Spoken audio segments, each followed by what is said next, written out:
Good afternoon, baseball fans. Welcome to Ironman Field as we bring you this afternoon's doubleheader between the first and second place teams in the New Brunswick Senior Baseball League. It is the Charlottetown PEI Senior Islanders and your Chatham Miramichi Honda Ironman. And what a matchup we have on tap here for game one. Welcome in if you're watching on Facebook or YouTube. A beautiful day for baseball here on the Miramichi. Again, we are at Ironman Field for this afternoon's matchup. Let's take a look at the starting lineup for the Islanders. Simon Dubois, the center fielder, leading off. Duncan Pickett's the right fielder, batting second. Dylan Doucette playing short and batting third. Nick McPhail, the first baseman, batting fourth. Cole McLaren doing the catching duties for game one here, batting fifth. Logan McDougall, the second baseman, batting sixth. Tyson McInnes, the designated hitter, batting seventh. Logan Gallant, the third baseman, batting eighth. Nolan Ryan, the left fielder, batting ninth. The starter for the Islanders will be Tanner McLean. And they will be taking on Ironman import Jay Miller, who makes his seventh appearance of the season. He has thrown 26 innings so far this season. His 4-1 with one save and a 1.62 ERA and an outstanding 45 strikeouts in 26 innings against only 7 walks. So a battle of a couple of the better pitchers in the NBSBL here in game one. Again, a critical matchup as the Ironmen come into this game only a half game back for first place. So a critical and pivotal 2 games here as we get to the latter half of the season. The Islanders have played 22 games and are 15-7. The Ironmen have 3 games in hand with only 19 played and are 13-6. And with 7 games remaining coming into today, the Ironmen have 6 of those 7 games at home. Their last road game is scheduled for Tuesday night over on the island. After that, they have a Thursday night game at home and then 2 doubleheaders against the Alpines remaining. So here we go. If you're wondering, you will not hear the sultry sounds of Jake's voice, at least not for the first game. Jake handling some umpiring duties today. So he will be along, I believe, later on. So we're going to go old school and do a little snag solo here. Simon Dubois going to step in for the Islanders to lead it off. And the first pitch for Miller in there for strike one. Mike Doucette handling the home plate umpire duties today. 4-man crew here as the umpires get some 4-man practice in anticipation of playoffs. At Wolf's down at first base. Darren Scott out at second. Josh Humphrey over at third. Dubois hitting .377 on the season. 26 hits, 7 extra base hits, including a homer. That's inside for a ball. So 2 balls, 1 strike.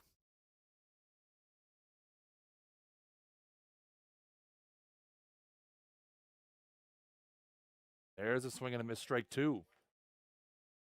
Again, Miller's swing and miss stuff has been impressive. 45 strikeouts in 26 innings. Good enough for second in the New Brunswick Senior Baseball League.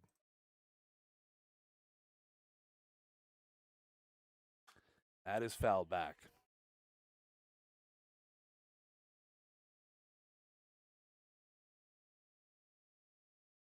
Again, a warm day here at Ironman Field. There is a light breeze, at least up here in the 3rd floor of the press box. There's a foul tip that Watkin hangs onto, and that'll be the first out of the ball game via the strikeout. Take a look at the defense behind Miller, left to right in the outfield. Jake Cook, Mike McKay, and Tyrell Hebert. Third to first in the infield, Logan Walsh, Chris Keating, Charlie Molson, and Nick Leggett. Jeff Watkin, as we mentioned, behind the dish. And that is on the inside part of the plate for a strike.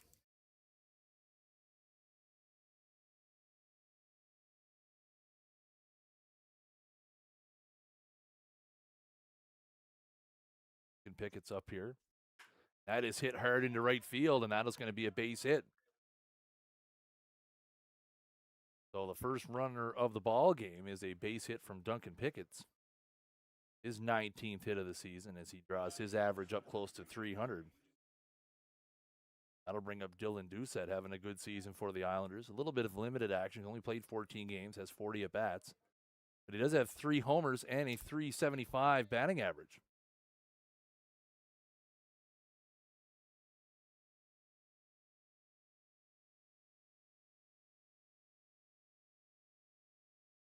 Pitch for Miller, and that is inside for a ball.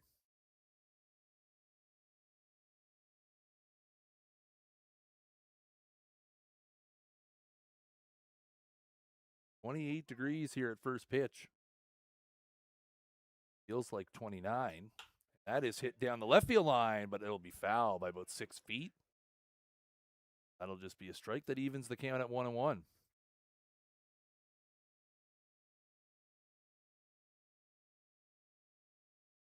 Field looks in great shape here at Ironman Field. Again, despite the fact that it has seen limited game action. This is only the second game the senior Ironmen have played here. The junior Ironmen have played a handful, doubleheaders. That is down for a ball. 2 balls and 1 strike.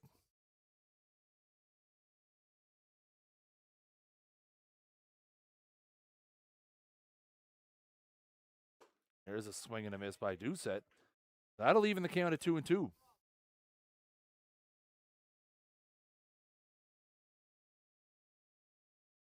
Hope everybody's having a great Saturday out there. That's in the dirt, and that's going to get away.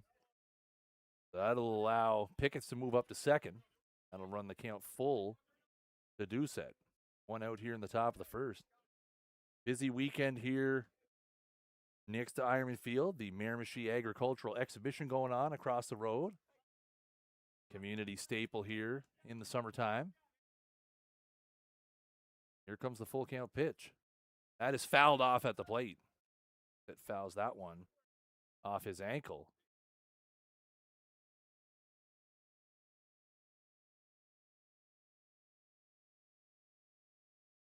And again, obviously, tremendously important games in terms of the NBSBL standings, but also these two teams will both be here in a little under 4 weeks when the Baseball Canada Men's National Championships descend on Miramichi. Obviously, the Islanders are going to be the Team New Brunswick representative, and the Ironmen will, of course, be in the tournament as the home team. So, only way they can meet in the Nationals would be in the playoff round, as they are in separate pools. So we're back in for another full count pitch. 1 out here in the top of the first. That is inside for ball 4. So it'll be runners at first and second now with 1 out, and that'll bring up Nick McPhail.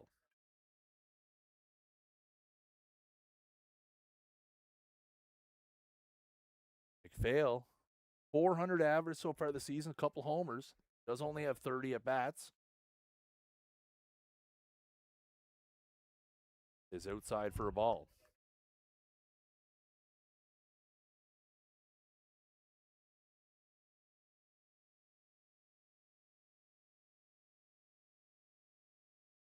That is hit high and hard down the right field line, and that is going to be fair. That's going to be into the corner. That's going to score 1. He bears up with it. They're going to send Doucette as well, and he will score as the ball gets past the cutoff man. So that will be a 2-run double for Nick McPhail. And the Islanders will take the lead 2-0 as McPhail, with his 15th and 16th runs batted into the season. So the Islanders jumping on Jay Miller here early. Again, Miller, who has only allowed 6 earned runs coming into today, has been very stingy. That is a curveball in there for strike 1. Again, the Islanders would be well aware, and obviously, again, countering with Tanner McLean, who has been just as stingy on his side. And that is popped up, and it's going to be out of play. Now it's quickly 0-2. Again, obviously, the Ironmen, no stranger to playing from behind, and obviously have the ability to, that's high and tight, come back again. For those of you who missed out On one of the games of the year Thursday, the Ironmen, who found themselves down 9-1 at one point, put up 10 runs in the bottom of the sixth to win 16-11. That is outside.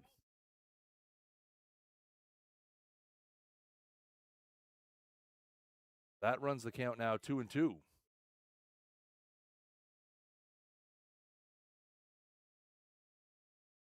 There's a swing and a miss. So that'll be out number 2.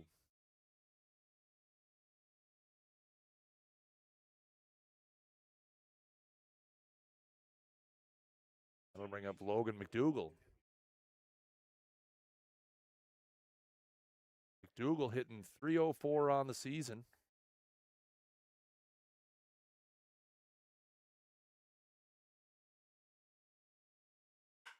That is hit hard into left. That is going to go all the way to the wall. Cook is up with it. McDougall rounds first on his way to second, and he will get in there. So another double in this inning for the Islanders, and they take a quick 3-0 lead.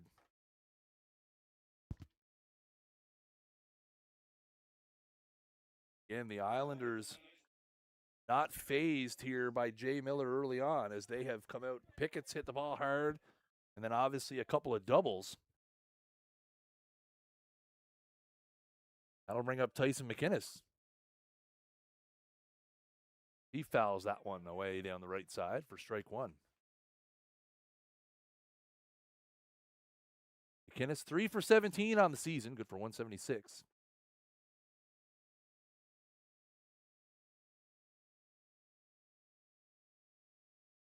That is a hard ground ball towards short. That's going to get by a diving Keating. And runner's going to round third, and he's going to score. So that'll be an RBI single for Tyson McInnes, and it is 4-0.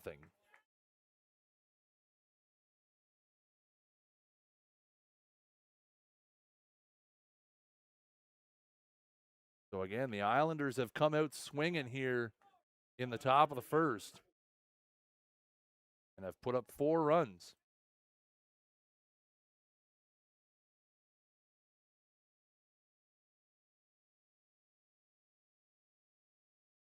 I'll bring up Logan Gallant. He takes the pitch down for ball 1. Gallant in 32 at bats this season, hitting .281. He does have 3 extra base hits. Kraft or Miller having to battle here early. That is fouled away. Again, the Islanders have come out swinging. A lot of the pitches that they have hit are fastballs as well. Looks like their strategy has been to sit on the fastball. That is high and away for a ball. 2 balls and 1 strike here to Gallant.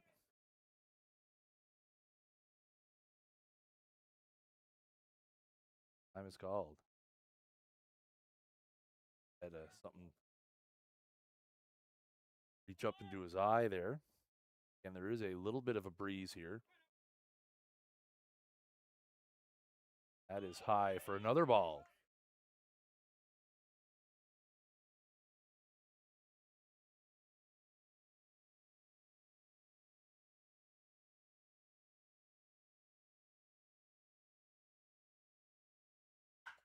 That is fouled.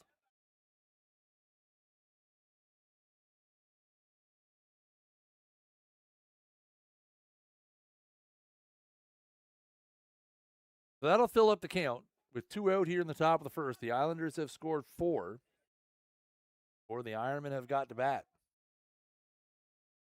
Runner going, and that's a grounder towards third. Logan Walsh up with it, and will throw across. And that will end a long top of the first inning as the Islanders score 4 runs on 4 hits. So a half inning in the books. It is the Islanders 4 and the Ironmen coming to bat here on O'Donoghue's Ironmen Baseball Live.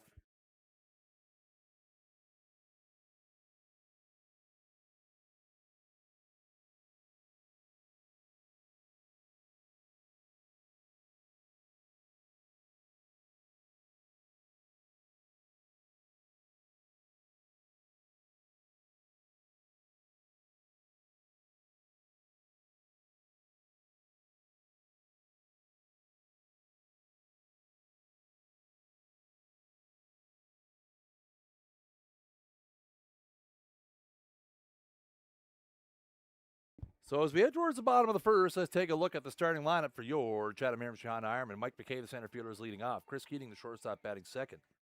Jeff Watkin, the catcher, is batting third. Jay Cook is in left, batting fourth. Logan Walsh, the third baseman, batting fifth. Nick Leggett, the first baseman, batting sixth. Charlie Mollison, the second baseman, batting seventh.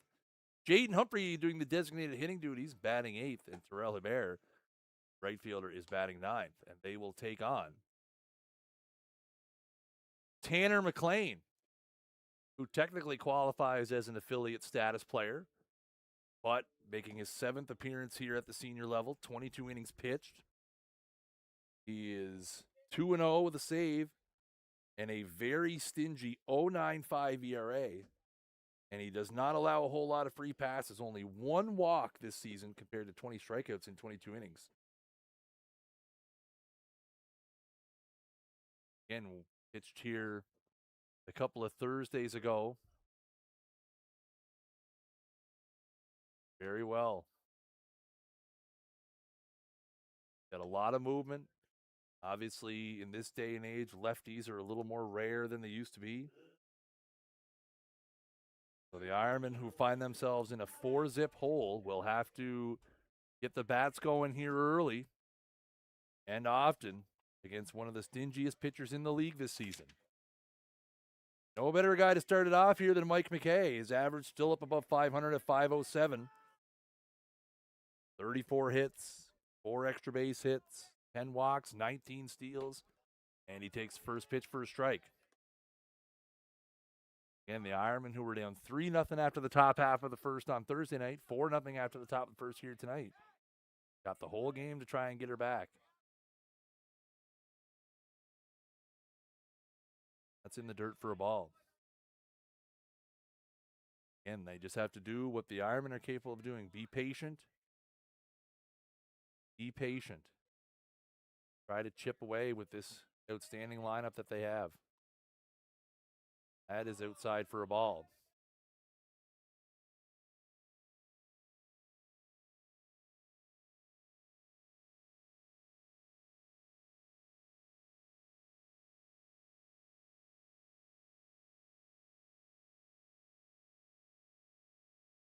That is fouled away. It'll even the count at 2-2.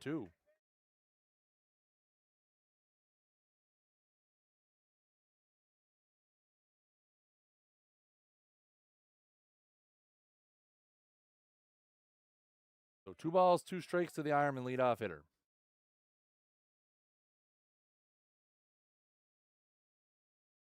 That is called strike 3. And I don't think McKay liked that one.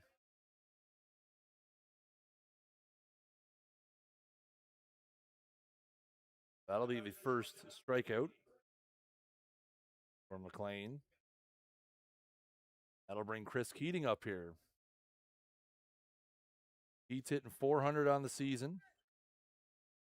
Leads the team with 17 RBIs. Has 9 doubles.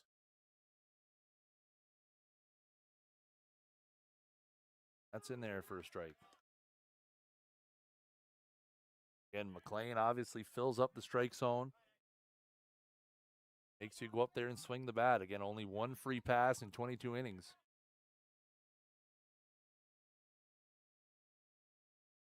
That's on the outside corner for strike 2.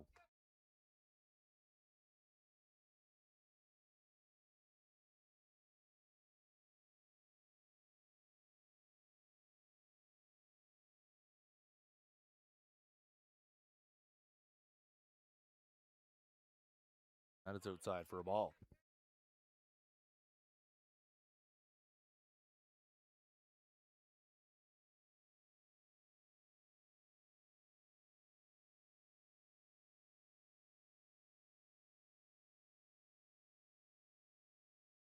He's going to call for time here.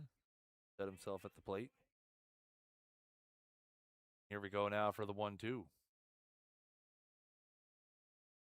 That is a curveball that stays inside. So that'll move the count to 2-2 now.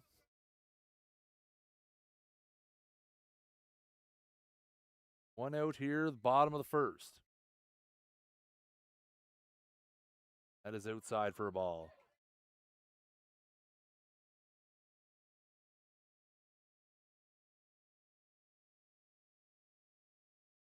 So full count here to Keating. 3 balls, 2 strikes. 1 out, bottom 1. That is down for ball 4. Great at bat there from Keating as after he falls behind 0-2. Doesn't even take the bat off his shoulder. Takes a 6-pitch walk. That'll bring up Watkin. Speaking of a guy who's no stranger to a walk. 367 batting average on the season, but has a 556 on base percentage as he has 21 free passes. Has 3 extra base hits as well. One of them a homer, 15 RBIs. Bats here with 1 out and nobody on the bottom of the first. There's a swing and a miss, strike 1. And again, McLean does have a good move to neutralize this run game for the Ironmen. Again, Keats is 8 for 8 on the season in stolen bases.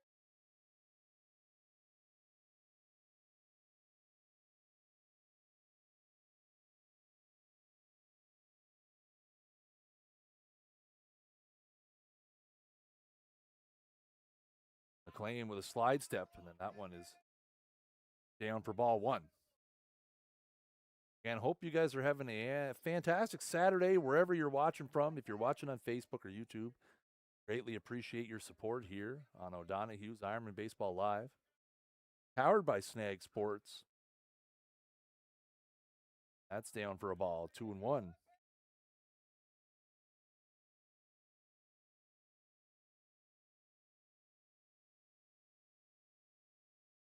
Two balls, 1 strike. 1 out here, bottom of the first.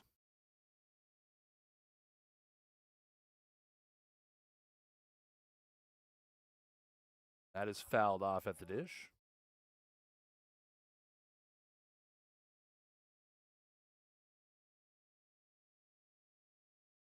So 2-2 is the count. Beautiful day for baseball. Only the second time we've been at Ironman Field this year. Ironmen have made great use of the fantastic hospitality over at the Waldo Henderson. Both fields going to be participating in the Nationals here in a few weeks. They were locked in here, 2-2. And that is hit high in the air to left, back at the track, at the wall, and it's caught out there. A great leaping play at the wall by Nolan Ryan for the second out of the inning. Again, obviously the big wall out there, but that looked like it might carry off the wall for extra bases. But Ryan makes a great jumping play at the wall.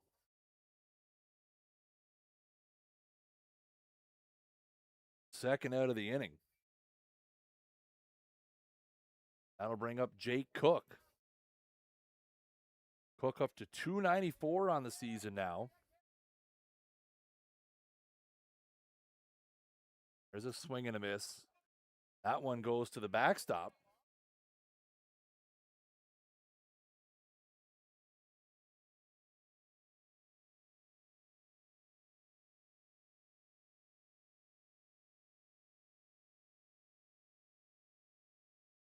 So Keats will move up to second on the wild pitch. Again, Cook up to that 294 average, aided by the fact he's 10 for 21 this season at the Waldo Henderson Field, earning the nickname around the clubhouse of the Waldo Wizard.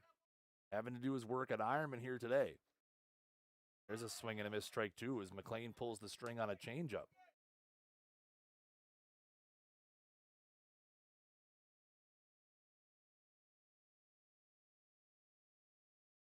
Two out, 2 strikes. Runner at second here.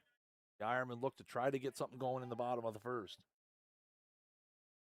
That is strike 3 called.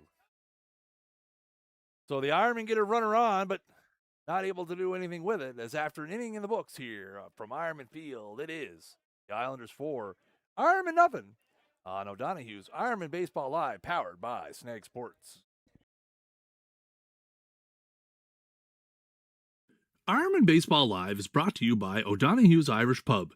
If you're looking for great lunch options, look no further than our weekly soup and sandwich special. Available from 11 to 4 Monday to Friday and 12 to 4 on weekends, swing by for a feed or order through our website, o'donoghues.com. Make sure to check out our Facebook page for this week's special. O'Donoghue's, welcome to your pub.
So we go to the top of the second here.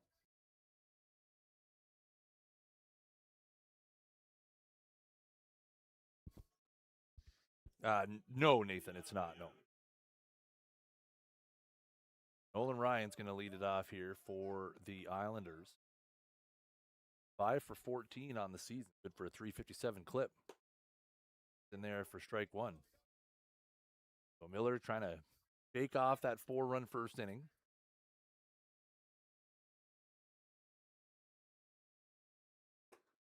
Tie for a ball.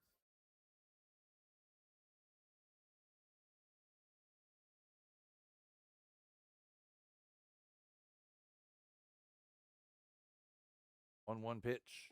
That is high for ball two. And we have seen, and Jake and I alluded to this last time out, that when Miller does get a bit wild, it tends to be up in the strike zone. Or up in the zone, above the strike zone, I should say. As that one's in there for a strike, and that'll make it 2-2. 2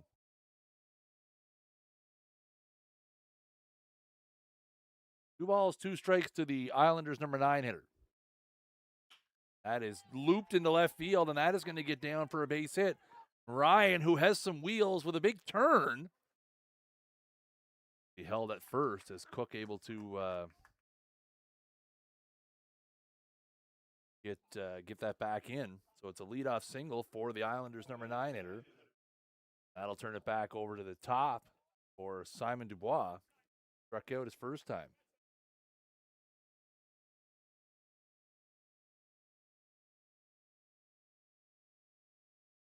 And that's a changeup on the outside for strike one.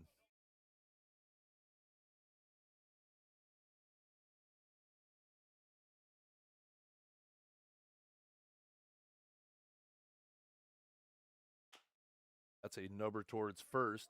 Leg it up with it, and it will go to first, and they will get it. So a nice play over there by Nick Leggett as he makes a diving range to his right and then able to turn and make the flip to Miller. A nifty little 3-1 there for those of you scoring at home, and that is the first out of the inning. Ryan does move up to second on the play. As we're being joined here on commentary by a Hornet. Keep an eye on that for the next little bit to my left here.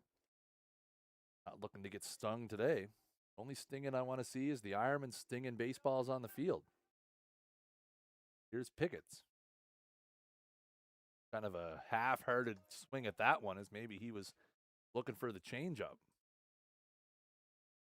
Pickett singled and scored his first time.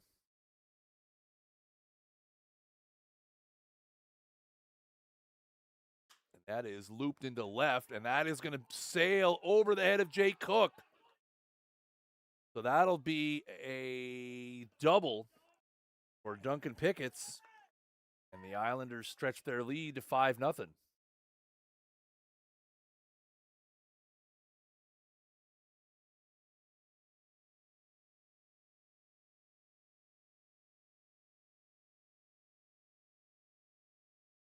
So that is the third double of the game so far for the Isles.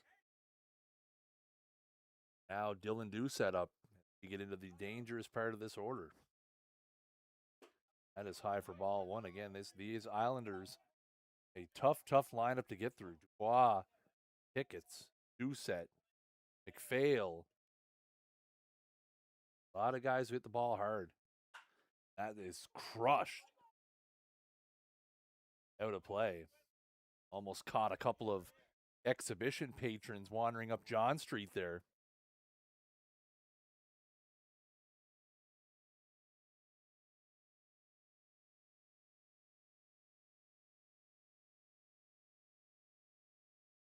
That is high for a ball. We're going to run it 2-1 now.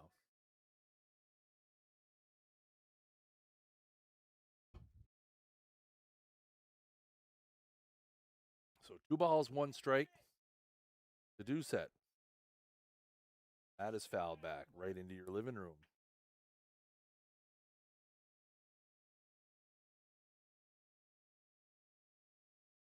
And we're going to get time called here. Chris Keating will call times.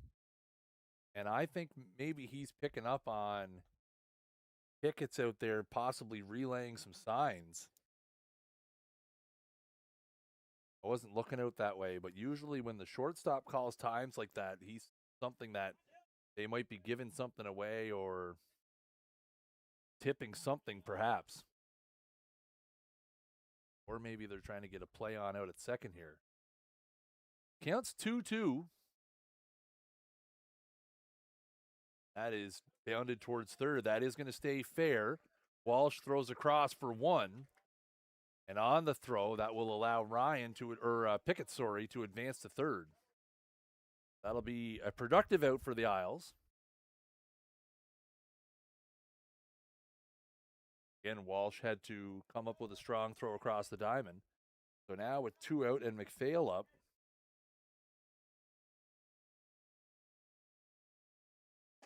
tying away for a ball. McPhail with a 2-run double his first time.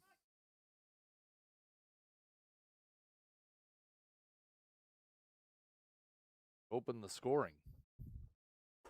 There's a swing and a miss and led to 4-run first for the Islanders. They now lead 5-0.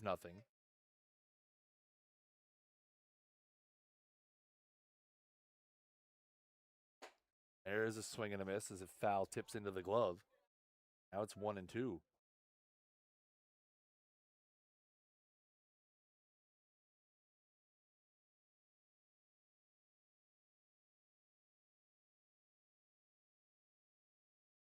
And another fastball, swing and a miss, strike 3. So Miller blows away McPhail on 3 fastballs, and that'll do it here for the top of the second. Inning and a half in the books. It's Islanders 5, Ironman no score on this afternoon edition of Ironman Baseball Live. Sponsored by O'Donoghue's Irish Pub.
Well, and then kind of funny, speaking of Miramichi Timberwolves defenseman Nolan Ryan, who is not the Nolan Ryan that's playing left field for the Islanders, he actually was in the news earlier today on the river as he finished first in the 5K race for Barnaby River Days. Also, shout out to friend of the stream Brian Dunn, who came in second. Couple of beauties finished in 1-2 in that race. Again, the Nolan Ryan that plays for the Islanders. Not the same Nolan Ryan. Also, not the Nolan Ryan who is the all-time strikeout king of Major League Baseball with over 5,300 Ks. Here comes Logan Walsh as the Ironmen try to get something going in the bottom of the second inning. That's on the outside part of the plate for a strike.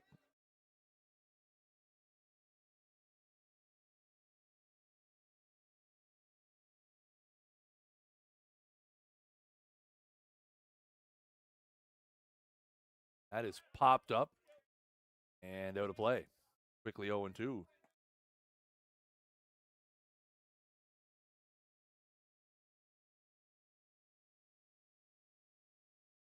Walsh, Leggett, and Malson here in the second for the Ironmen. There's a swing and a miss. Add a change up in the dirt. That'll be McLean's third strikeout and the first out of the second inning. I'll bring up Nick Leggett.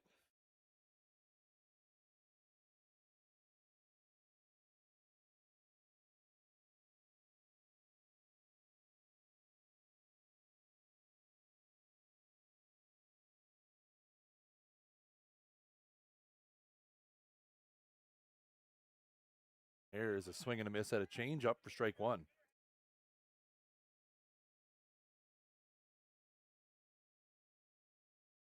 Leggett looking to get going here. 11 for 57 on the season. That's inside for a ball.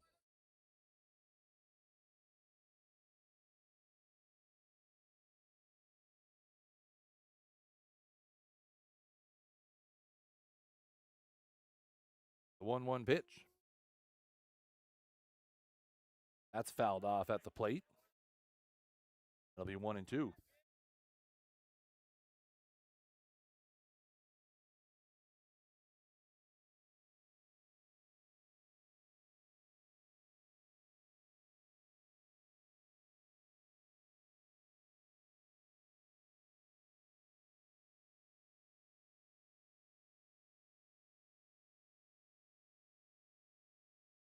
Side.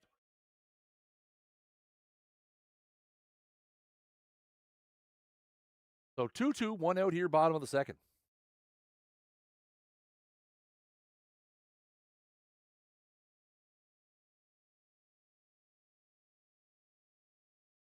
And there's a swing and a miss. Strike three. That'll be the fourth strikeout for McLean. And the Ironmen, one of the lesser strikeout teams in the NBSBL. But McLean has kept them off balance here early. Again, everything moves. He's got a great breaking ball, a great changeup as well.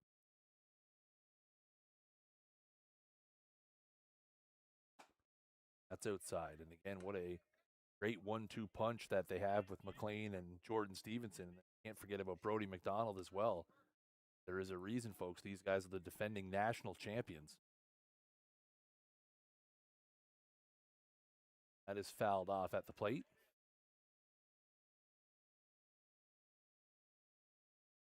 Wilson wears that one off the foot. He's going to walk it off a little bit.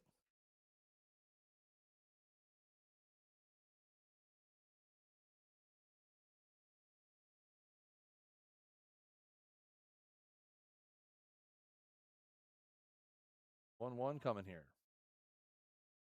That's outside for a ball. 2-1.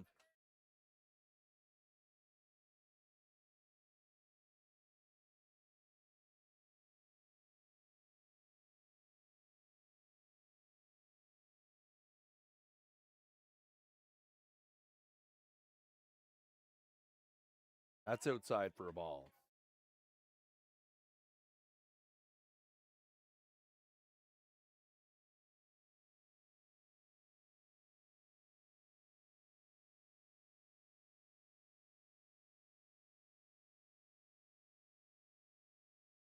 That's there for strike two.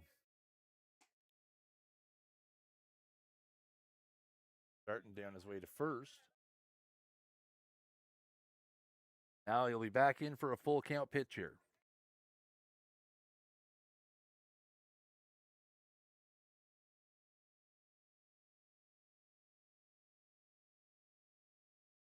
That is popped up over towards short. And that'll end the inning. A quick 1-2-3 for McLean. So 2 complete in the books here from Ironman Field.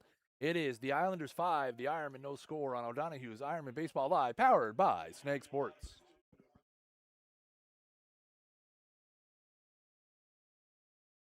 Ironman Baseball Live is brought to you by O'Donoghue's Irish Pub.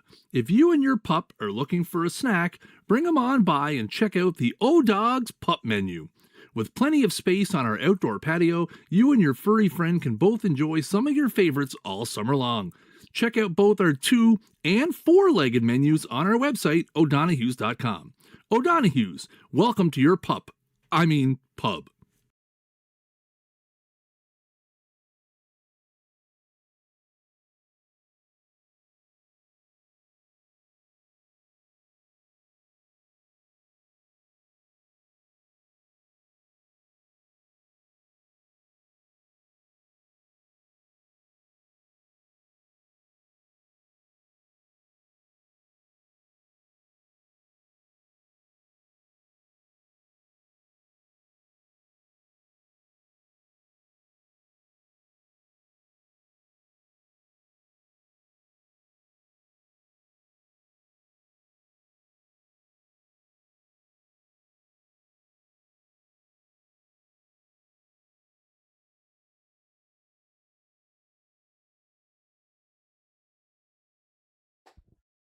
So we head to the top of the third. Been all Islanders so far. 5-0. Ironmen have only had 1 base runner, a Chris Keating free pass back in the first. Islanders have scored 4 in the first, 1 in the second. They have 3 extra base hits so far in this game.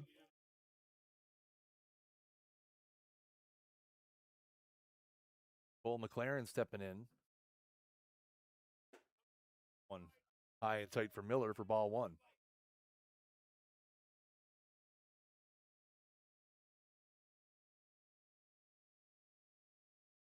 Curveball that finds his zone for strike 1.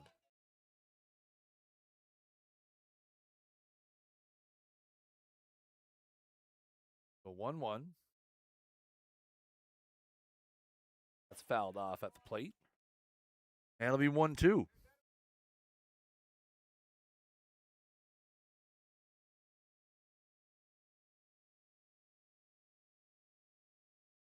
So 1-2 here to McLaren.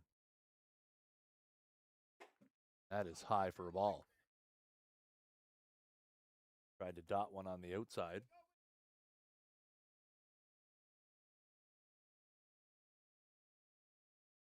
That is a number out towards short. Keating charges. Gets a nice hop and a little flip over.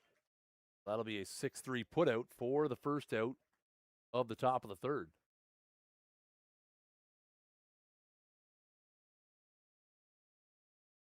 Bring up Logan McDougall.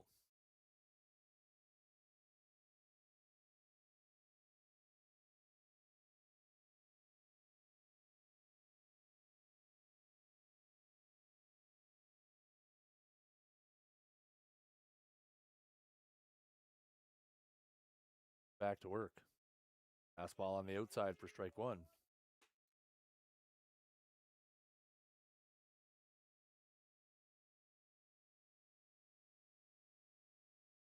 That's a strike.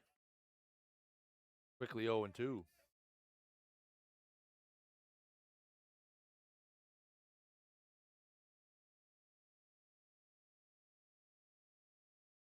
That's a swing and a miss at a pitch that gets by Watkin. I'll throw it down to first, but Dougal able to get in there safely. So that will be a strikeout, and the runner reaches on the wild pitch. Miller's 4th K, but it does result in an Islanders runner at first base.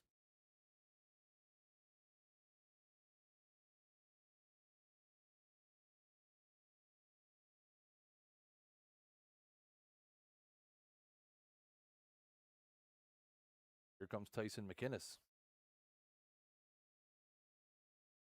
Throw over to first.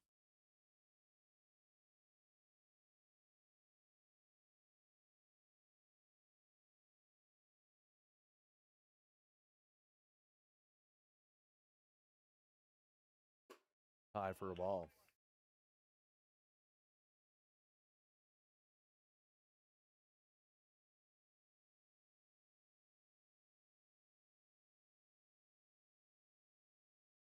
There's a swing and a miss. Ball, 1 strike.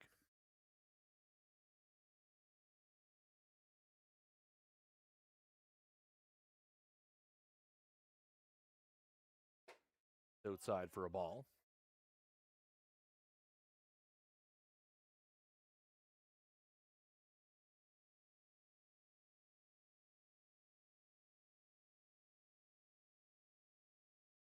The curveball that comes back over the inside for a strike. That'll make it 2-2. And it's 1 for 1 so far. RBI single his first time up. 2-2 for Miller. That is bounded towards third. A big hop for Walsh. Second for 1 on to first. A double play around the horn. 5-4-3. And Miller puts up a 0 here in the top of the third. The Ironmen will get back on the bats in the bottom of the third, trailing 5-0 here on O'Donoghue's Ironmen Baseball Live.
So the bottom of the third we go.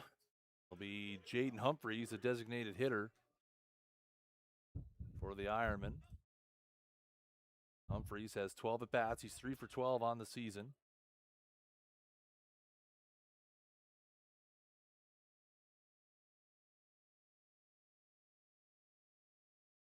That is bounded towards first. And that short hop is going to be a tough play for McPhail, and he's going to be out at first. So McPhail had the short hop eat him up a little bit, but he was able to keep it in front, pick it up, and race Humphreys to the bag for a bang out at first.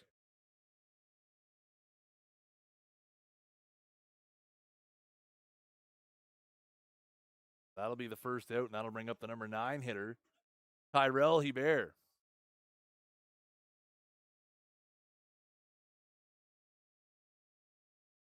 That's in there for strike 1. Tyrell 5 for 19 on the season so far.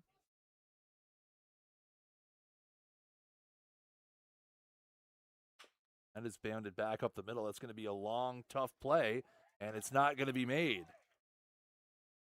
McDougal was going to have a tough time making a play there, and again, another similar to the ball to McPhail.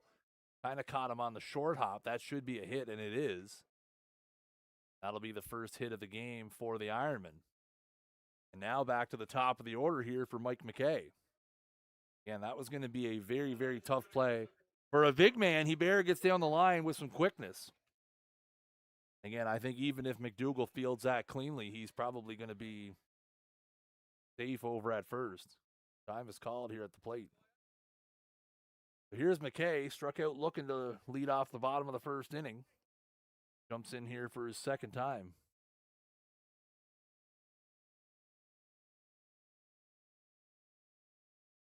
Time is called. Again, McLean holding, see if anything was on there. Again, for being a lefty on the mound, Hebert with a sizable lead over at first.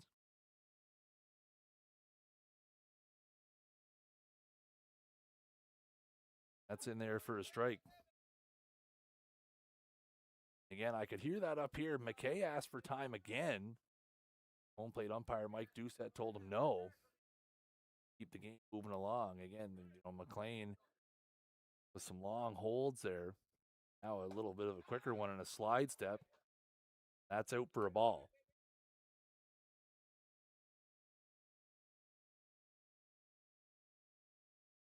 So 1-1.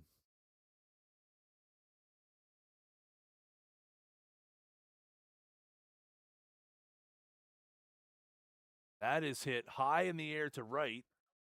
Back towards the track, towards the wall, and it is caught out there. Duncan Pickett with a bit of an adventure out there in right field, but he's able to bring it in for out number 2. And again, the wind, the flag in center has started to pick up a little bit. That ball definitely looked like it was swirling around, but Pickett's able to track it down just in front of the wall. And that'll bring up Chris Keating. Walked his first time. We'll bat here with 2 out and a runner at first.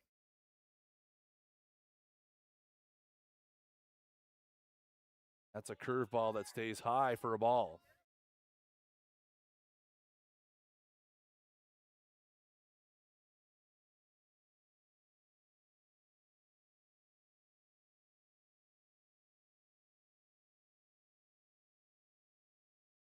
Throw over.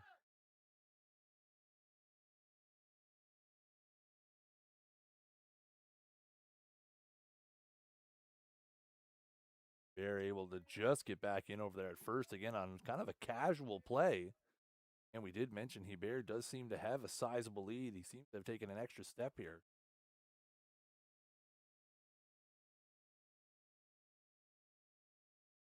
That's on the outside part for strike 1.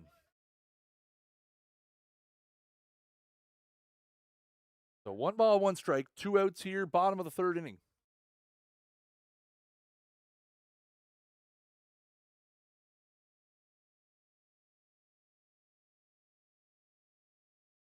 And a long look over. That is hit towards first. And that will be out number 3. And it looks like Keats kind of came up a bit lame there. Didn't leave the box, and he is hobbling back towards the dugout. So that'll be something to monitor as the game goes on, and the end of the 3rd inning is here. It is 5-0 Islanders on O'Donoghue's Ironman Baseball Live, powered by Snag Sports.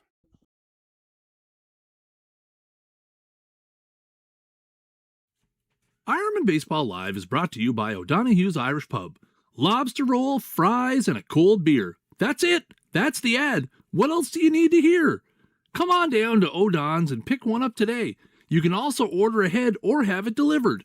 Check out our website, o'donoghues.com, or check us out on DoorDash. O'Donoghue's, welcome to your pub.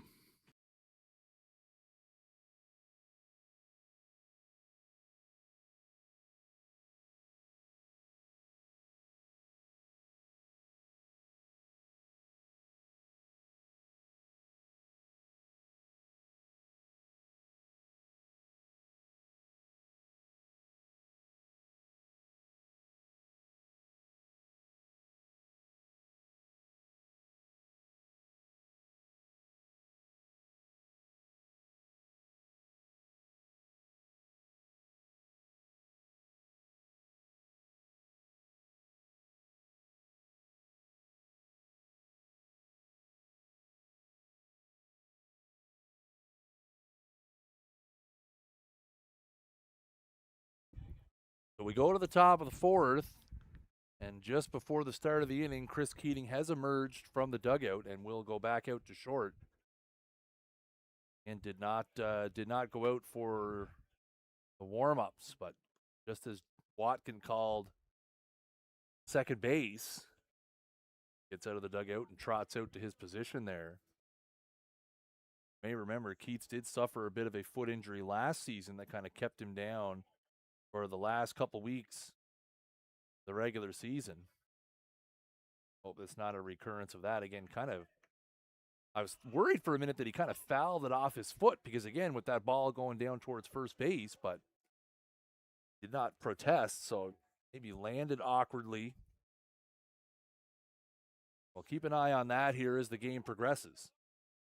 So top of the fourth we go. 5-0 Islanders so far. That is high for ball one. Logan Galland in here. He's 0 for 1.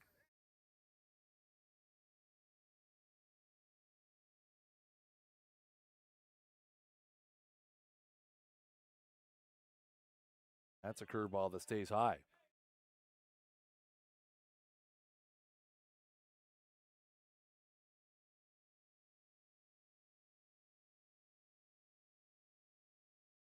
That's high for ball 3.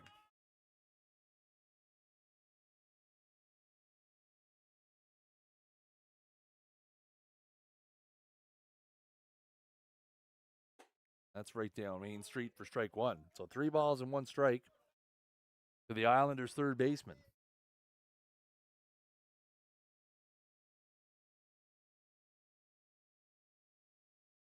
That is ball 4. So a 5-pitch walk to start the top of the fourth.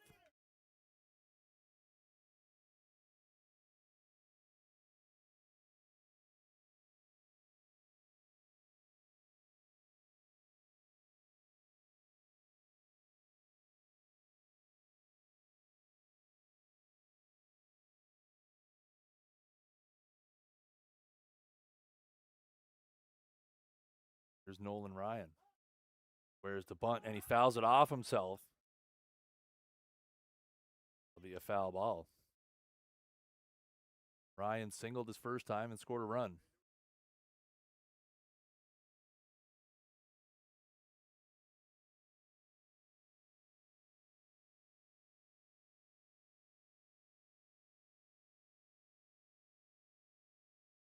There is allowed 5 runs on 6 hits thus far, a walk and 4 strikeouts. That's in the dirt, and that's going to get away from Watkin. So that'll be a wild pitch. Second wild pitch of the game for Miller. Actually, that might be his third.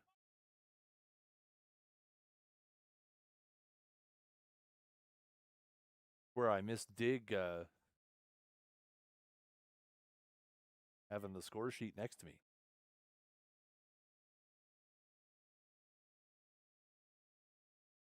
One ball, 1 strike. Still looking to bunt there and takes that one inside. Looks to try to move that runner up to third. Again, the Islanders not leaving anything to chance here. The runner at second, nobody out in the top of the order looming.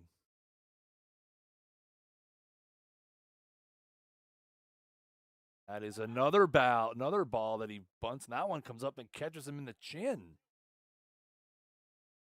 So that's twice now that Ryan has done that, where he has tried to bunt and has fouled the ball up off his face. Second one off his face. The first one came up and caught him in what appeared to be the chest. So now 2-2 is the count.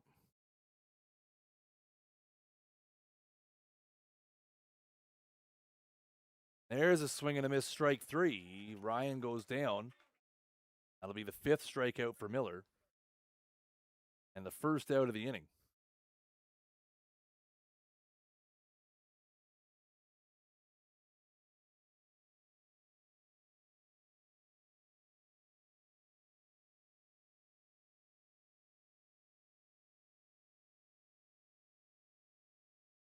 That's on the outside part for a strike. They go back to the top of the order for Simon Dubois, who's 0 for 2 with a strikeout.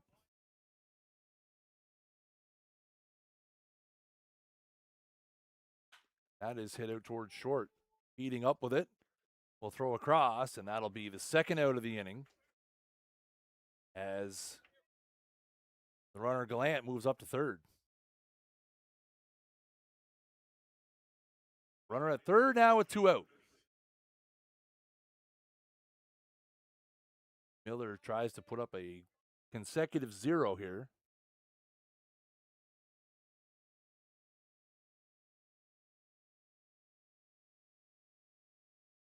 There's a swing and a miss by Pickett's for strike 1.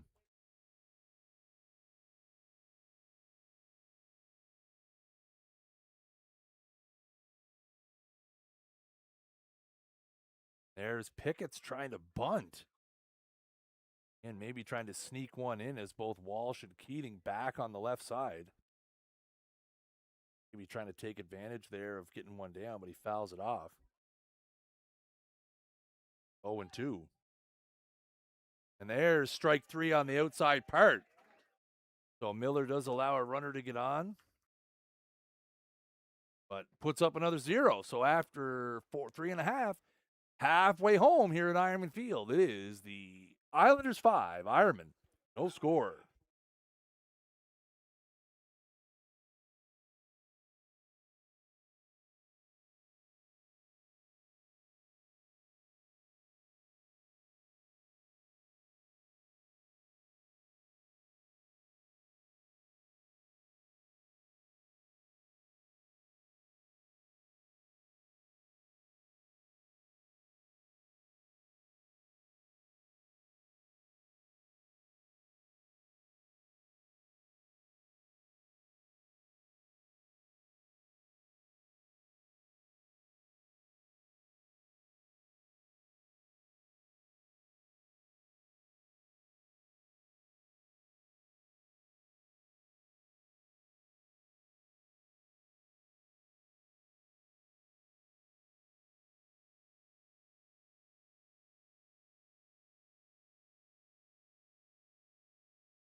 Yeah, Galen, I don't think they were. I think I'm going to chalk those up to probably a child having the phone. There was some definitely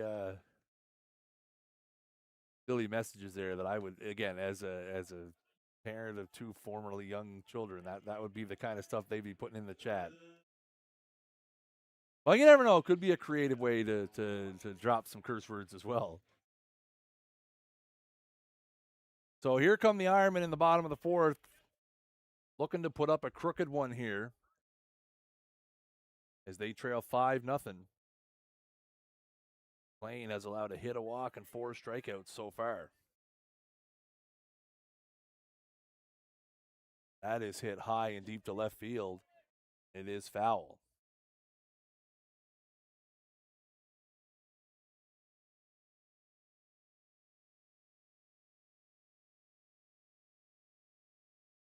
Watkin, like the majority of the Ironman lineup, 0 for 1.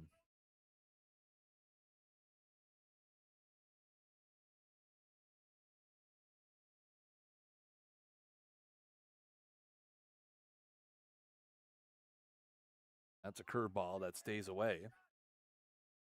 Evens the count at 1s.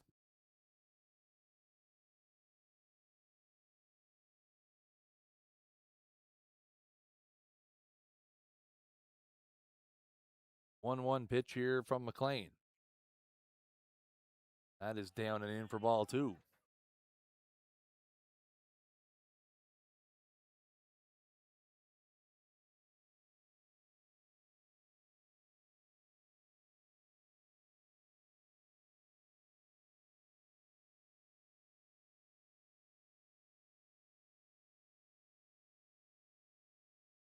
That's inside. Oh, wow. A late strike call there from Mike Doucette. I thought that was a pretty borderline pitch. Definitely looked like it caught some of the plate. Just a bit of a late call there. I believe it was the right one.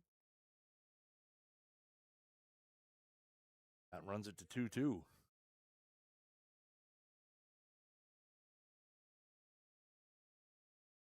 That is a foul ball.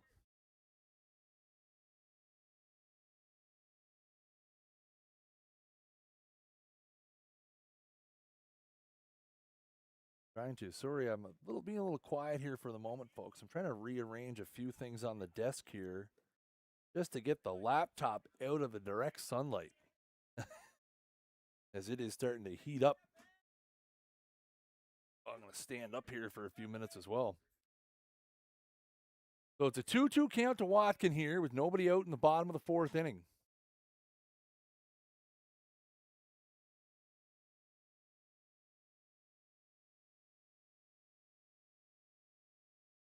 That is down and in for ball 3.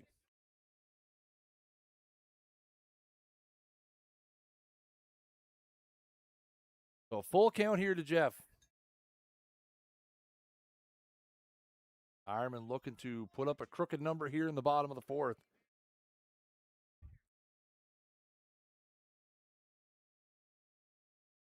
That is fouled away. Watkins spoils that one on the outer half.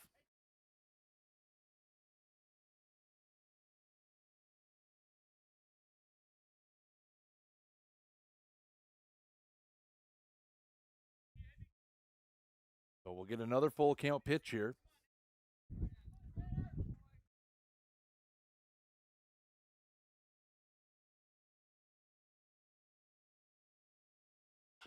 That is hit towards third. That will be foul. Just foul past third base.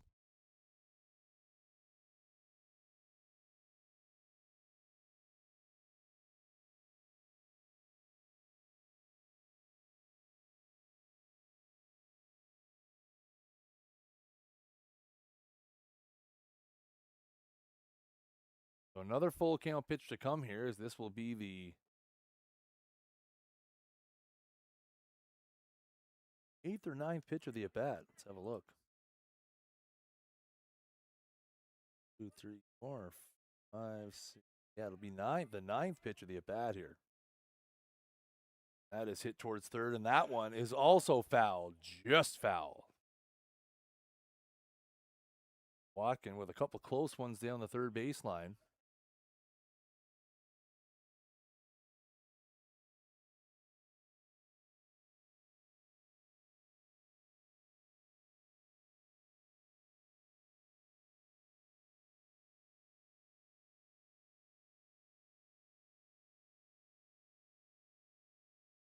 So we're going to get a 10th pitch of this at-bat. See who can win the battle here between Tanner McLean and Jeff Watkin.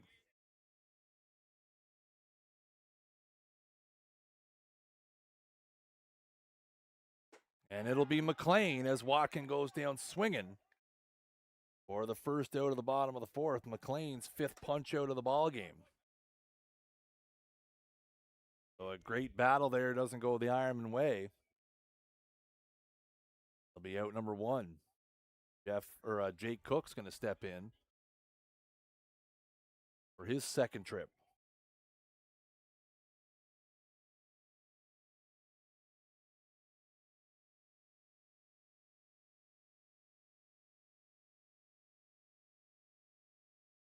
That's a curveball in there for strike 1.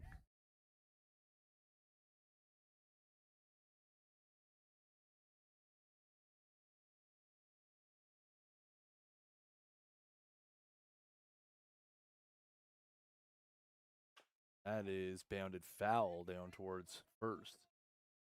Skip over the wall and head into the crowd. Decent crowd here for game 1, again, considering how hot it is. No break from the sun out there this afternoon. That is just outside. Again, I will say, just judging by the trees and the flag, the breeze is picking up a little bit here as we hit bottom of the fourth. 1-2's the count here to Jake Cook.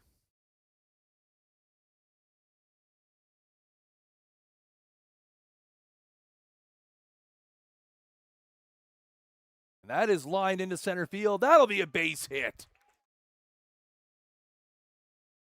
So a 1-out single for Jake Cook, and the Ironmen have something going now here at the bottom of the fourth.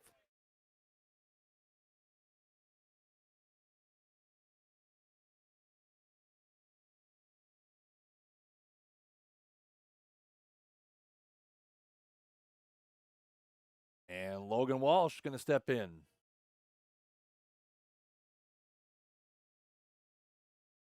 One on, one out. That is fouled off at the plate. And we have seen some pile of foul offs at the plate here in this game. I know it happens a lot, but there has seemed to have been an inordinate amount of those thus far in this ball game.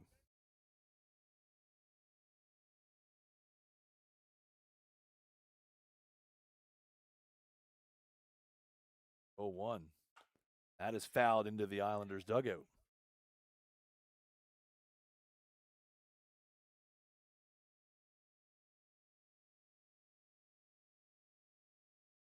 Bill, I can say we late last week we did hear some good news on that front. Not really my place to get into details or anything like that, but we did hear some positive news on that front late in the week. So that is off the end of the bat into right center, and Picketts will come on and make the play. That sounded like it might have been a broken bat.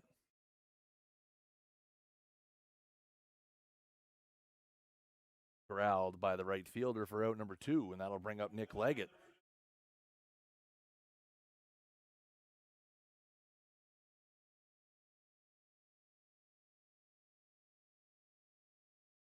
Jake Cook's over at first now with 2 out. Score remains 5-0 Islanders.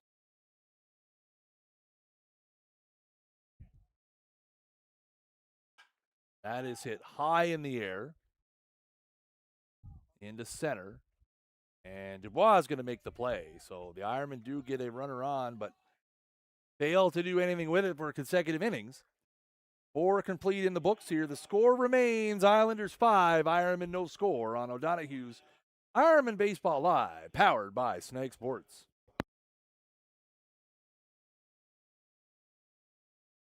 Ironmen Baseball Live is brought to you by O'Donoghue's Irish Pub. If you're looking for great lunch options, look no further than our weekly soup and sandwich special. Available from 11 to 4 Monday to Friday and 12 to 4 on weekends, swing by for a feed or order through our website, o'donoghues.com. Make sure to check out our Facebook page for this week's special. O'Donoghue's, welcome to your pub.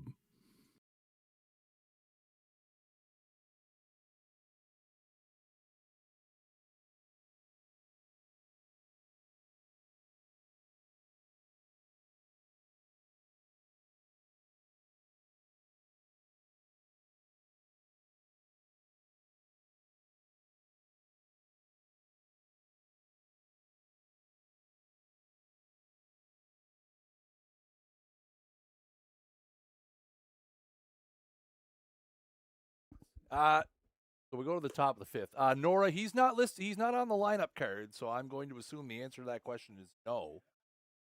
Yes, Roy, all 5 runs have been earned. There's not been an error in the ball game.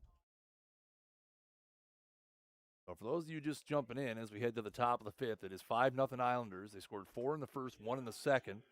They have 5 runs on 6 hits total. The Ironmen no runs on 2 hits. Miller has looked better here the last couple innings.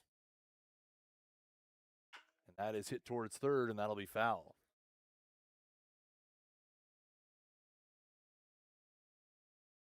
Dylan Doucette going to step in now for the 3rd time. Go for 1 with a walk and a run scored. Camera has to be changed back. That is popped out of play, foul.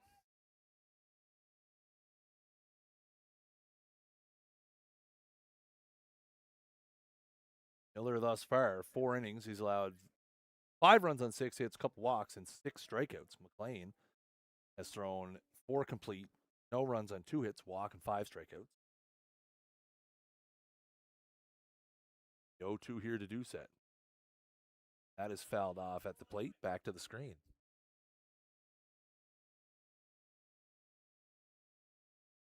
Not going to lie, I spent that whole between innings there thinking about pizza. As was announced at the ballpark, the piping hot pizza has arrived. That is just outside for ball one. Well, all I can think about now is that piping hot pizza and the smell of it marinating upstairs to the third floor. And that's a foul tip. Watkin can hang on to that one. And that'll be the 7th strikeout for Miller. The first out here in the top of the 5th. Again, Miller has held the Islanders at bay the last couple innings. The Ironmen have not been able to get anything going against Tanner McLean. That is lined into right center or left center field. That is going to go all the way to the wall. Cook's going to come up with it, but that will be another extra base hit for the Islanders. Their 4th double of the game.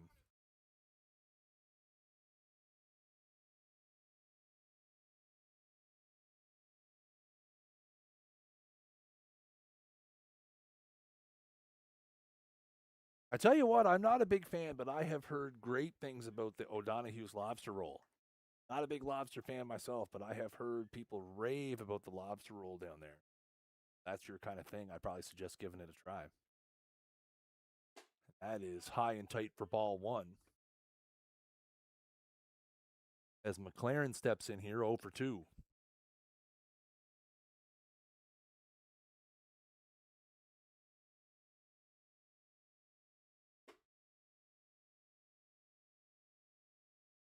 That's ball 2.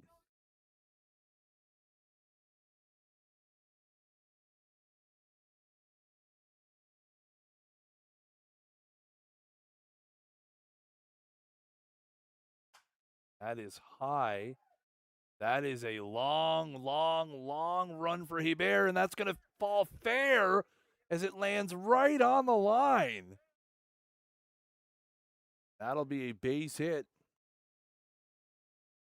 Again, that's just nothing you can do about that. Again, obviously, Hebert playing a little off the line, looking for a pull. That ball gets into the air, and that was easily a 120, 130-foot run for Hebert to get to the line, and that ball fell right on the chalk. Now runners at the corners here with 1 out. That's a curveball in there for strike 1.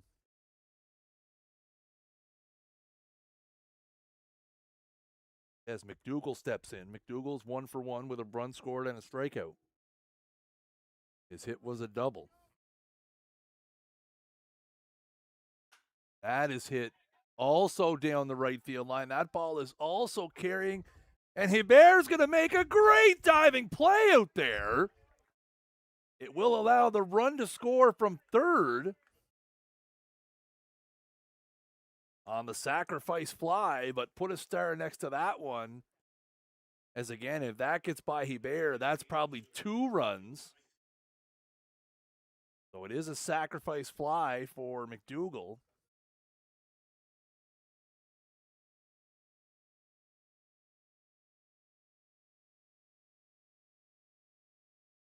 That's inside for ball 1 to McInnes.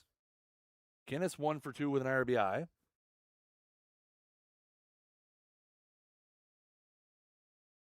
That ball is flared into right. Mawson corrals it in the infield. So the Islanders do add 1, but a great play in right field by Terrell Hebert ensures that they get no more. 4.5 in the books here. It is Islanders 6, Ironman no score on O'Donoghue's Ironmen Baseball Live.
All right.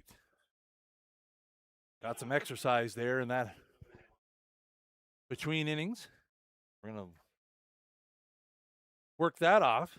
Charlie Mawson's going to step in here to lead off the bottom of the sixth. Bottom of the fifth. That is hit high into center. Routine play for Dubois for out number one. 1 pitch, 1 out here in the bottom of the fifth. That'll bring up Jaden Humphreys. And McLean has been efficient thus far. 4 innings, 2 hits, no runs, a walk, 5 Ks, 59 pitches thrown. That is down for ball 1.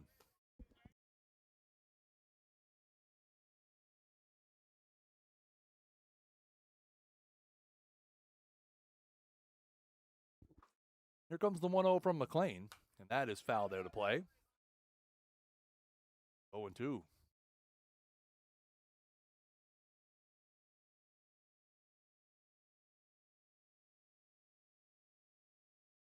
Like Adam Wenzel getting loose down in the Ironmen bullpen.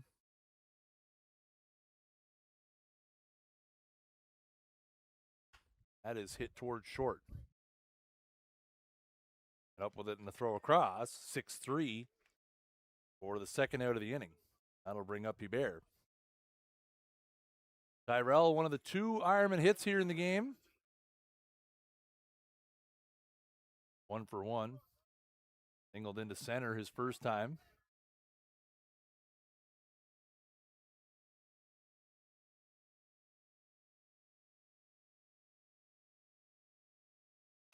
That is fouled away.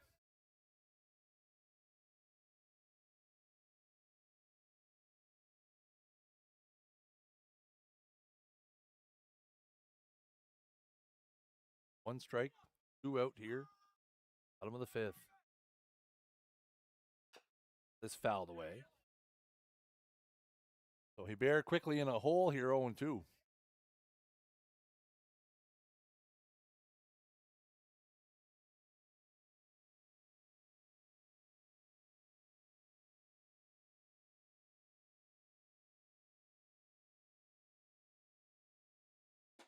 That is high and away for a ball.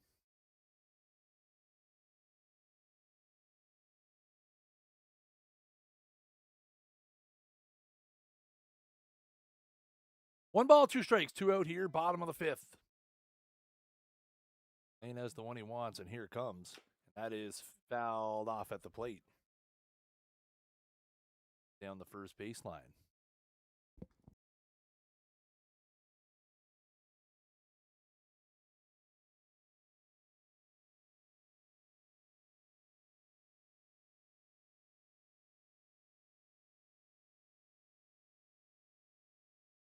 So we're going to get another 1-2.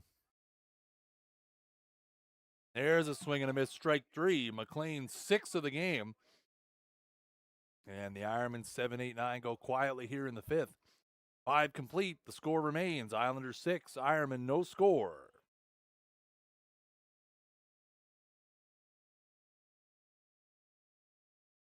Ironmen Baseball Live is brought to you by O'Donoghue's Irish Pub. If you and your pup are looking for a snack, bring them on by and check out the O-Dogs Pup Menu. With plenty of space on our outdoor patio, you and your furry friend can both enjoy some of your favorites all summer long. Check out both our 2- and 4-legged menus on our website, o'donoghues.com. O'Donoghue's, welcome to your pub.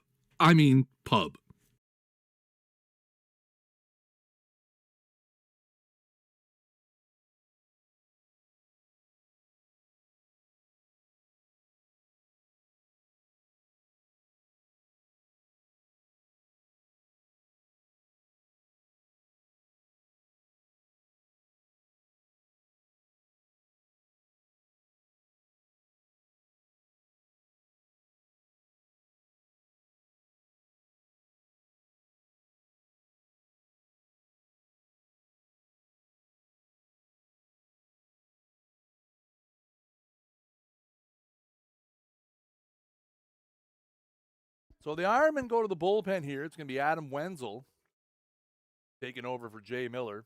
Wenzel will make his 5th appearance of the season. Has thrown 2 2/3, mostly in mop-up type situations. Does have a couple of strikeouts. That'll do it for Miller, who goes 5, gives up 6 runs on 8 hits, all earned. Has 2 walks, 7 Ks, 89 pitches is the final tally. And it's going to be 8-9-1 for the Islanders here in the top of the 6th. Again, Wenzel just being asked to keep the Ironmen in it here. Again, you have to go no further than 48 hours, not even 48 hours ago, when the Ironmen put up 10 in the bottom of the 6th against the Royals. That ball is spiked towards the plate for ball 1.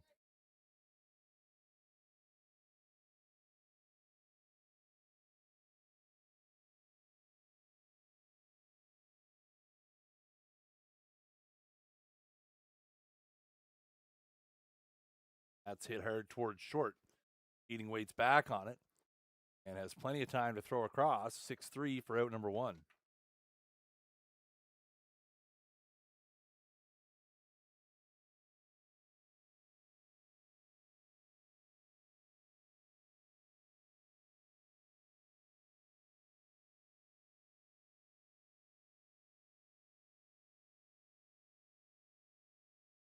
Number 9 hitter Nolan Ryan is down for ball 1.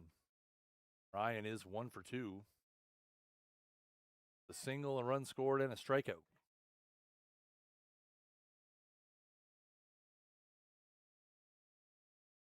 And that is up and in and gets him. That hits him in the left arm. Ryan not happy with that one. He will head down to first. So hit by pitch. And that'll turn the lineup back over now for Simon Dubois, who's 0 for 3.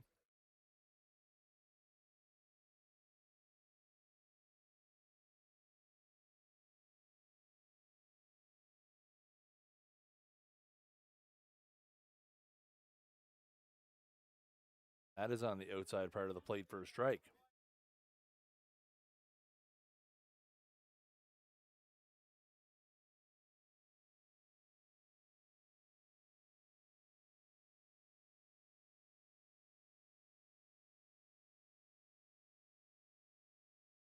That is down for a ball.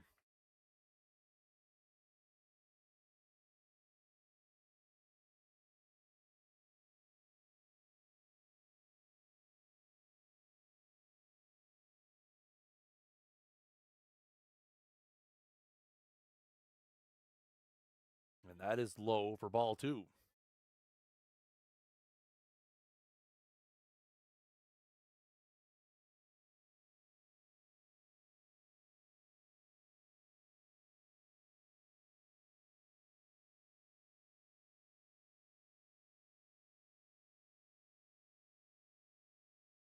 That is lined into center field. That'll be a base hit.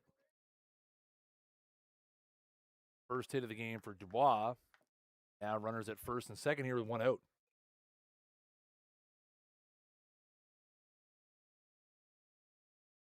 Some activity in the Islanders bullpen as Nathan Van Putten has started stretching out there. Again, likely precautionary. McLean has looked really good. Nowhere near the pitch count limit, again, as an affiliate player. He's only thrown 68.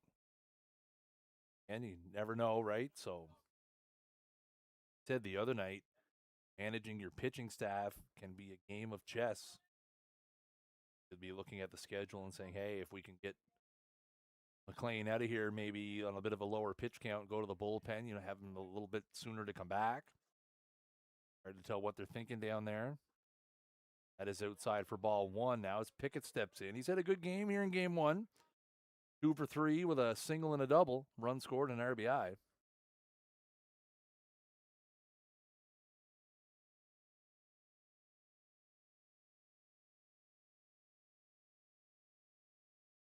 That is down and in for ball 2. have to assume the pitching matchup for game 2 will be Jamie Wallace against Jordan Stevenson, but till we see the lineups, never know. That's what it led to believe. That's down for ball 3.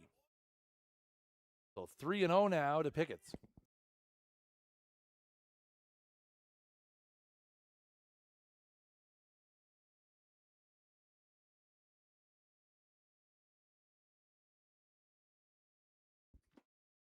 And that's down for ball 4. So Pickett's will take a 4-pitch free pass.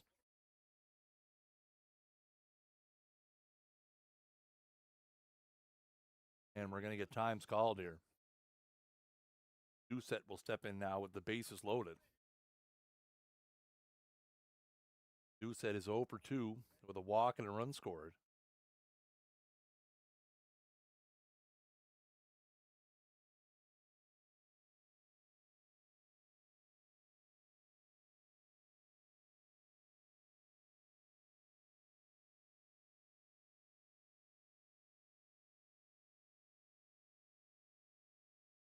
So we're back in here. Wenzel going to have to try to find the strike zone here with nowhere to put Doucette. Dangerous, dangerous hitter for the Isles. That is inside for ball 1. This is inside with a spinner.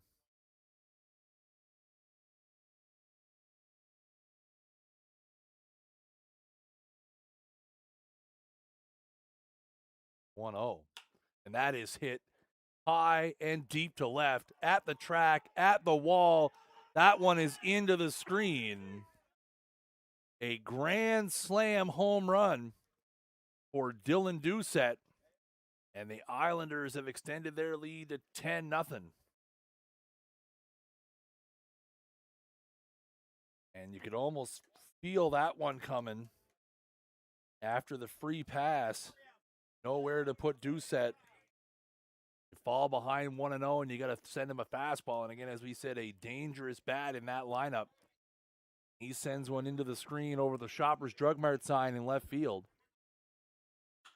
And now McPhail swings at the first pitch and rips that one into center for a base hit.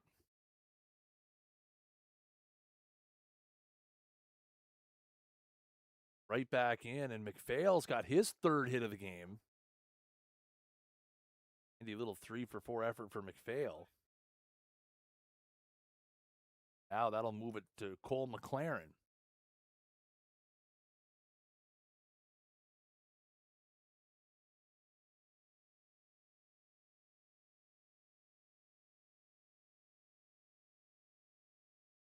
Nothing Islanders.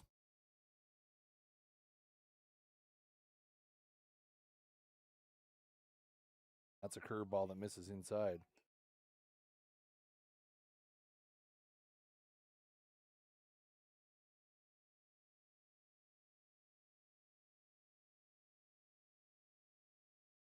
One 0.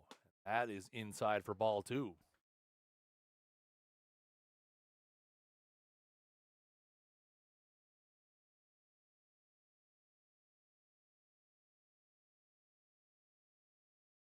Two 0 from Wenzel. That is high for ball 3.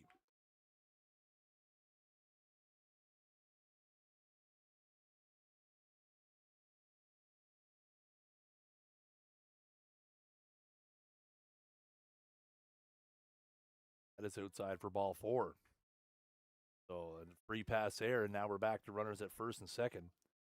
Still only 1 out here in the inning.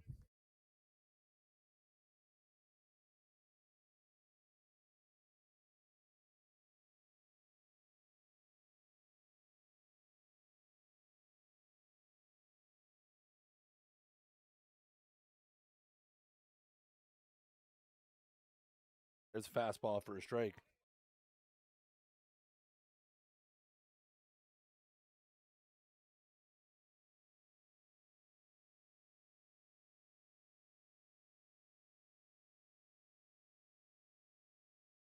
That's a foul ball.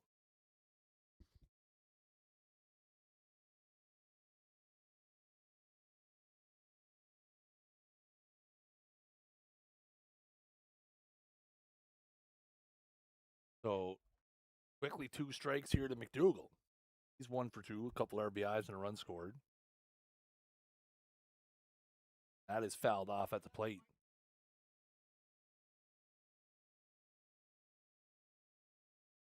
And we will have a second game here this afternoon. Again, we have no idea what the start time will be, but we'll have live coverage of game 2. Probably 30 to 45 minutes after the completion of game 1. That is hit high in the air to left. Cook didn't see it off the bat, but now he picks it up out there, and he drops it! That will allow the runners to advance. That will be E7.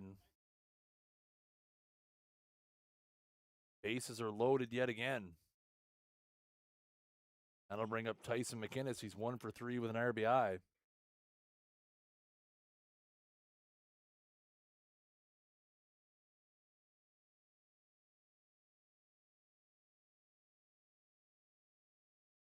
There's a swing and a miss from McInnes for strike 1.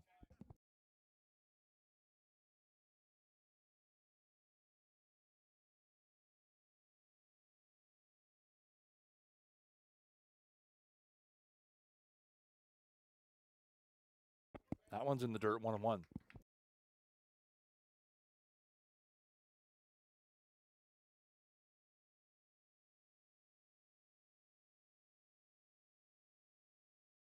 One ball, one strike. One out here in the top of the 6th. That is outside for ball 2. The Islanders have scored 4 in the inning. All 4 courtesy of Dylan Doucette's grand slam home run. If the base is loaded here again, count is 2-1 to McInnes.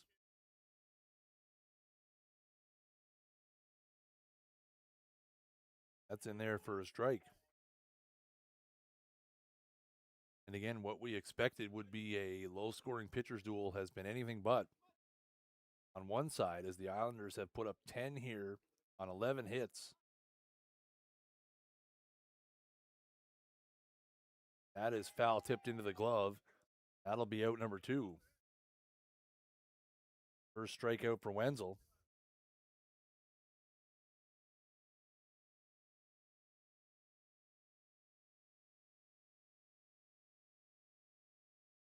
That'll bring up Logan Gallant. He is over 2 with a walk.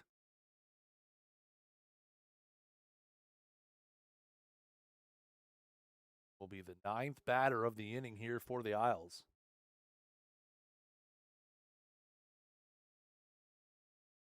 That's a curveball that catches a piece for strike 1.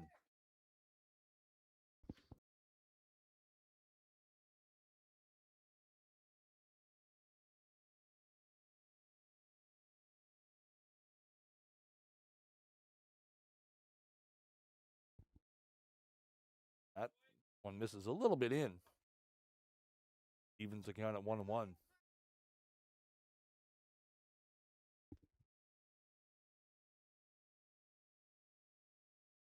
One ball, one strike. 2 outs here in the top of the 6th. That one is hit out towards short. Keating takes the short hop. He'll go the easy way for the force out. So a fielder's choice ends it, but the Islanders add on 4, courtesy of a Dylan Doucette grand slam home run. After 5.5, it is Islanders 10, Ironmen no score.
Well, the Ironmen are in need of a bottom of the sixth inning, similar to what they had on Thursday night, as they find themselves down 10.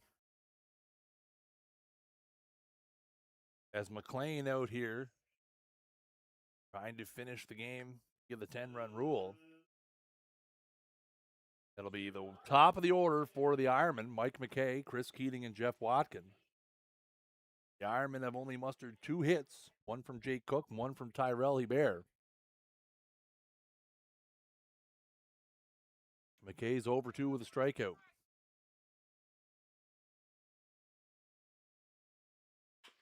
That is hit towards short. Do set up with it, a strong throw across, but he will throw it away. And immediately the scorer puts a hit on the board, which is the right call. I think McKay had that beat out regardless. So a leadoff single, an infield single. And that'll bring up Chris Keating. Keats is over 1 with a walk. Walked way back in the first inning. Seems to have shaken off whatever he was experiencing with his foot there after his second at bat. That's a foul ball at the plate. Keating takes a mighty hack at the first pitch.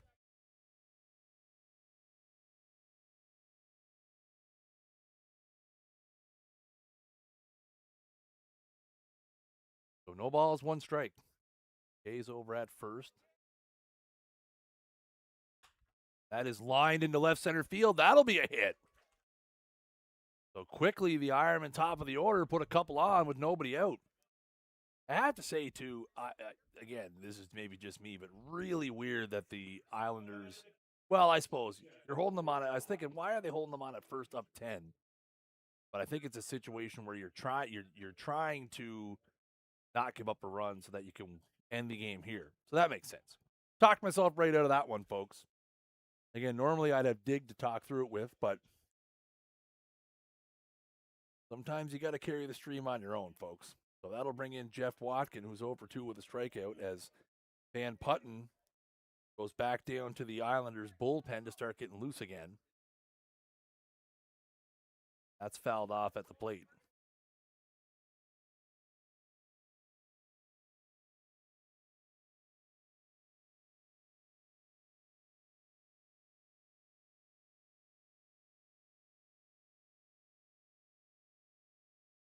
So 1 strike here, nobody out. Bottom of the 6th. Ironmen have the first 2 men on. An infield single by McKay. A base hit to left center by Chris Keating. That misses away.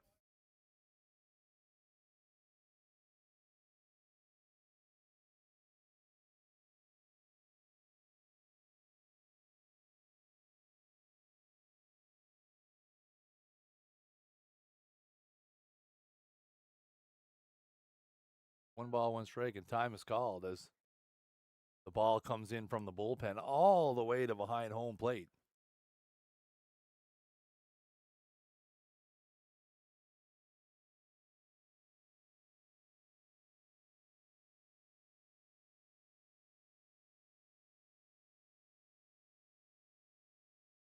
So we're back in here for the 1-1.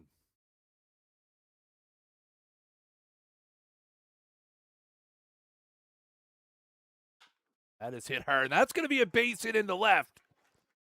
McKay is going to round third, and he is going to score as that ball was overrun by the left fielder, Nolan Ryan. So the Ironmen are on the board. It's 10-1. Jeff Watkin with an RBI single there. That'll be his 16th RBI of the season.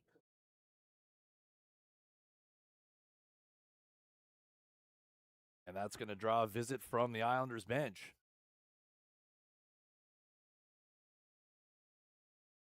As the first 3 men have all reached here in the bottom of the 6th. This is the first real sign of life from the Ironmen here in the ballgame. And they have had some runners on, obviously coming into this inning with a couple of hits and a walk. Lane overall has been very good. Again, he's allowed his third, fourth, and fifth hits and his first earned run. Now, runners still at first and second here, and Jake Cook up. He's 1 for 2. Singled into left center his last time.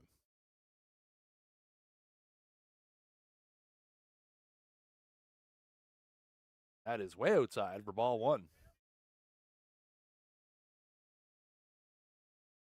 Again, still no real pitch count concerns for McLean. That was just his 75th of the game. At this point, more effectiveness concerns. That is down for a ball. And again, I will say it is hot. It is hot out there. That has to wear on you. Out there in that heat, the Islanders dug out in the direct sunlight path as well. 2-0 here to Cook.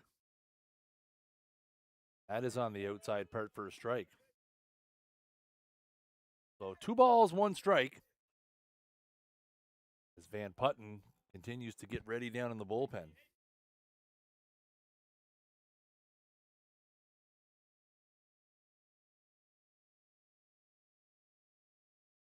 That is nubbed out in front of the plate. McLean up with it, and he will make the play to first. So that will act as a sacrifice bunt of sorts.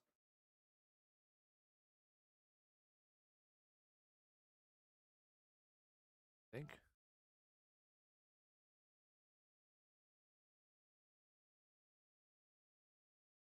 Oh, no. I thought maybe there was some discussion on whether or not that was a foul ball, but no reaction from Cook. So second and third now with 1 out for Logan Walsh.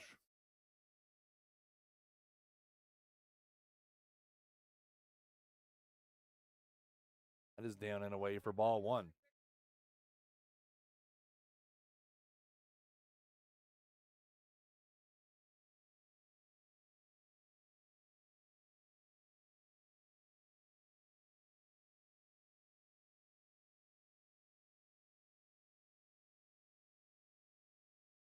Swings through that one.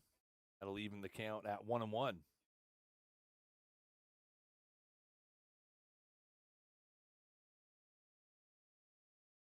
One ball, 1 strike. 1 out here, bottom of the 6th.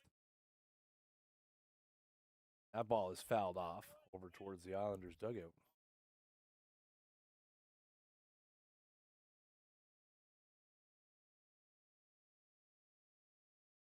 So 1 ball, 2 strikes now to Walsh. Walsh 0 for 2 in the game with a strikeout.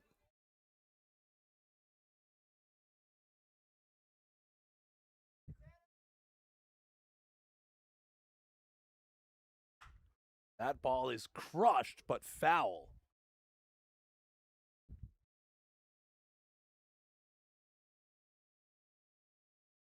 Into the traffic. Again, the Miramichi exhibition in town, so a lot more traffic than usual. I can see the cars lined up all the way back to the entrance to the pay center. So foul balls over there. Definitely a high percentage of danger. Another 1-2 to come. 1 out. There's a swing and a miss by Walsh for the second out of the inning.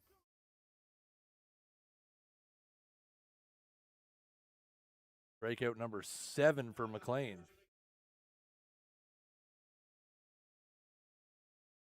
And that'll bring up Nick Leggett. Still runners at second and third here now with 2 out. Leggett is 0 for 2 with a strikeout. There's a swing and a miss at a changeup for strike 1.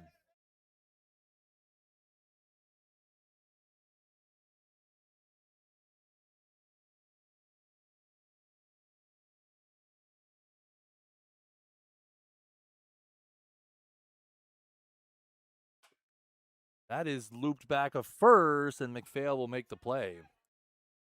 So the Ironmen get 1 to keep it going to the 7th inning, but that's all they get as they strand a couple on, and after 6, it'll be Islanders 10, Ironmen 1.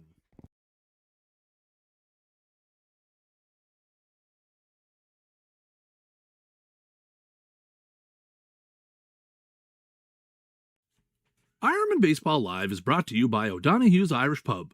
Lobster roll, fries, and a cold beer. That's it. That's the ad. What else do you need to hear?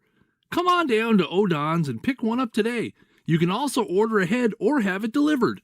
check out our website, o'donohues.com, or check us out on DoorDash. O'Donohue's, welcome to your pub.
So we go to the top of the 7th.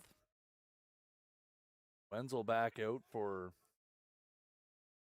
his second inning of work.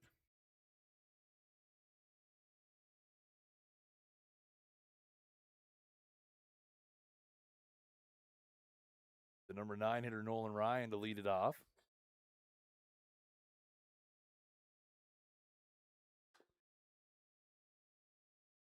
Fouls that one off. Ryan's been on base a couple times. Been on base a couple times. 1 for 2 with walk.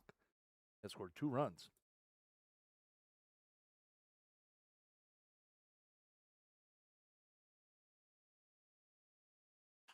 That is looped towards third, and that's going to be foul.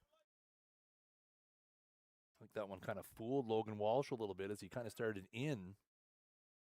Tried to track back, able to corral it. It's a foul ball. Run the count to 0-2.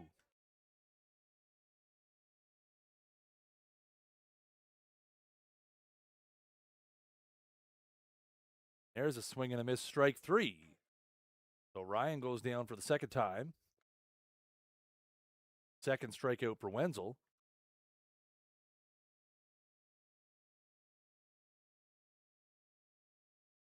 That'll turn it back over to the top of the Islanders' order. 5th trip to the plate for Simon Dubois, who's 1 for 4 with a run scored and a strikeout. There's a curveball for strike 1.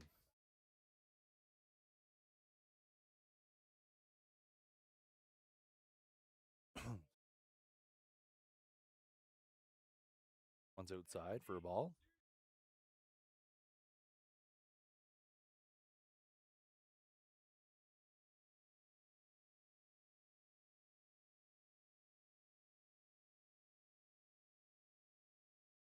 That one's high for ball 2.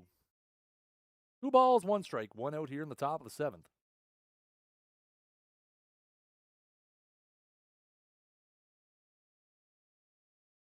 That's foul back. That'll even the count at 2-2.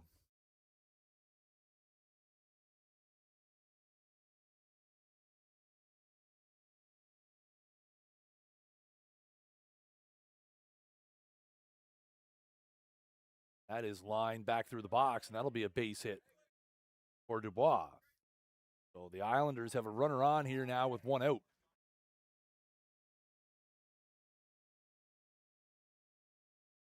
They'll bring Pickett's to the dish. He's had himself a game, 2 for 3, 2 runs scored, an RBI, and a walk. Well, bat here with 1 on and 1 out, top of the 7th.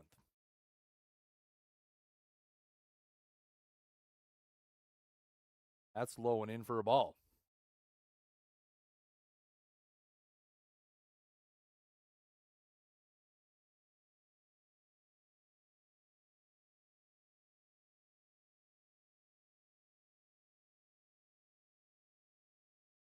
The 1-0 from Wenzel.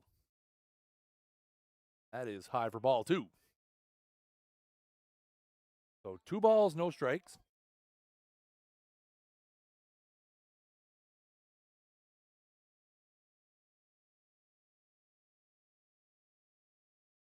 And the 2-0.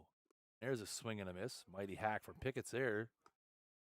Swings through it. You run the count now to 2-1.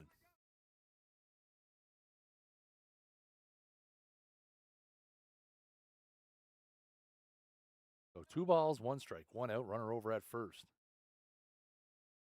That's on the outside corner for strike 2.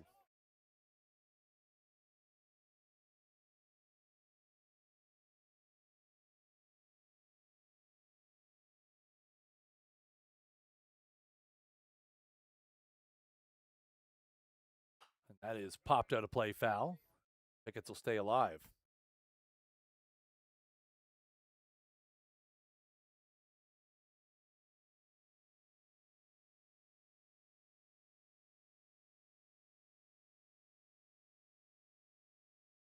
So 2 balls, 2 strikes. Here comes another one from Wenzel. That is down and in for ball 3. That'll run it full now.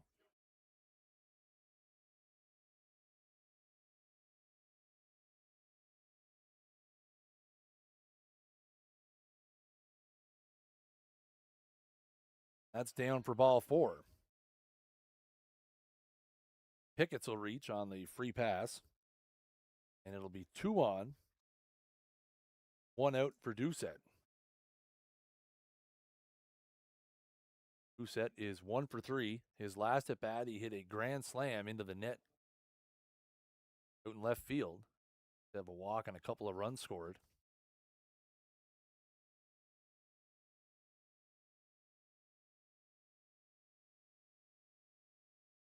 That one bounced well out in front of home plate for ball 1.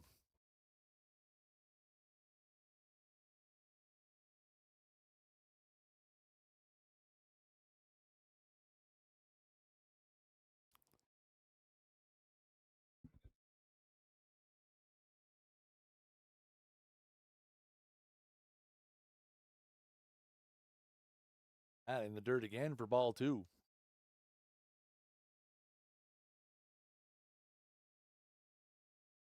Two balls, no strikes here. To the Islanders shortstop.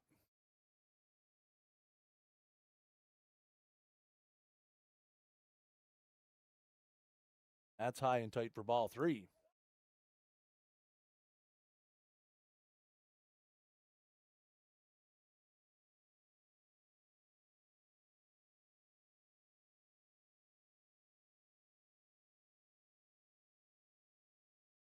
That's in there for a strike. So 3 balls and 1 strike. 1 out here in the top of the 7th. Was out at second after a single. Pickett's over at first after a walk. Wenzel looking for a ground ball here.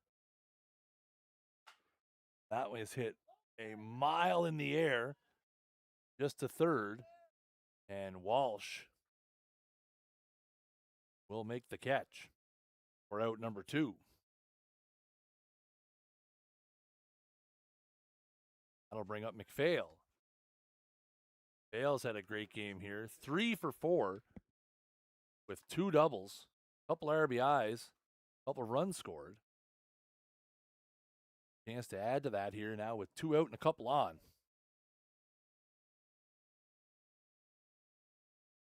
That one high and away for ball 1.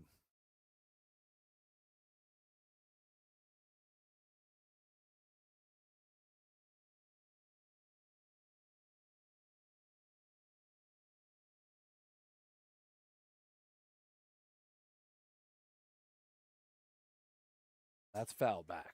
The count at 1 ball, 1 strike.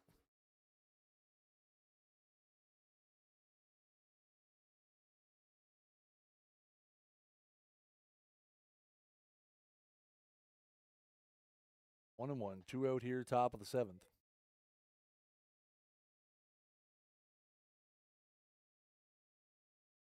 Inside for ball 2. Wenzel trying to put up a 0 and then hope the Ironmen can put another magical inning together in the bottom of the 7th.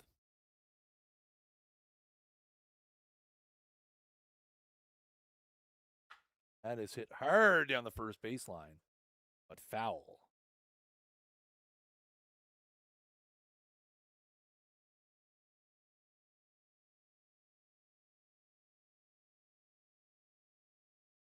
So 2-2 now is the count. 2 out. That is popped up in the infield. Maulson at it, and he will make the play, and that will end the top of the 7th. We will go to the bottom of the 7th. The score, Islanders 10, Ironmen 1.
So last kick at the can for the Ironman here. It's going to be 7, 8, 9. Maulson, Humphreys, and Hebert, the scheduled hitters.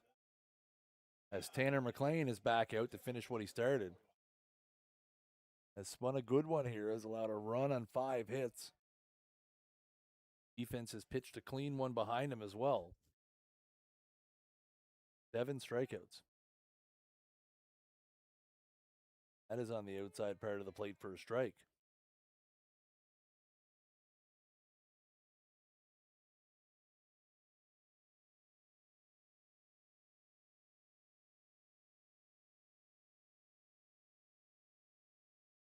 The dirt for a ball.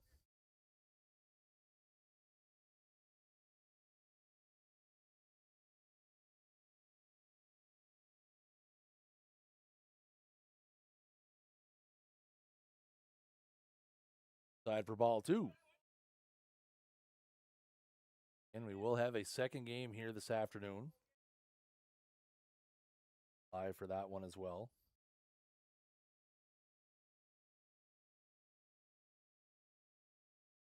Is down and in for ball 3.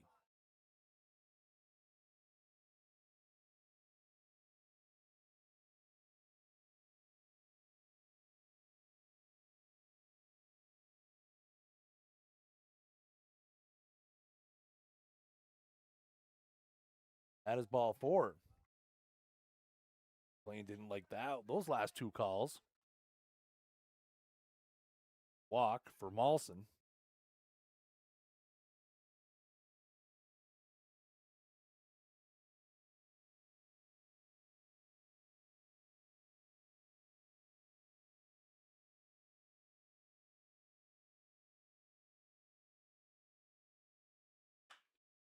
And Humphreys hits that one high in the air to left.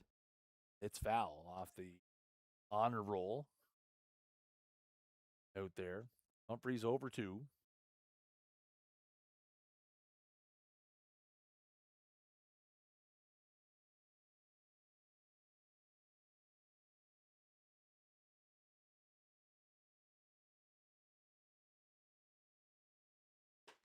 That's on the outside part of the plate for strike 2.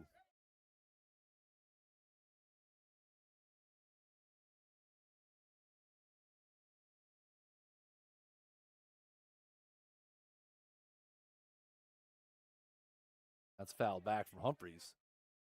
Foils that one to keep the count 0-2.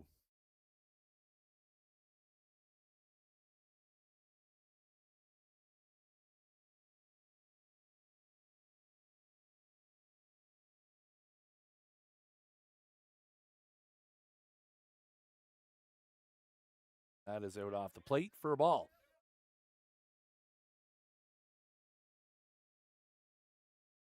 So 1 ball, 2 strikes is the count.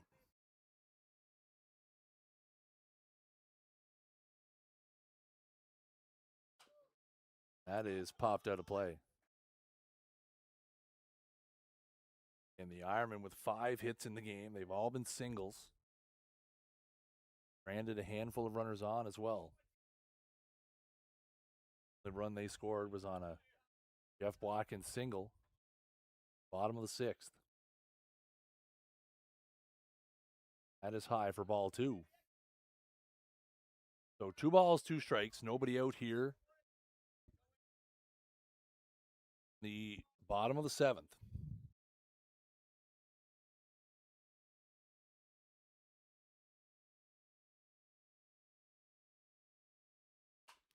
That is fouled out of play by Humphreys. Stay alive.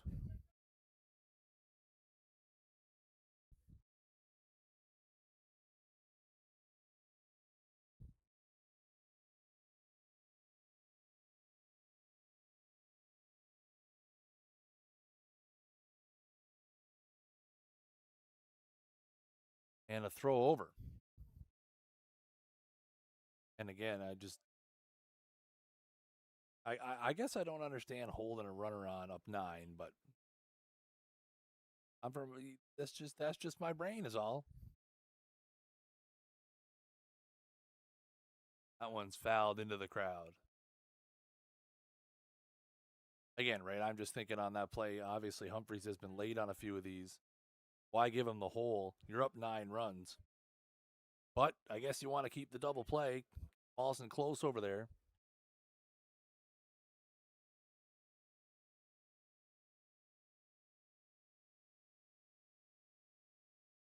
That is fouled away down the right side again. That one stays in.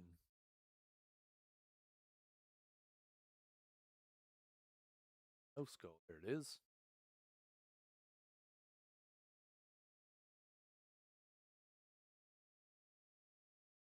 So we're back in here for another 2-2.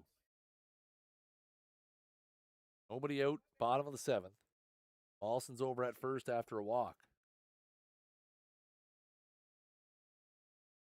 That's on the outside part of the plate. Strike 3. 8th strikeout of the game for McLean.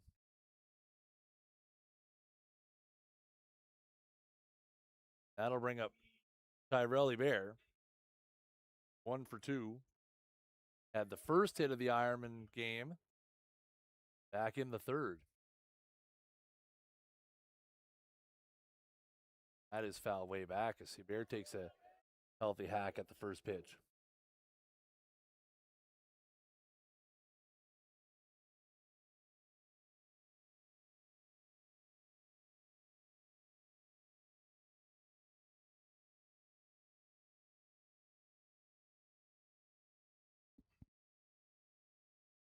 Oh, 1. That's outside for a ball. 1-1.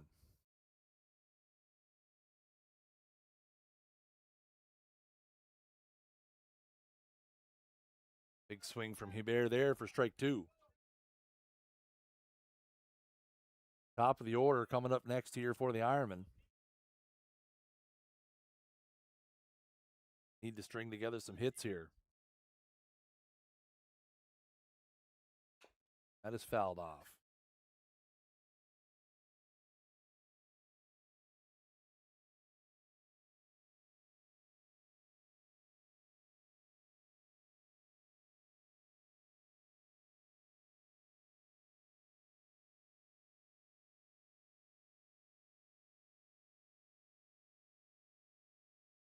There's a swing and a miss by Hebert for strike 3.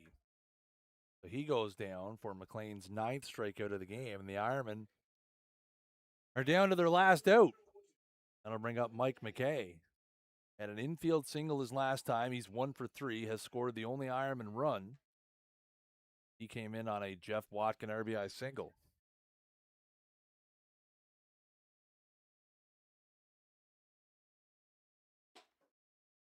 That's a ball.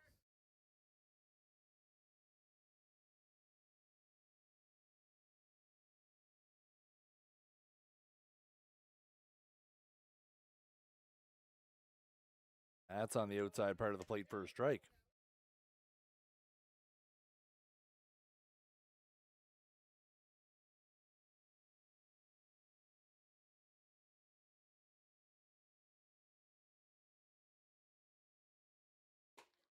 That's a curveball for strike 2. Now with 2 outs, the Islander is going to play behind the runner at first. So 1 ball, 2 strikes here. The Ironmen down to their last strike in the bottom of the 7th.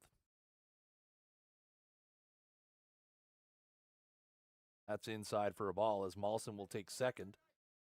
That'll be defensive indifference.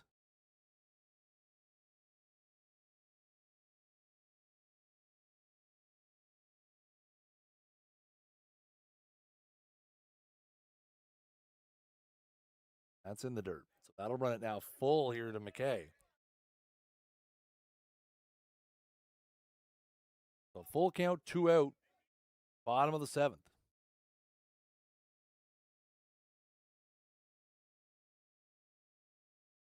That is lined back up the box. That'll be a base hit. Mawson, who was going on the play, will come in to score. So that will be an RBI single for Mike McKay, and that cuts the score now to 10-2.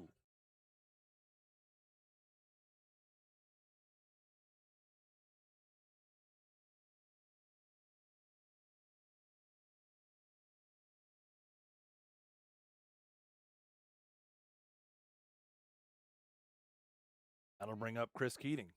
1 for 2 with a walk. That is hit high in the air to center field. Dubois takes a step back, and that's going to be the ball game. So the Ironmen get 1 late, but Tanner McLean finishes what he started. He goes the distance, allows a couple runs on 6 hits, has 8 strikeouts, and the Islanders take game 1 here by a score of 10-2. Will extend their lead over the Ironmen to a game and a half as the Islanders improve to 16-7 and the Ironmen fall to 13-7. We'll have game 2 here later. We will keep the stream up, and we will be back once game 2 begins. Thank you guys all for tuning in. We hope to see you back for game 2 here on Ironmen Baseball Live, brought to you by O'Donoghue's Irish Pub. The final of game 1, Islanders 10, Ironmen 2.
Okay, folks, we are back for game 2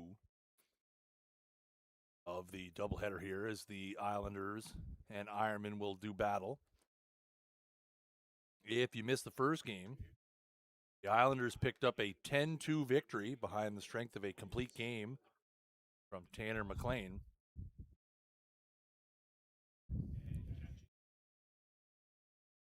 It'll be Jordan Stevenson against Jamie Walls here in game 2 as the Ironmen try to salvage a split. Get themselves back to within a half game. As the Ironmen take the field, we see some changes here. We don't have the lineups, but that's okay. We'll figure it out as we go. But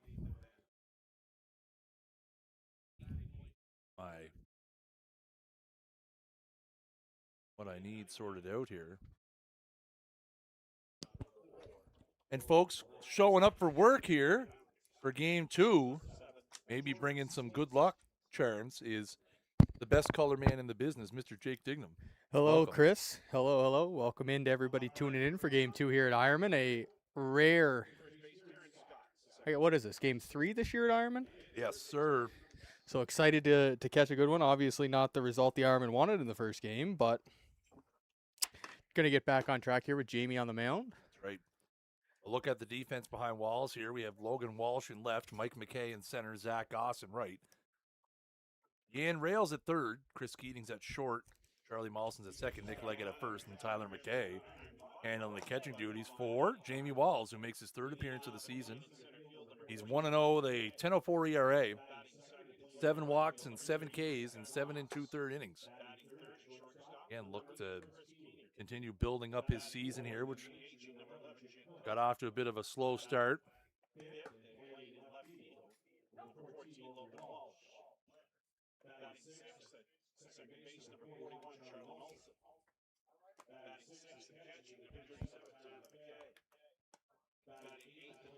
And the Ironmen looking to salvage a split here in the second game.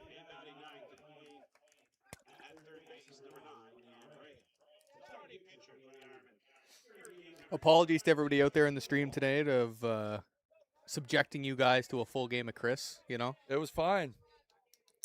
That's a lot to do up here. Thank you, Chuck, for that. There's the Islanders lineup dig if you want to take a look.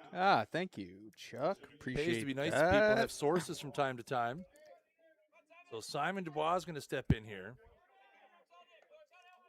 2 for 5 in the first game.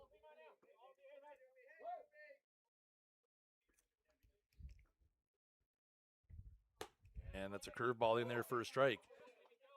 Different umpiring configuration here for the second game. We have Matt Whipple behind the dish. Wanted me to say hi to his family who might be out there watching today. Darren Scott over at first, Josh Humphrey out at second, and Brian Cummings at third. That is fouled away, and it's quickly 0-2.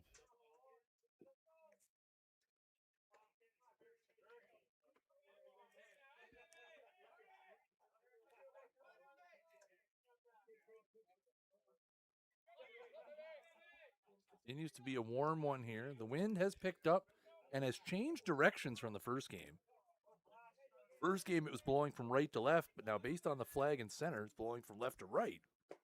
That's in the dirt. Nice change up from Walls there, trying to get him to chase.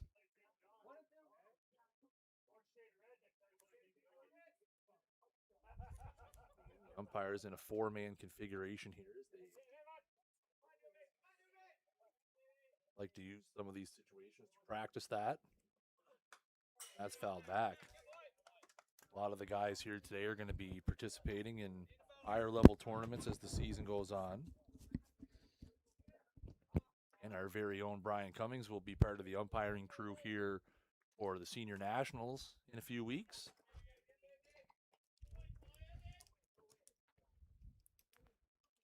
And here comes another one too.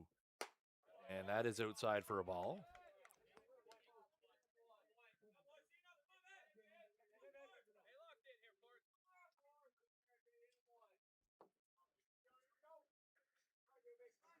The 2-2. And that stays high for a ball. Good at bat here by Dubois to open the game, making Jamie work. Yeah, absolutely. A lot of great at bats, 1 through 9 for the Islanders in the first game. Really made Jay Miller work, made Adam Wenzel work as well. And that is fouled away.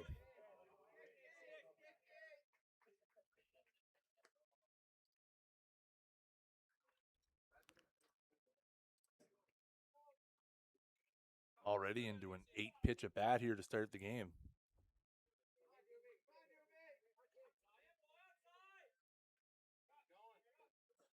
And that is ball 4. Dubois starts the game off with a free pass. We'll bring up Duncan Pickens.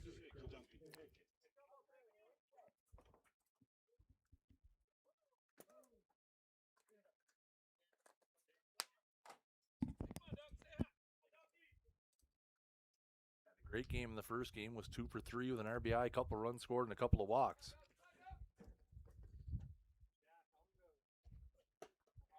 That's inside for ball 1. Something to watch here is Dubois with some good speed at first base, is to see if Jamie's able to kind of pick up the pace to the plate and give Tibb a chance to make a strong throw. Yep, absolutely.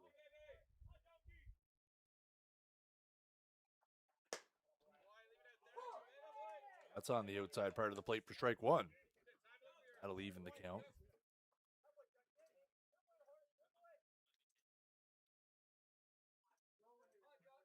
The Islanders don't run a whole lot, only 22 steals as a team, but Dubois does lead them with 5.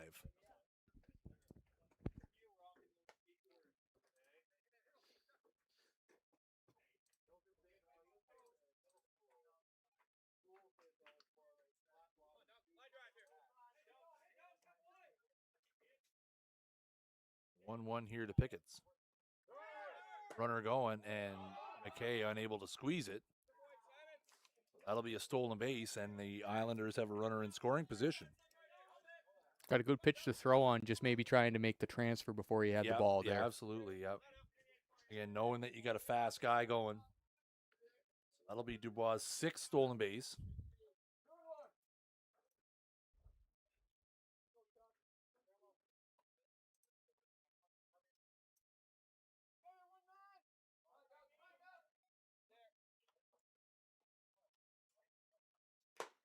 There's a foul tip. Even the count at 2-2.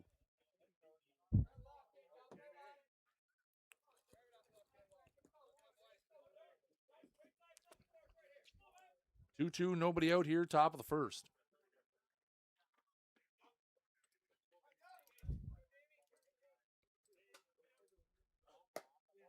That is outside for a ball.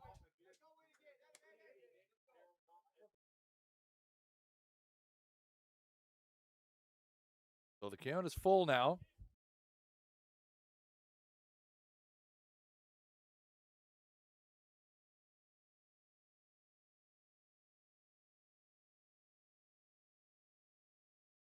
Big pitch here early in this ball game. That is hit high in the air to right center. That is a long run for McKay and for Goss. McKay will make the play. That will allow Dubois to tag and go to third. So a productive first out for the Islanders on the fly ball to the outfield. Good job by Pickett's there, making sure that that ball went to the right side of the diamond, able to move the runner over 90 feet. And now you got Doucette McPhail with a couple chances to drive in the opener here. Yeah, and then they both did a great job of that here in the first one. Doucette was 1 for 4, but that one was a grand slam in the 6th inning. Also had a walk and a couple of runs scored. Bats here with 1 out and an RBI opportunity here, top of the first. That's a curveball in there for a strike.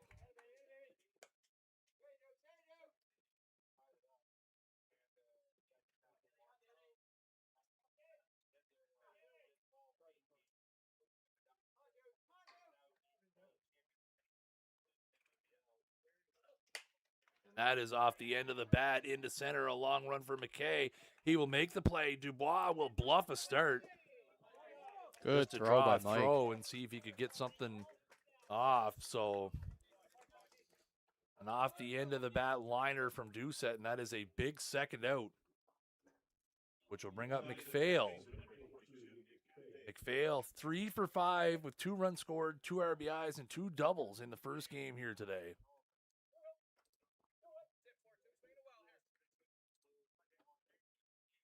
Need a base hit here. Now, you know what? I'm going to just throw this out there. Mhm.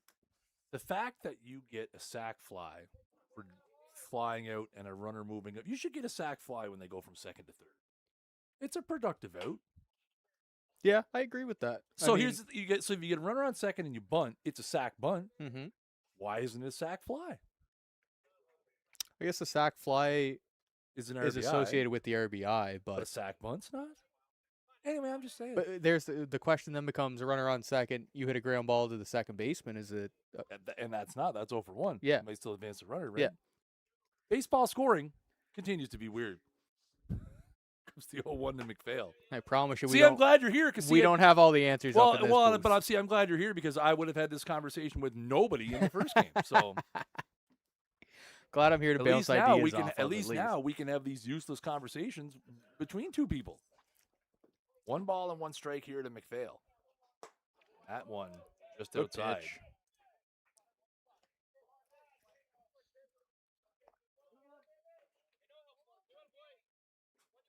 So 2 balls, 1 strike.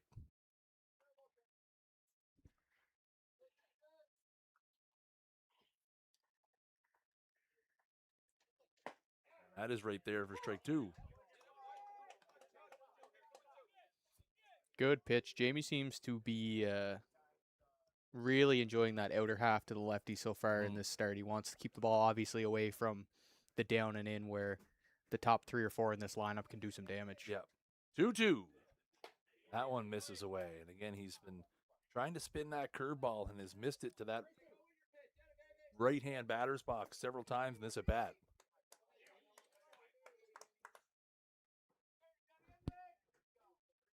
So we're going to get a full count 2-out pitch here. Runner at third.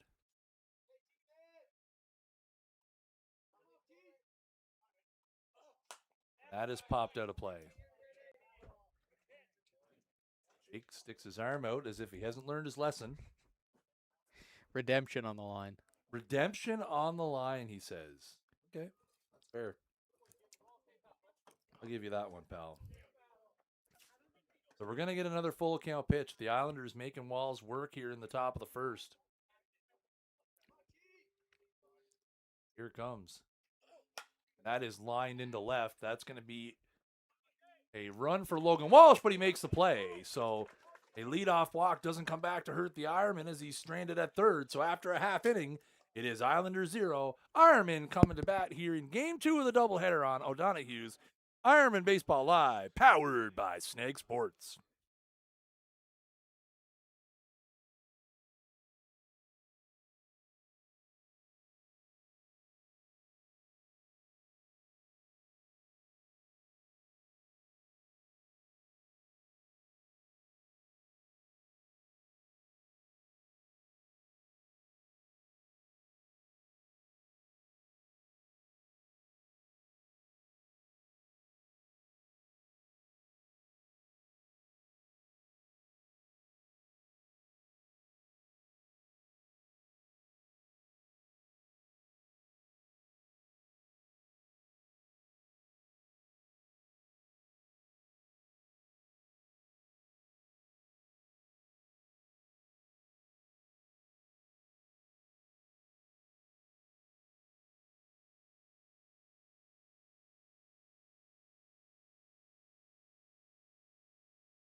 So we go to the bottom of the first here. Jordan Stevenson takes to the mound for the Islanders. The New Brunswick Senior Baseball League veteran, making his 7th appearance of the season. He's 3-2 with a 4.31 ERA in 26 innings. He has 27 strikeouts and 7 walks.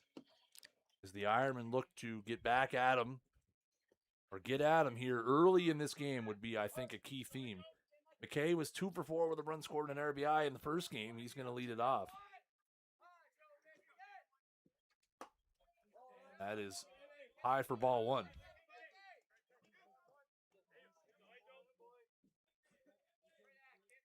You figure it out, pal? I figured it out. We're having a little trouble here. That's all right. And there is a swing and a miss by McKay. Trying to figure out the umpire schedule. That's okay. It's tough. It Quick is. shout out to the U11 Twins who swept a doubleheader with the Woodstock Shire Towners this morning. Excellent. Excellent. Good.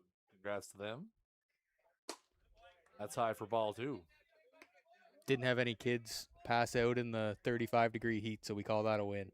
Yeah, no, that is always a good day when that happens. And that is on the outside part of the plate for strike 2. So 2-2 here. The McKay, the Ironman leadoff hitter.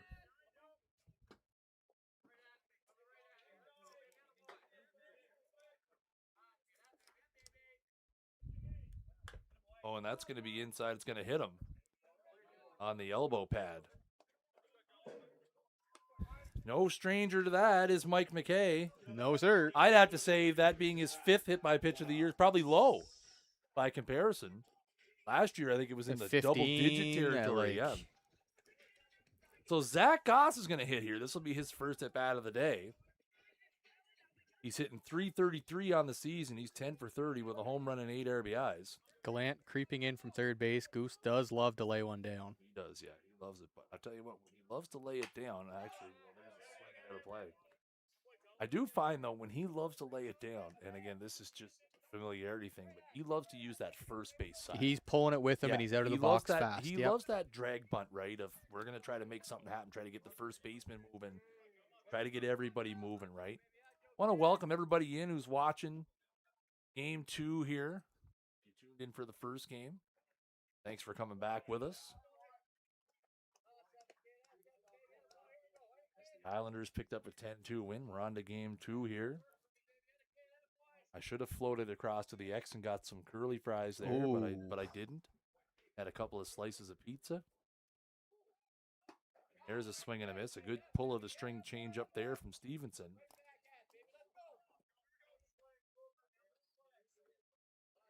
Count is 1-2.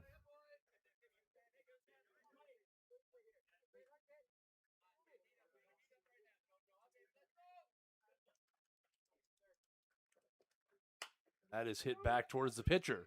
On to second for 1. On to first. That's going to be a 1-6-3 double play. And just like that, the leadoff base runner is erased.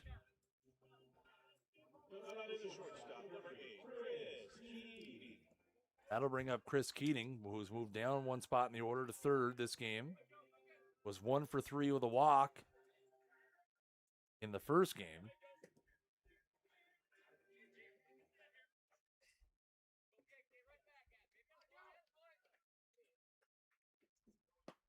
That's down and in for ball 1.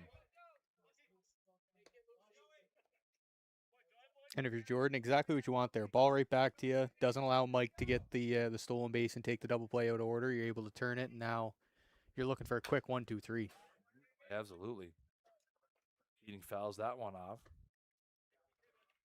Keating showing no ill effects of, again, in the first game, he hit a grounder and might have hurt his foot or his ankle, but stayed in the game, completed the game, and is in here for Game 2, so wouldn't be real concerned about that. Just a little bit of a stinger, perhaps.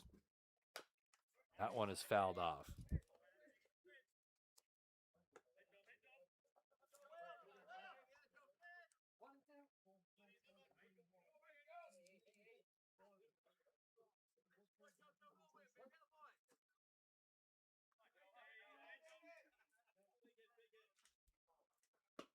That is low and away for a ball, so that'll move it to 2-2.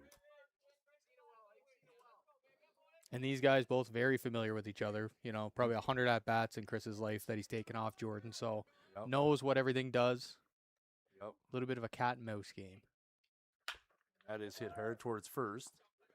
McPhail's going to handle himself. So Stevenson will face the minimum in the first. So after an inning here in game number 2, no score.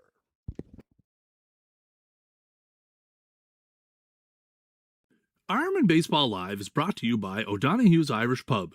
If you're looking for great lunch options, look no further than our weekly soup and sandwich special. Available from 11 to 4 Monday to Friday and 12 to 4 on weekends, swing by for a feed or order through our website, o'donoghues.com. Make sure to check out our Facebook page for this week's special. O'Donoghue's, welcome to your pub.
So we go to the top of the second. We'll score in the first. And it'll be Cole McLaren who's going to handle the designated hitting duties here in game 2.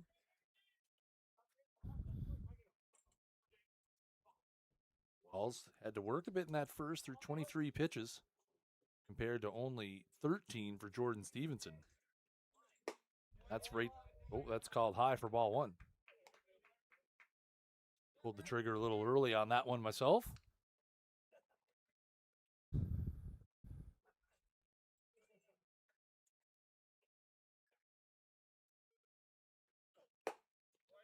That's in there for a strike.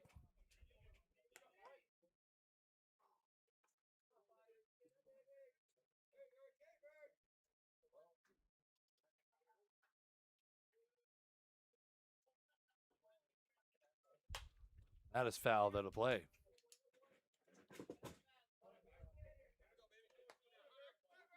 Sounded dangerous downstairs. Yeah, I don't know what that was. Oh, that's probably Quinn up to no good.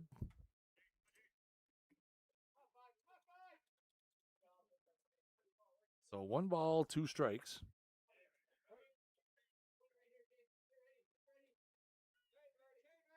Like that's outside. I was going to say, look like the lights almost went out on the scoreboard there, which I believe is still being powered with a generator. Oh, okay, yes. So might be in some need of some fuel here after Might need a quick rundown to after Kingston's. 3 hours and 15 minutes. Yes, head on down to Kingston's Fuels and pick up some. Get that jerry can loaded. That's a sinking liner into right center, but McKay will be there.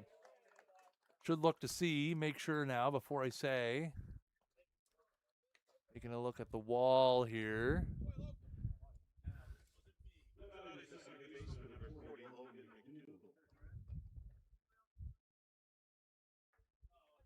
See who the fuel sponsor is. Would have been a great opportunity. Well, we could go back to City Limits Convenience and get in and fill up that fuel yes, there. no, exactly. There you go, see? Nothing against Kingston's, but chance to shout out a wall sponsor here.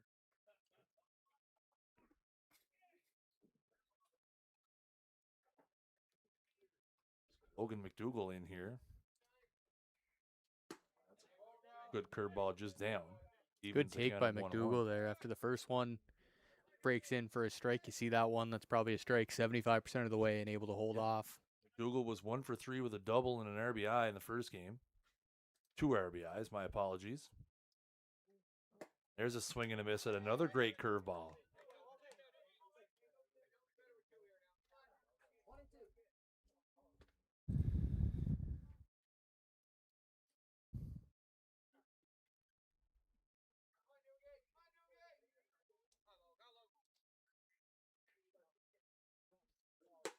That's on the outside part of the plate for strike 3. McDougal goes down looking. A great paint of the black there by Walls. Yeah, good job by Jamie. Get ahead with the curveball, and then able to pump a fastball down in the bottom third of the zone there to record his first strikeout of the day. And Van Putten's going to get his first at bat of the day here as he's in right field. Again, he made an appearance in game 1 out in the Islanders bullpen, but was not needed. That's a curveball for strike 1.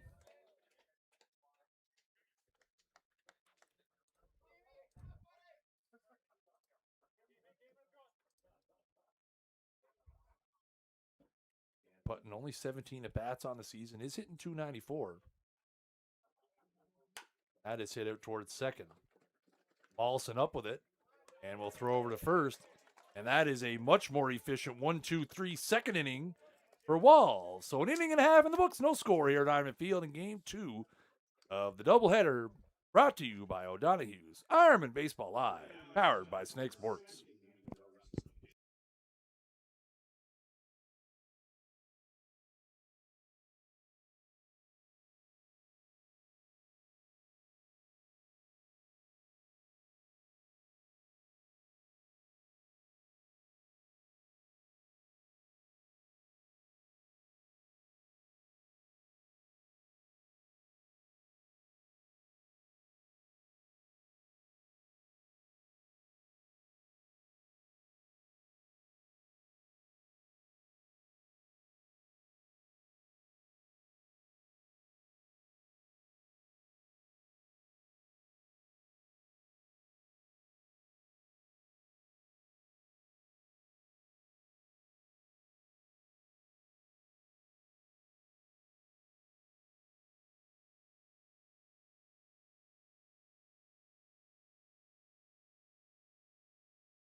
Okay, we go to the bottom of the second. It's going to be Jake Cook leading it off. Cook 1 for 3 in the first game.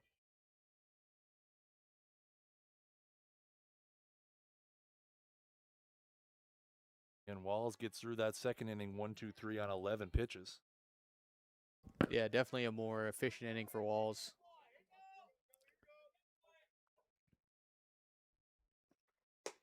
That's strike 1 to Cook.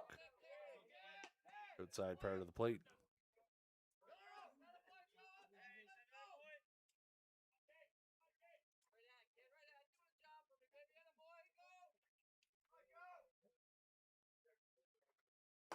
That's a curveball that stays a little up.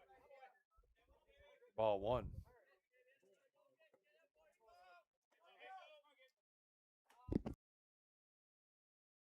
So 1 ball, 1 strike. And that is lined back up the middle, and what a stab by Jordan Stevenson. A great play there as he snags that comeback liner for out number 1. Just threw the glove out there as a reaction, able to stab it out of the air. The first out of the second inning. Here's Logan Walsh, was 0 for 3 with a couple of Ks against McLean. That's on the outside part for strike 1.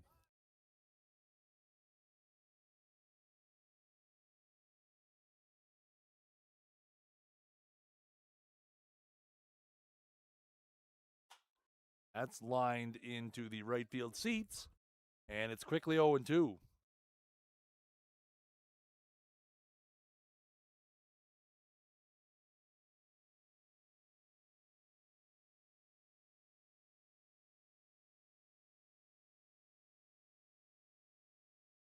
So 0-2 here to Walsh.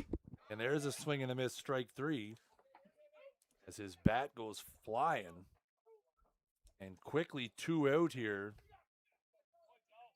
for the Ironman. That is Walsh's 3rd strikeout of the day.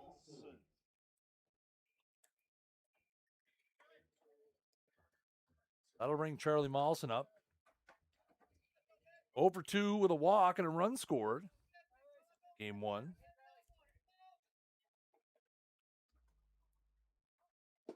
That's a curveball down and in for ball 1. Jordy wasted no time here, going right after the Ironman hitters. Not fooling around so far in the second game. No. That is hit into the air to left. And it will come in and make a sliding play to end the inning. So another 1-2-3 for Stevenson. So 2 innings in the books here. No score on Ironman Baseball Live. Brought to you by O'Donoghue's Irish Pub.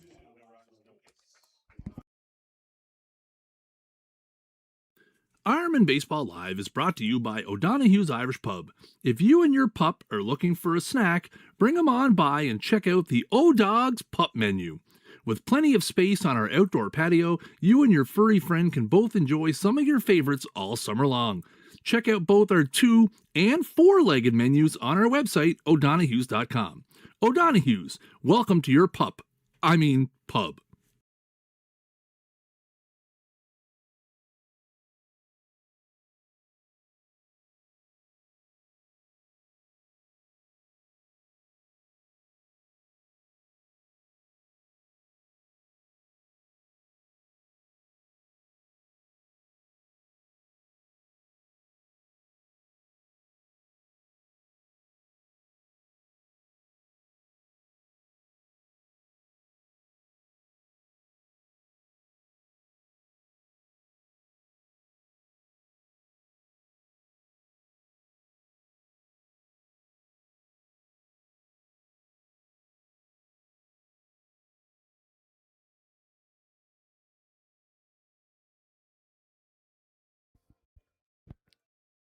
We go to the top of the 3rd.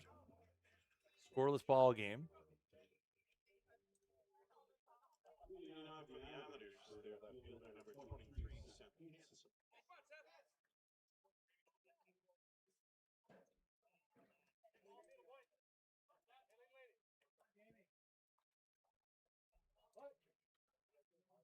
This is going to be Seth Hansen stepping in here.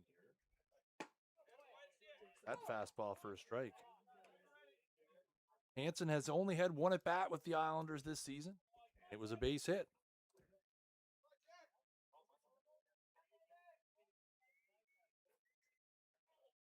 That's outside for a ball. So Hansen putting his perfect record on the line here against Wolves. 1,000 batting average against Wolves. Absolutely.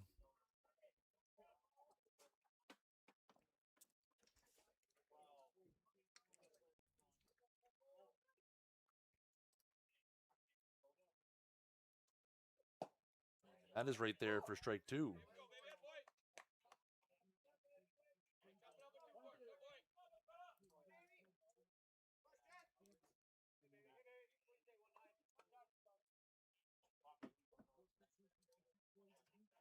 So 1 ball, 2 strikes.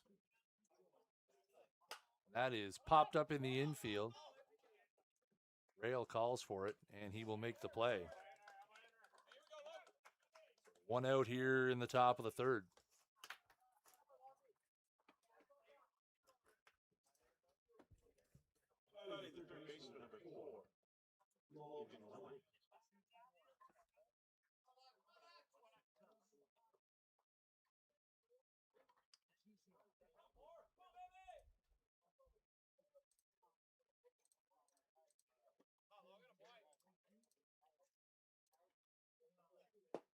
That is down for ball 1.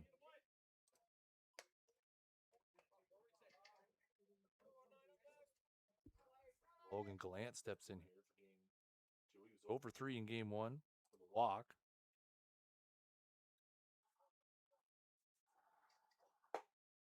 That is taken for a strike.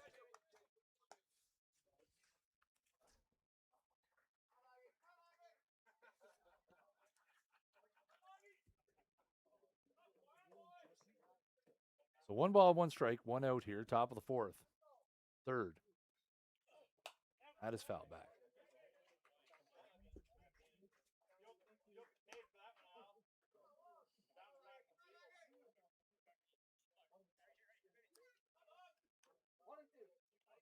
So 1-2 strikes. 1 out here in the top of the 3rd inning.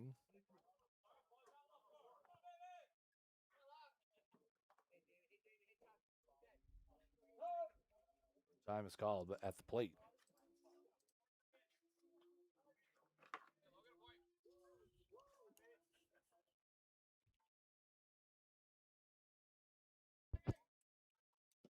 So back in here for another 1-2. Way outside. Jamie trying to make a perfect pitch there and just yanks it. Yanks it out, goes to 2-2.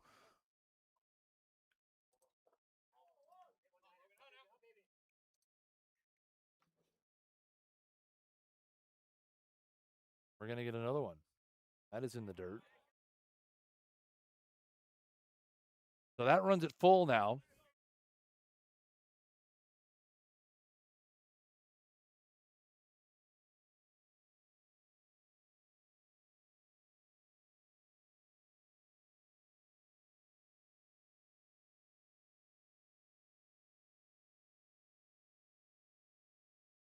That is popped up. McKay's going to have a hustle, and he's not going to get there. A great effort with the dive, but unable to get to it. Tough play. This unfortunately wasn't hit high enough for Tyler to have time to get underneath, but heck of an effort. Absolutely. Your pitcher will appreciate that. Yeah, for sure. I mean, laid out there, try to get it, unable to come up with it. So we're going to get another full count pitch here to Gallant.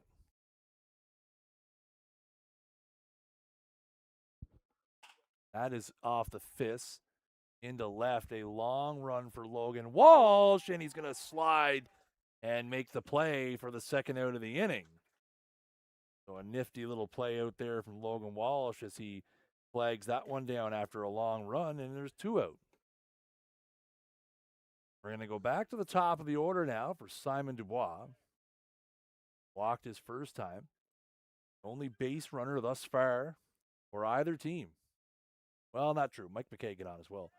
Both of the leadoff hitters have reached. Yes. Dubois with a walk and McKay with a hit by pitch. Didn't even need you to correct me there, Jake. First time for everything. That's in there for a strike. Really, the fans that should have been correcting you game 1 when I was here in the chat, you know. Oh, listen, the chat. They were on top he is. The chat can be vicious at times. Listen, I didn't have any issues with who was playing 3rd and short today, so let's just leave that at that. There's a curveball that misses high and away.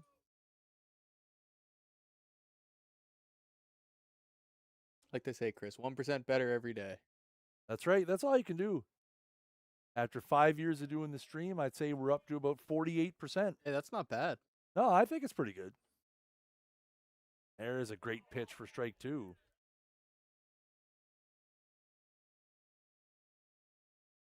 Well, I didn't like that one. Has questions about Matt Whipple's strike zone.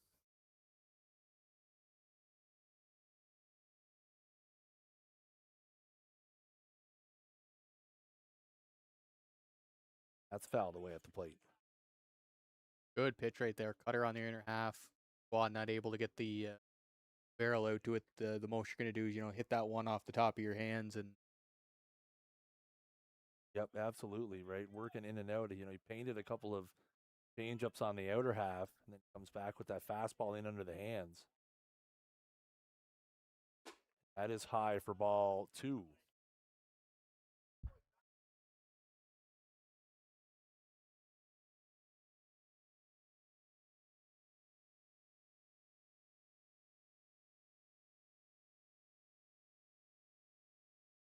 Two out here, top of the 3rd.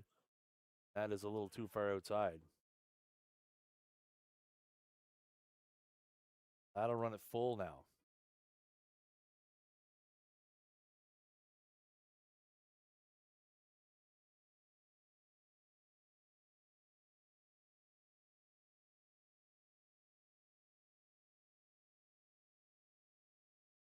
That is hit in the air to center.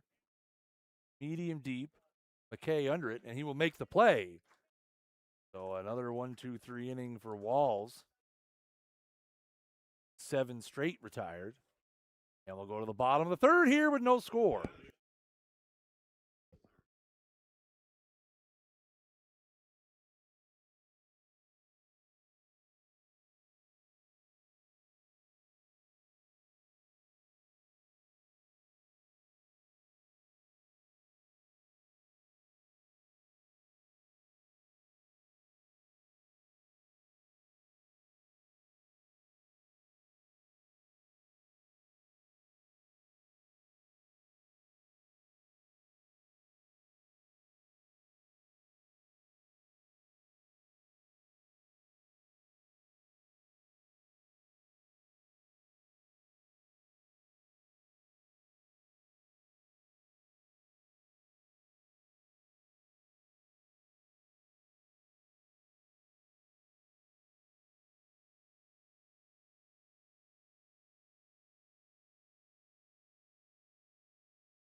So Tyler McKay is going to lead it off here in the bottom of the third.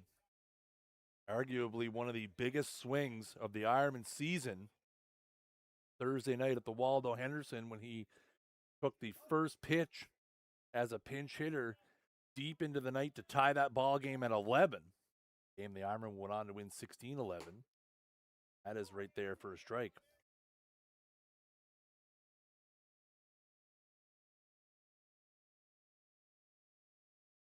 No score here as we go into the bottom of the third inning. That is high for ball.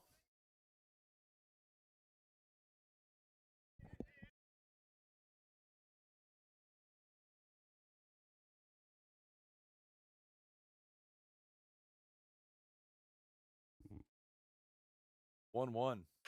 That is hit out towards short. Dude set up with it. And a throw across, and it skips away. And that's going to go out of play. And again, not something we see from the Islanders very often, a defensive miscue, as that was a routine 6-3. Doucette shorts it over to first, and it skips over the wall, so that will be E6. And McKay will be at second with nobody out. And Yeah, again, Doucette all the time in the world there. You know, you look up and you realize Tyler's running, you got some extra time, and you try to almost place it over there instead of just getting rid of it and throwing it. And unfortunately, that's what happens. And that's low and away for ball one to leg it. Again, if you are the Ironman, you absolutely have to take advantage of this. Yeah, all that Nick's concerned about right here is getting that runner to third base, less than 2 outs. Got Yan and Mike coming up.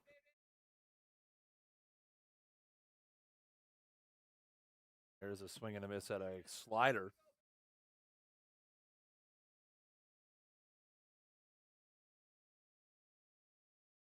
One ball, one strike.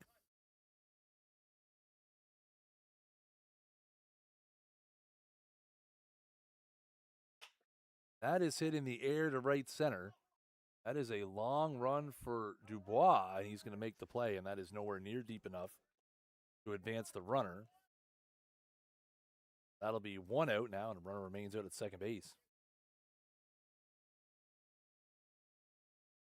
And that'll bring up Yan Rail, his first at bat of the day. 267 on the season. He has a homer, a couple doubles.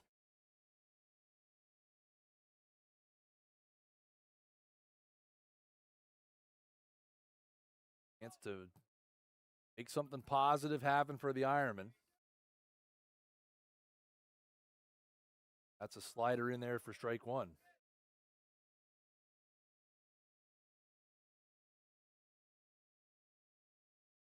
Looks like he's swinging a new twig there. Yeah, brand new out of the That plastic. looks like it's right out of the plastic here.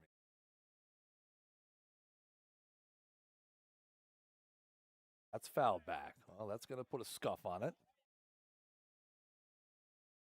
Quickly 0-2. And you know what? Something to think about. Jordan, one of the most dominant pitchers that we've seen in the Brunswick Senior Baseball League in the last 10 years. And Yan, a guy that probably has never faced Jordan, so it'd be interesting to see what he has to say. Swings at that one on the outside for strike three. I'm not sure if they faced each other earlier in the season over on the island. Quite possibly. And Stevenson, a different breed, has put together a impressive career. Seen a post on the Islanders socials. He's chasing down Matty Jenkins for the second most wins in NBSBL history.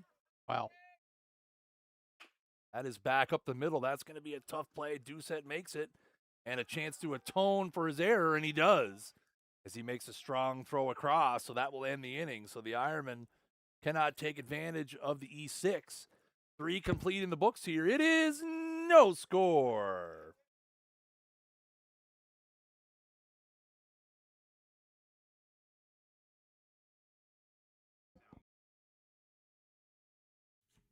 Ironman Baseball Live is brought to you by O'Donoghue's Irish Pub. Lobster roll, fries, and a cold beer. That's it. That's the ad. What else do you need to hear? Come on down to O'Don's and pick one up today. You can also order ahead or have it delivered. Check out our website, o'donoghues.com, or check us out on DoorDash. O'Donoghue's, welcome to your pub.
We go to the top of the 4th inning.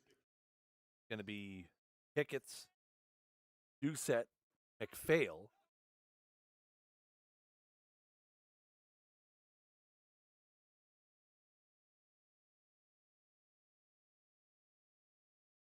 No score after 3. Ball's back to work, and that is hit in the air.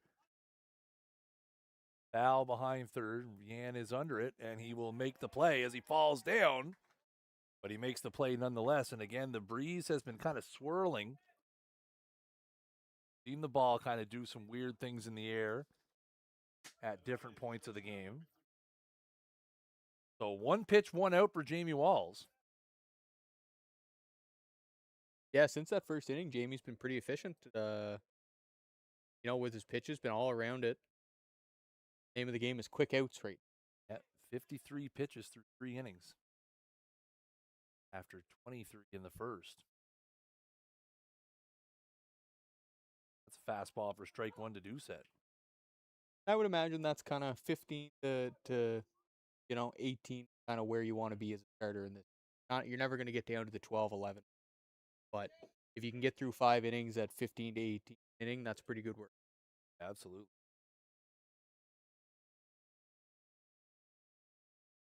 Quickly, he's ahead of Doucette here 0-2.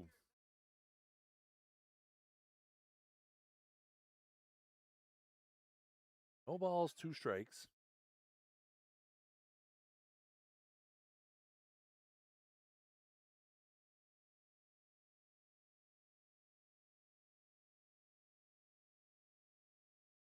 Balls is back in. It's in the dirt. Tries to get Doucette to chase. But not having it.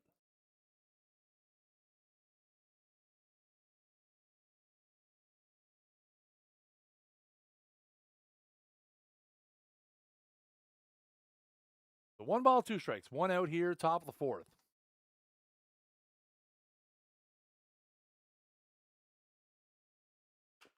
That's fouled off at the plate.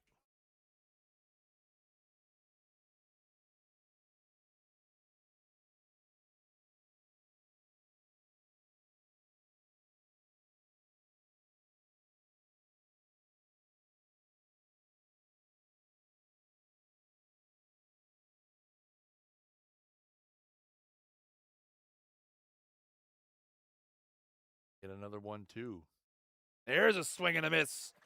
Strike 3. As Doucette goes down, that is the 2nd strikeout of the game for Jamie Walls.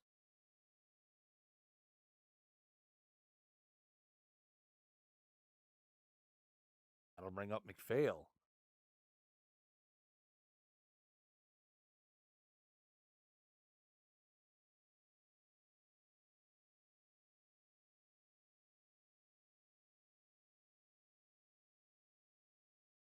There's a curveball in there for a strike.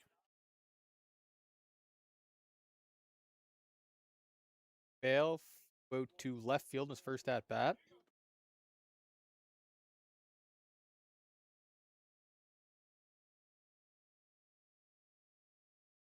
Comes from Walls. That is in there for strike 2.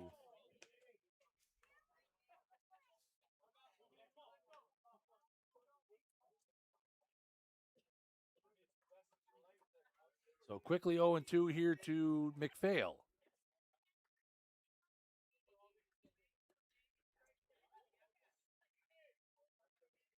That is fouled back. A defensive hack from McPhail there. Yeah, that one got into his kitchen pretty quick, and good job by him able to even make contact with that one after triggering a little late. Yeah, absolutely. Very defensive swing there. Geared up for something. So we're going to get another 0-2. Looking away here. Get it there, but Fail able to foul it off.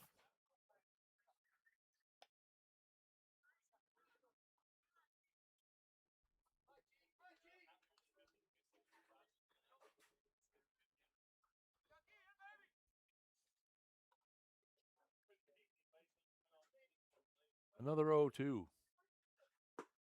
That is down and in for a ball. Good pitch by Walls, trying to get him to chase that curveball down and in. That He's McPhail really moving the ball out and in against these hitters today. He is, yeah, absolutely.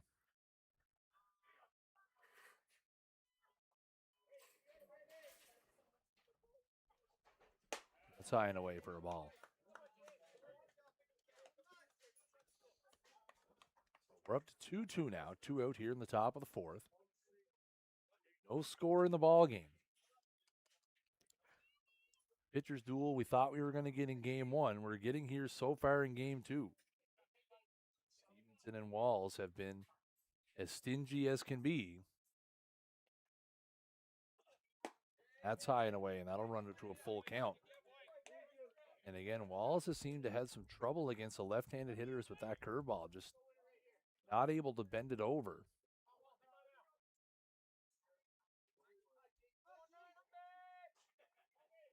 We're going to get a full count pitch here.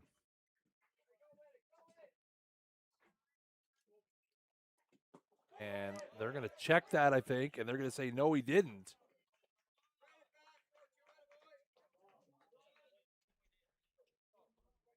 So that'll be a free pass to McPhail.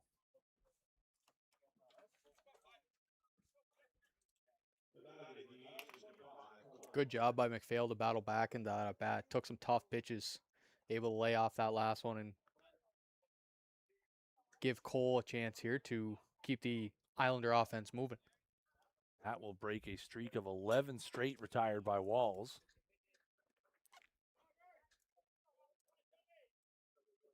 Now with 2 out. That's high. Time's going to be called here. McKay's going to go out and just have a quick chat. Give Walls a little break here.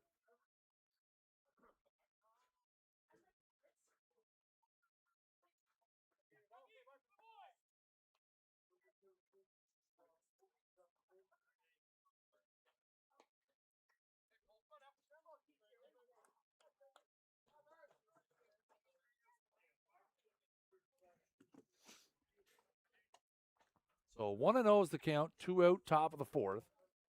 McPhail's over at first after a 2-out walk. McLaren in here. Trying to make something happen for the Islanders. That's a great curveball in there for a strike. He seemed to have a much better feel of that curveball to righties dig. Yeah, he does. It's almost like the righty gives him an aim point, and he's able to kind of work off that. But to the lefties, it may be a little bit of, I don't want to miss this one over the heart of the plate, and kind of leaving it out there is the better of two evils. Absolutely. 1-1. That's a curveball that stays up.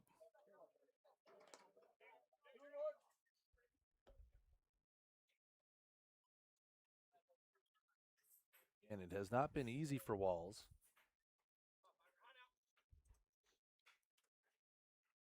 68 pitches in. Top of the 4th. That is high for ball 3. Now it's 3-1.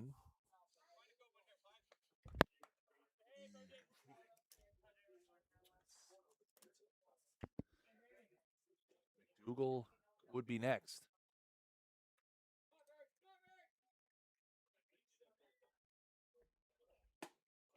That is outside ball 4.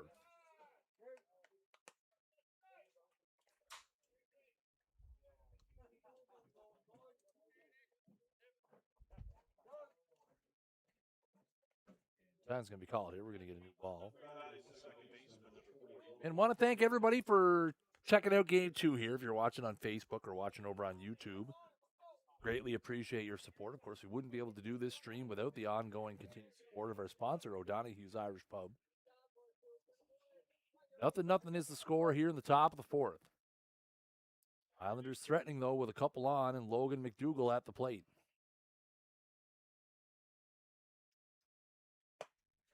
That is on the inside part for strike 1. I'll tell you what, Snag, it's one heck of a day for a cold pint down at O'Donoghue's Irish Pub this afternoon.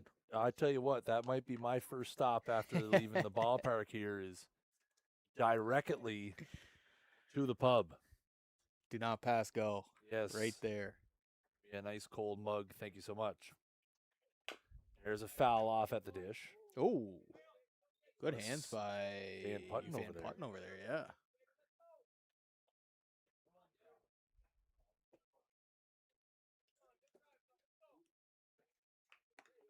So it's 0-2 now to McDougall.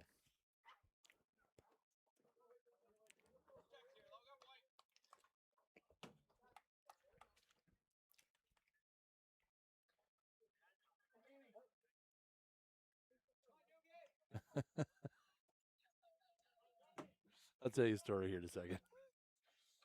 And that is high and way for a ball. So my daughter's at the exhibition. Okay, yes. And she put a picture in the family Snapchat of a baseball. Said it came, she said, my wife said, where'd you find that? It came from the field. Came from the sky, just flying over. My wife said, hang on to it. Big Al will be coming looking for it. Yeah, Big Al, the best ball hawk in Miramichi for sure. Absolutely. Not many lost on his watch. No, that's right. No. Probably more found. That is just outside.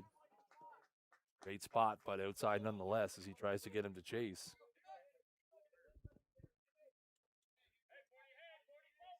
The Islanders doing a good job this inning and kind of taking what Jamie will give them. 2 walks so far. Yep. Islanders have had some very professional, patient at-bats here today. That is hit hard to third. Rail will knock it down. It's in his feet. He will keep it in the infield. And again, that's a big play just from the standpoint of, again, obviously, it sucks not to get an out, but that ball gets by, it's 1-0. Yeah, exactly. That's a real good defensive play to keep that ball in the infield, keep the Islanders off the bases. I Kevin believe. Bowes is out of the dugout here for a visit to the mound. And again, this might just be, again, to get a bit of an extended break. Again, Wall's up to 75 pitches now, 3 2/3. No activity in the Ironman bullpen. Hasn't been a scoring decision yet by the guys downstairs. I would say that's a hit. That's a tough one. I mean, I think you have to give him an infield single there. Yeah, I believe so as well. It's if Yang comes up with that ball clean, it's an out at third base, but going to his left, slide.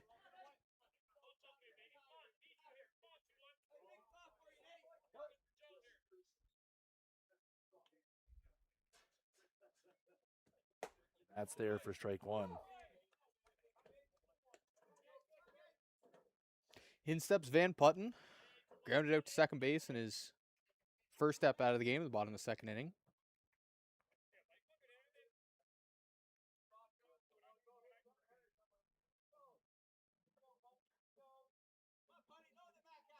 Button now with the bases loaded. And that's inside and hits him. So the Islanders will score the first run of the game the hard way.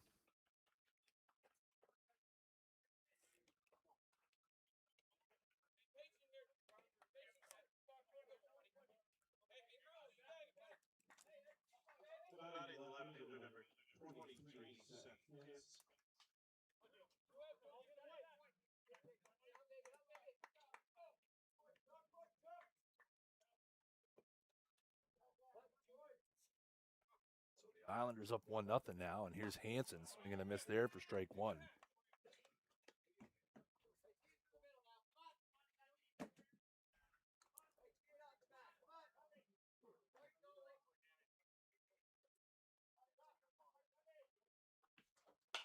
That is hit hard towards third.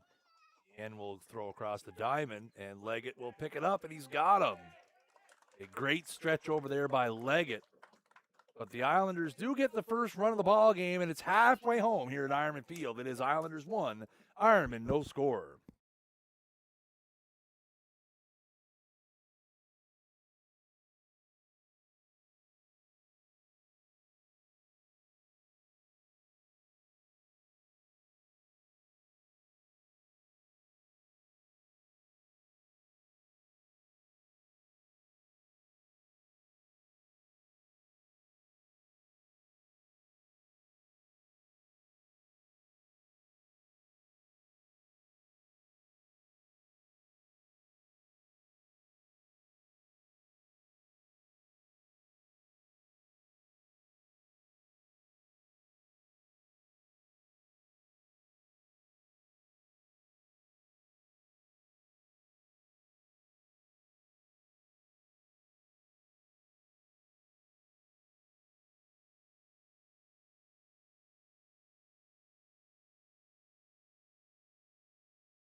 So we go to the bottom of the fourth now. The Ironmen going to have to overcome a 1-0 deficit after the Islanders push one across on the hit by pitch in the top of the fourth. It's going to be Zach Goss, Chris Keating, Jake Cook. That is fouled back. Like you always used to say, Chris, got to score one anyway. Well, that's right. The way these two guys have pitched, it could end up being a 1-0 game, but we shall see. Nobody ever won a baseball game by scoring 0. Goss tries to pull that one down the first baseline, but pulls it just a little too far foul. And just like we said earlier, that is his go-to, is get it down the line, get his feet moving, use the speed.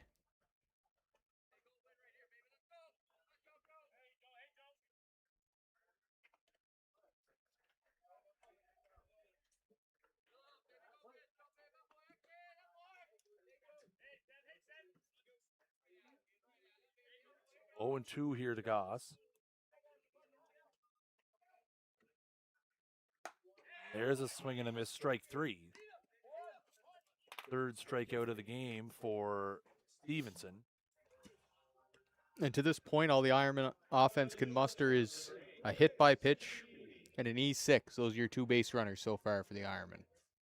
Yep, Stevenson, 3 1/3 clean. Only thrown 35 pitches here in the bottom of the 4th, compared to 79 for Jamie Walls. That's strike 1. And again, Stevenson has always just been the kind of guy that, here it is. Hit it. Here it is, hit it, right? And you know what? The stuff's so good that most of the time they don't hit it. Right.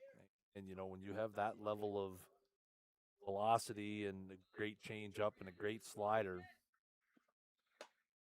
this is outside. And right after his at-bat, Zach Goss down to the Ironman bullpen to get a couple warm-up throws in. Jamie at, like you said, 75, 80. That's kind of getting towards the end of the day anyway. Absolutely.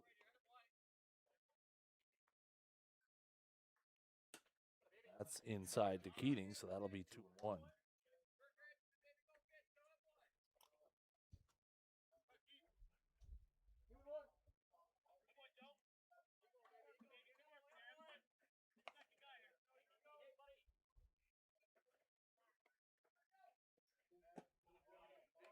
That's low and in, and it'll be 3-1, so a good hitter's count here for Keats. And the nice thing about Jordy is even 3-1, he doesn't have to lay the fastball in there. He's got command with all of his pitches, so you can't sell out just for the heater. Yep. And Keating will take a walk. So that'll be the 3rd Ironman base runner of the game. They have reached on a hit by pitch, a walk, an E6. 1 out here in the bottom of the 4th. That'll bring up Jake Cook.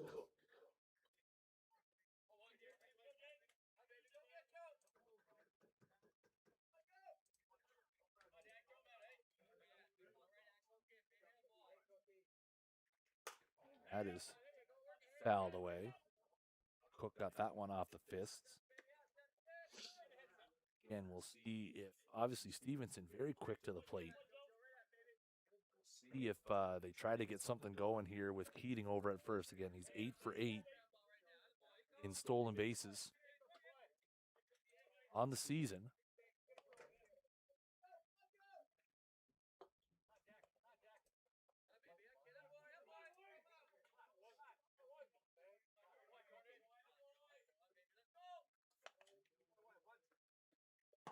Bluffs to start, and that ball is down. It does get away from Pickett's slightly, but able to recover.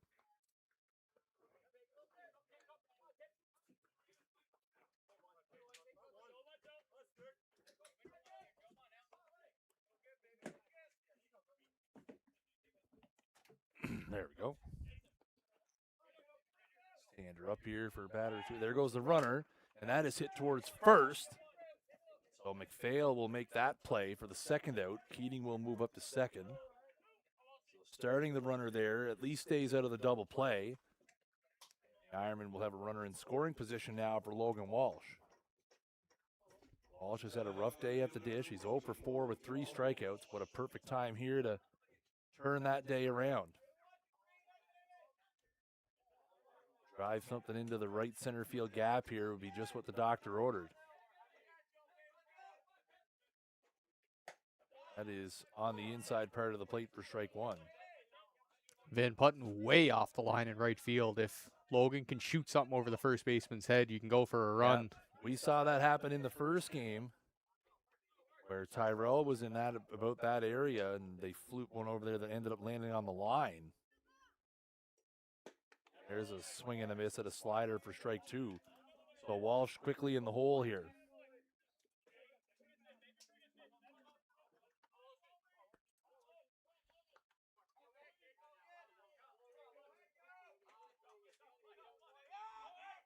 That is outside for a ball.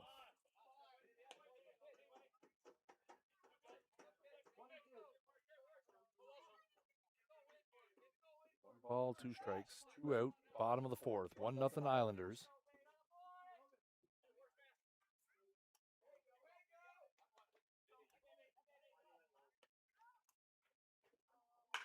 That is hit hard into left field. That's going to be a base hit. Keating's getting the wave around. Here comes the throw. There's going to be no play at the plate as Keating runs in there. Pickett's tried to grab it and dive over, but it was going to be too late. And the first hit of the ball game for the Ironmen is an RBI single for Logan Walsh, and it's 1-1. And again, Walsh just got himself into a situation where he got a pitch over the middle and rips it into left field. And the speed of Keating allows him to come around to score. And you know what? The rest of the day doesn't matter now. You That's tied the right. ball game. Yep. Project that forward now into your next at bat. There's Mawson, takes one down Broadway for strike 1.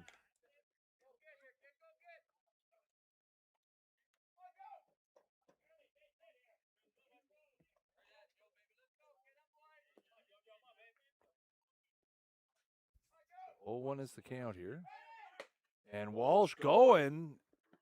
And I don't think Pickett's had any idea that he was going. He came up with a very, very late throw. So that'll be a stolen base for Logan Walsh. Might have been a scenario, too, where he's trying to make sure the umpire has a good look at that pitch. It was a good pitch before he makes that throw. Yep. Walsh's first stolen base of the season. 0-2 is the count to Mawson. The Ironman now with another runner in scoring position. That is fouled back.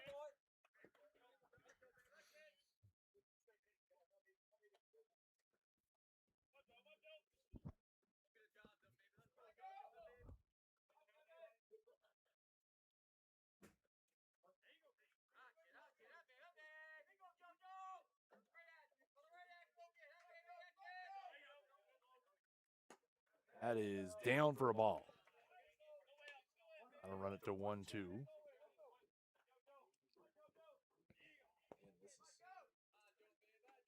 Hardest that Stevenson has had to work so far in this ball game. There's a swing and a miss, strike 3. But the Ironmen tie the game on an RBI single from Logan Walsh. So after 4 complete, it is 1-1 here at Ironman Field on O'Donoghue's Ironmen Baseball Live, powered by Snag Sports.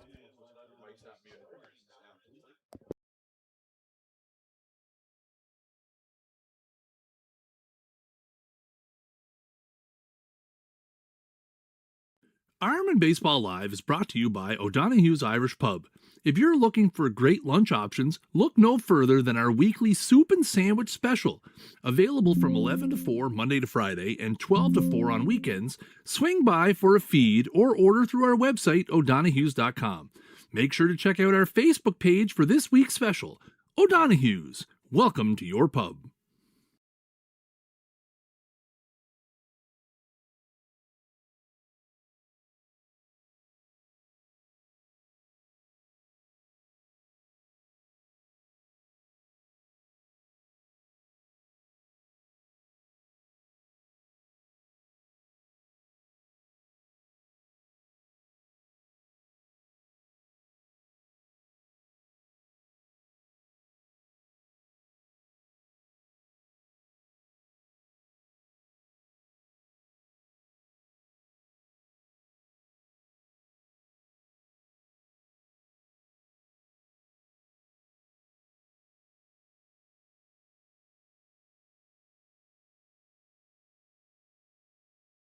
So to the top of the 5th we go here in a 1-1 ball game. Both teams trading runs in the 4th inning.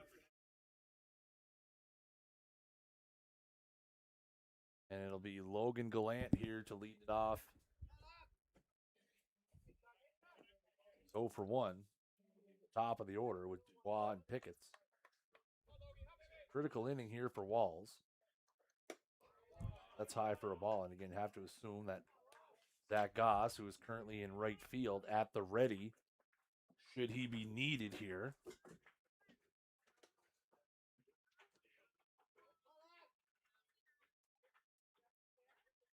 That's on the outside part for a strike.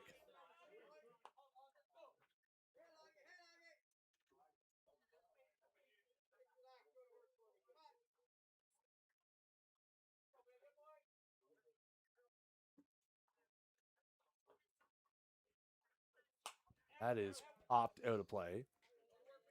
Now they're on the first base side. If you're the Ironman coaching staff, really hoping Jamie can get you through this one, and then you may be able to get 2 out of Goss. Yeah, absolutely. Right, we talked about it a lot on Thursday, the chess match that is managing your pitching. That's on the outside part of the plate for strike 3 as Gallant goes down. Again, the Ironmen have a bit of a busy stretch here. Obviously, doubleheader today. They're in the island on Tuesday. They're at home to Moncton on Thursday, and then at home for a doubleheader against the Alpines on Saturday.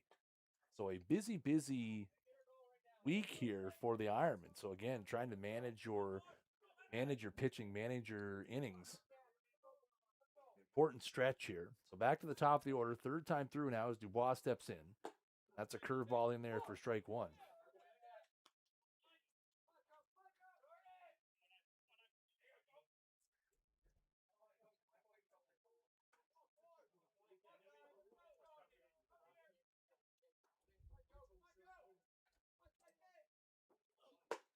That's on the outside part for strike 2. Wow, 0 for 1 with a walk.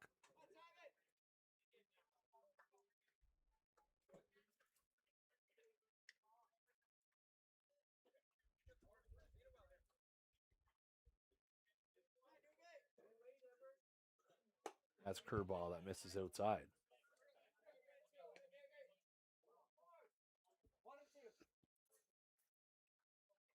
So 1 ball, 1 strike. 1 ball, 2 strikes. 1 out. Top of the 5th inning here in a 1-1 ball game.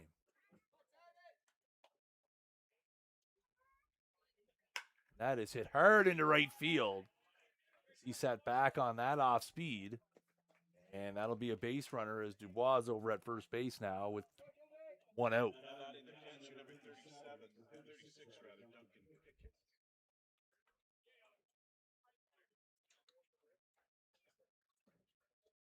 That'll bring Pickett to the dish. 0 for 2 here in game 2.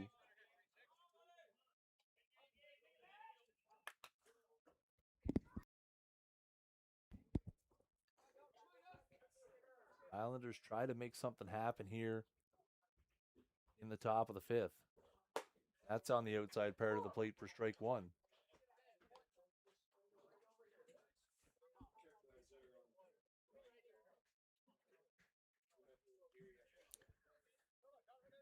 What a time for a double play ball right at Charlie here. Get yourself out of the inning and kind of keep that momentum on your side if you're the Ironman. Absolutely. Absolutely.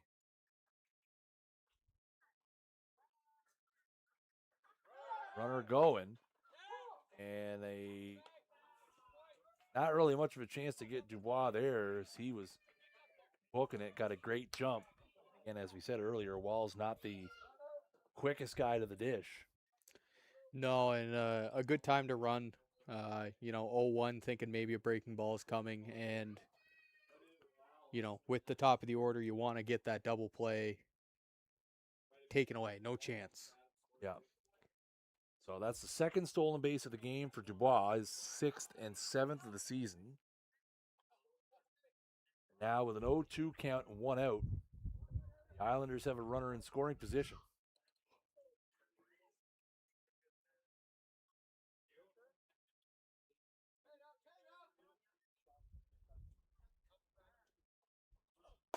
That is high and away for a ball.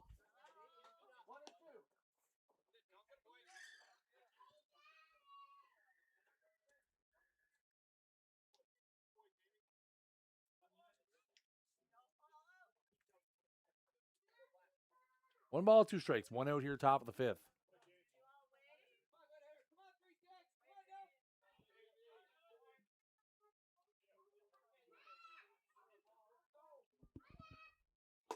Swing and a miss.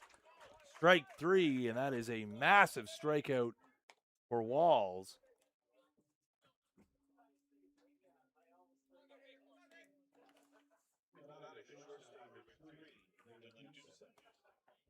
That is his 4th of the game. Easily the biggest one he's had so far. Now, still not an easy task as Dylan Doucette steps in. He is over 2 with a strikeout in this game. And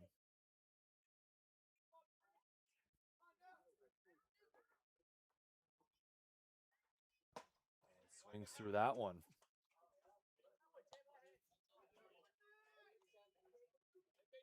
Simon Dubois, the runner at second. In a 1-1 game here, 2 outs in the top of the 5th. 0-1 is the count to Doucette.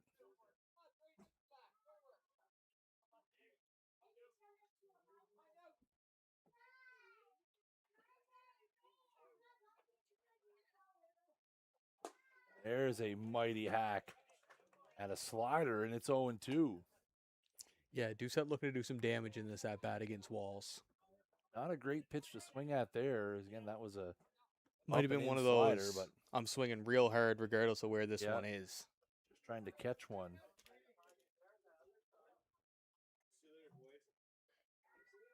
And I'll tell you, this is a situation where I'm burying that curveball low and away. Not even close to this. Not even anything he can get the bat on. Trust your catcher to block it.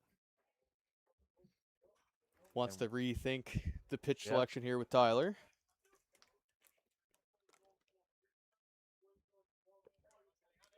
Steps off, asks for a new sign. That's the one he wants now. That is hit on the left field line, but foul.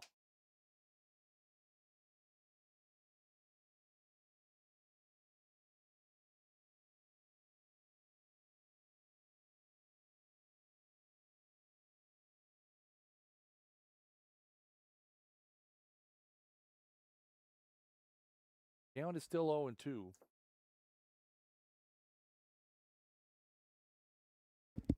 Ball's looking for a 0 here.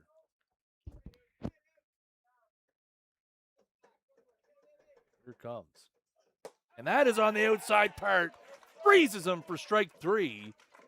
Walls with 3 strikeouts in the inning, and after 4.5, the score remains 1-1 here on O'Donoghue's Ironmen Baseball Live.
So we go to the bottom of the 5th. Tyler McKay at the dish here.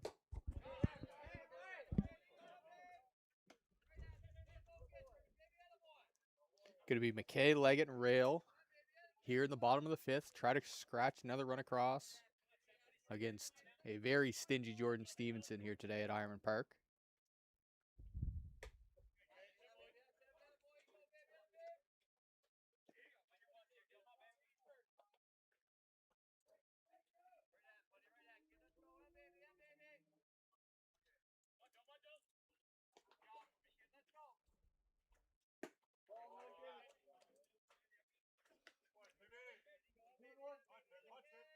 Two balls, one strike here to McKay.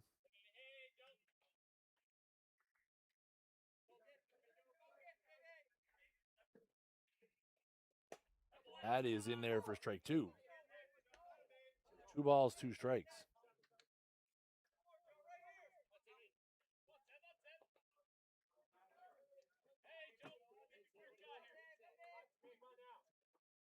So 2-2, nobody out. Bottom of the fifth. That is high for ball 3. And it looks like Brody McDonald, or no, sorry, that's Ben McDougal. My geez. There's too many Macs on PEI. I always and I know, and listen, they don't at all look the same. Like one's a lefty, No, one's a yeah, righty. exactly. Ben McDougal getting loose in the bullpen for Too many for the Island. MC Well, you last names. You got McDougal, you got McDonald, McPhail, McLaren, another McDougal, McInnes. Easy enough to get confused, Yeah, right? no, Like, you know, fair. like, listen, like, let me own one here for a sec.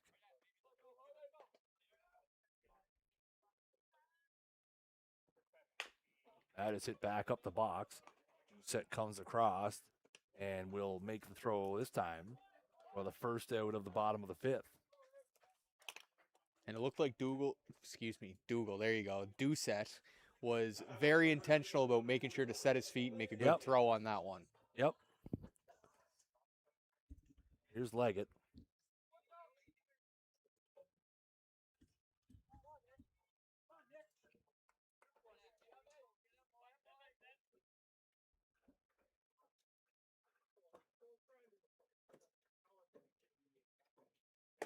That's in there for strike one. Just a quick shout out to all those watching on Facebook. We are aware that the Facebook stream was down for a few minutes. All we know is that Facebook took it down for reasons we are not aware of. So we are back live on Facebook now. Again, I'll be honest, I didn't even notice until I got a notification on my phone that Facebook had taken down our live stream for reasons I can't quite possibly fathom. That is hit hard towards short. Deuce it up with it again on the backhand and a strong throw across, and that'll be out number 2. So a couple of 6-3s here for the Ironmen in the bottom of the fifth.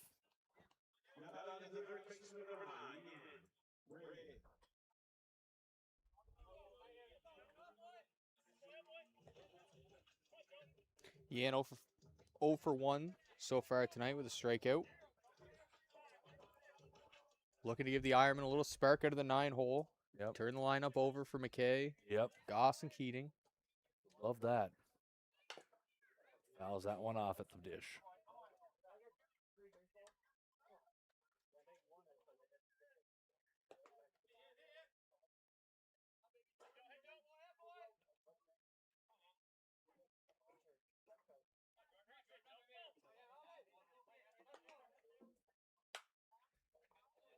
That is fouled away, and it's 0-2.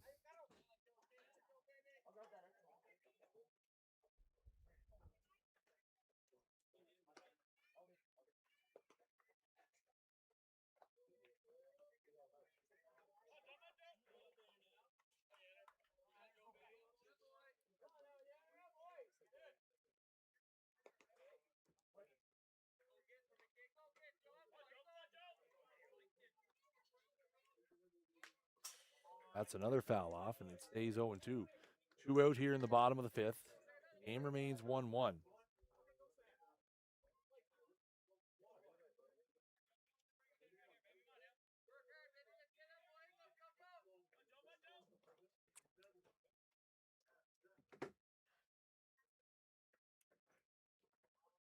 That is outside for a ball. So again, after a couple of foul loss, Stevenson tries to get Rail to chase. Not happening.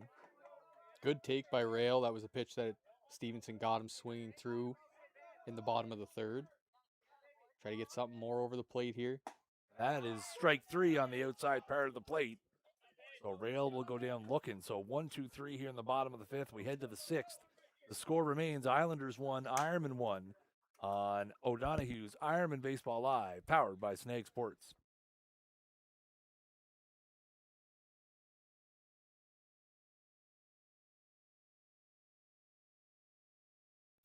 Ironmen Baseball Live is brought to you by O'Donoghue's Irish Pub. If you and your pup are looking for a snack, bring them on by and check out the O-Dogs Pup Menu. With plenty of space on our outdoor patio, you and your furry friend can both enjoy some of your favorites all summer long. Check out both our 2- and 4-legged menus on our website, o'donoghues.com. O'Donoghue's, welcome to your pub.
So we go to the 6th inning of a 1-1 ball game. It's going to be McPhail to lead it off here as Jamie Walls is back out for his 6th inning of work. Pretty efficient with 3 strikeouts last inning. Sandwiched around a Dubois single. Yep. Only the second hit Jamie's allowed today. Yep. That's out there for strike 1. Walls, 5 innings. He's allowed 2 hits, a run, 3 walks, and 5 Ks.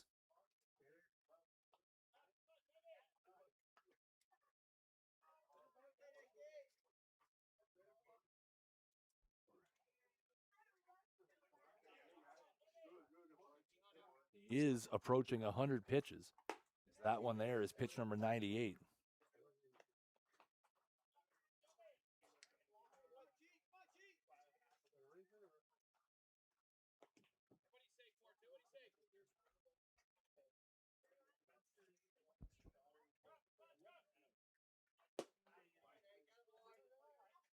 Ball 2.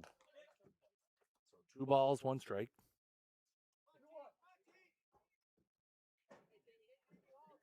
Dougal continues to get loose. Down the bullpen for the Isles. That is hit hard down the right field line, but foul. Again, not that Stevenson's in any kind of trouble. He has allowed a hit and a run, a walk, and 5 strikeouts, and has only thrown 65 pitches.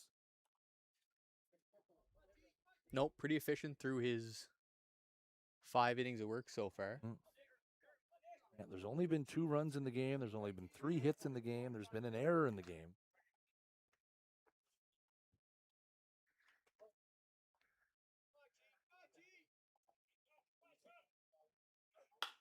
That is hit hard towards first. Leg it up with it, and he'll have plenty of time to take it himself. So 3 unassisted for the first out of the 6th.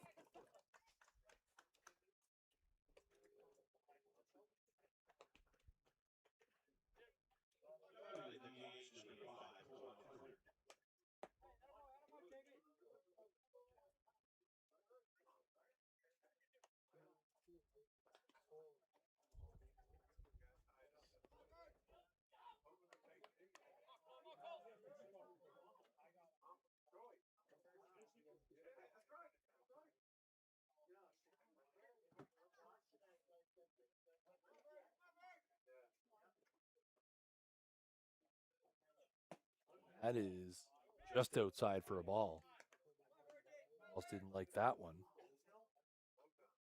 Take a little walk here and collect his thoughts. Again, apologize to those viewers on Facebook who missed about a 10-minute stretch there after Facebook took the stream down for reasons that I cannot quite comprehend.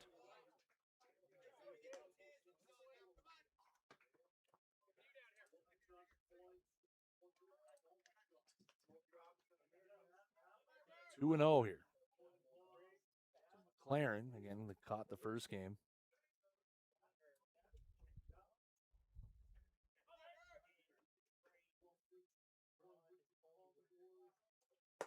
That's outside.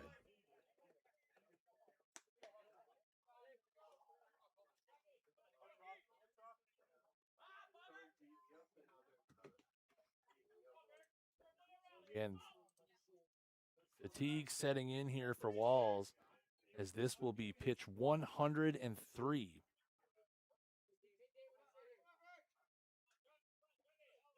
That's in there for a strike. Again, you'd love to see him get through this inning. Yeah, absolutely. Most important thing here for the Ironmen, obviously, though, is to keep the Islander offense at bay, keep this a 1-1 game, and let the offense try to give you a lead next. Yep, absolutely.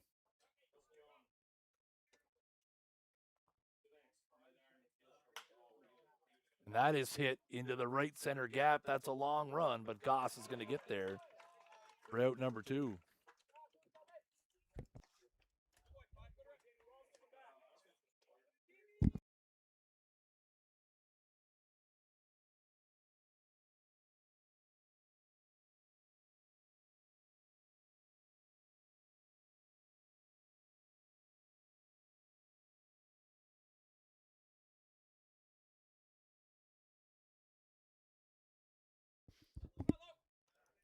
So Logan McDougall going to bat here. He has one of the 2 Islanders hits. It's a curveball in there for a strike.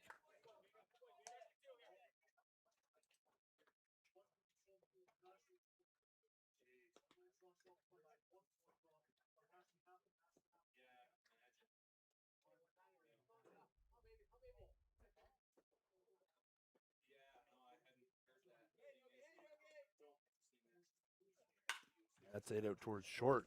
Heating with a little backhand and a flip across, and that'll do it. So we head on to the bottom of the 6th. Score remains 1-1 here at Ironman Field in Game 2 of the doubleheader on Ironman Baseball Live, brought to you by O'Donoghue's Irish Pub.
So to the bottom of the 6th we go.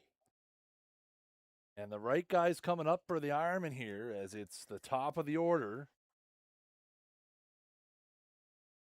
Mike McKay, Zach Goss, and Chris Keating.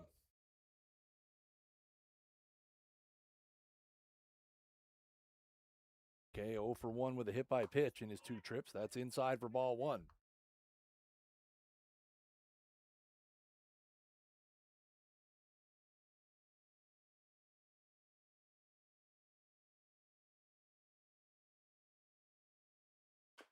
That is hit towards third. That is going to stay fair. This is going to be a tough play, and they're going to make it. Great throw across there.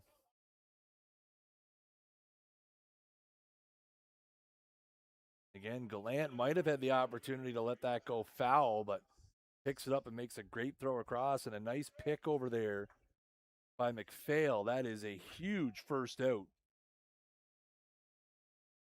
for the Islanders.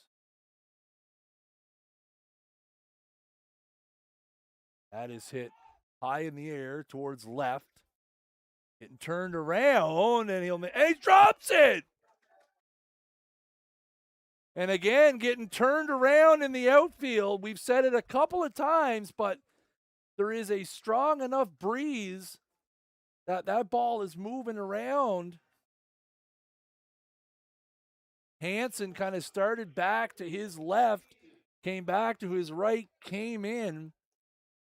Either way, the ball hits the ground. It's E7, and Goss, who was hustling out of the box, ends up at second base.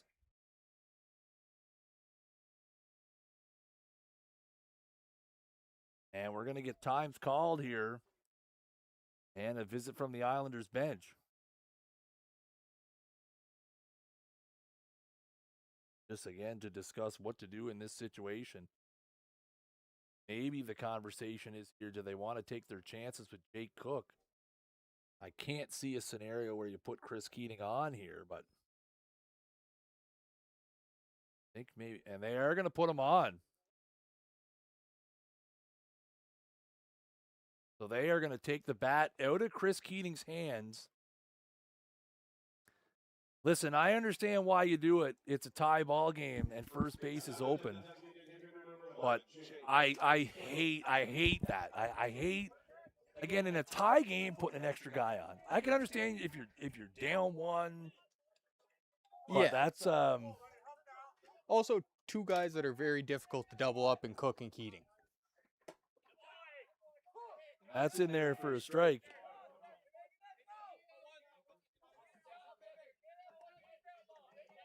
Sorry.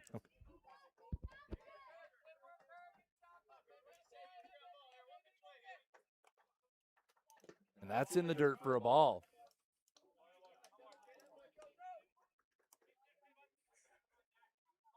So critical situation here with Jake Cook at the dish. 1-1, 1 out, 2 on. Goss out at second after the E7. Keating over at first after the intentional walk. And that is on the outside part for strike 2.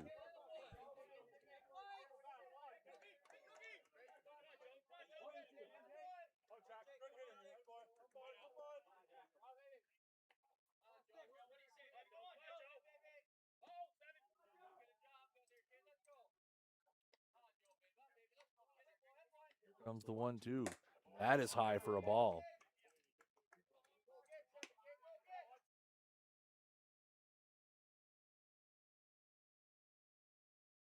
So 2 balls, 2 strikes. Bottom of the 6th. Ironman with something cooking. That is fouled away as Cook stays alive. Good job just to waste that one. That's a really good pitch on the outer third right there by Jordan Stevenson. Yeah, it sure is.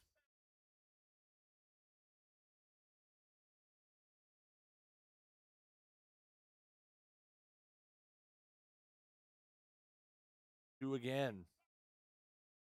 That is fouled off at the plate. Cook wastes that spinner.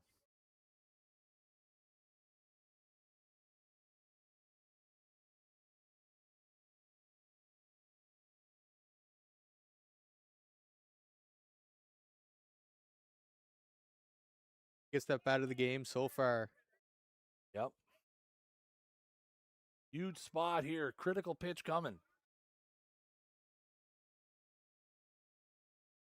That is fouled away. Cookie stays alive.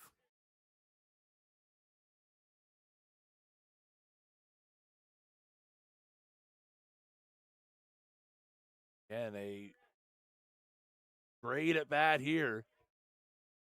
You're about to see pitch number 7. First and second, 1 out. That is in the dirt. So that'll run it full. Now we're about to get the most important pitch of the ball game here to date.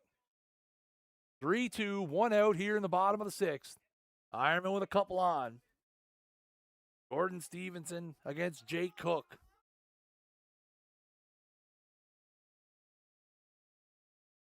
That is bounced towards first, but that'll be foul. So we're going to get another one.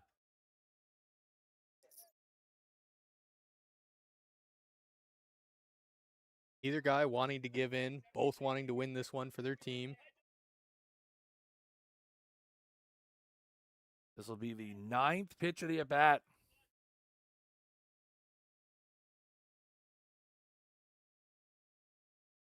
And that is hit back up the middle. Doucette with a great play. He'll flip to second to 1 and on to first. He's safe.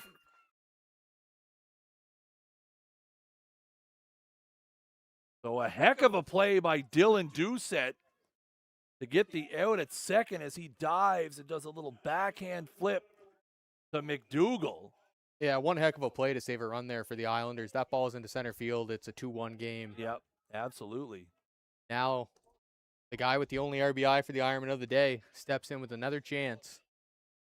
Yep, absolutely. Needing his second 2-out RBI. Yeah, runners at the corners now with 2 out. That is high for ball 1. Again, probably worthwhile to put a star next to that one if you're scoring at home. A run-saving play by Dylan Doucette, most likely. Again, with Goss coming around, I think he probably scores there. And that ball is hit in the air to center. That one is back at the track, at the wall. She's out of here.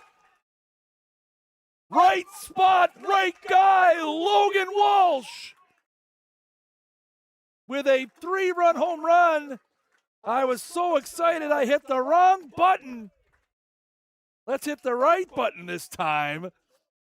And it's a 3-run home run off of Jordan Stevenson, and that's going to be the end of his day as his last pitch is deposited over the center field wall. And it is 4-1 Ironman.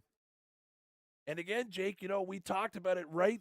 Again, you can have a bad day. Yep. Last time up, puts the ball in play, makes something happen, RBI single. This time up, hey, can you take that momentum forward? Absolutely. And he puts one over the CTL sign out in center field for a 3-run shot. And just like that, it's 4-1. And you know what? That's no cheapie. That's dead center field. He got a hold of that baseball.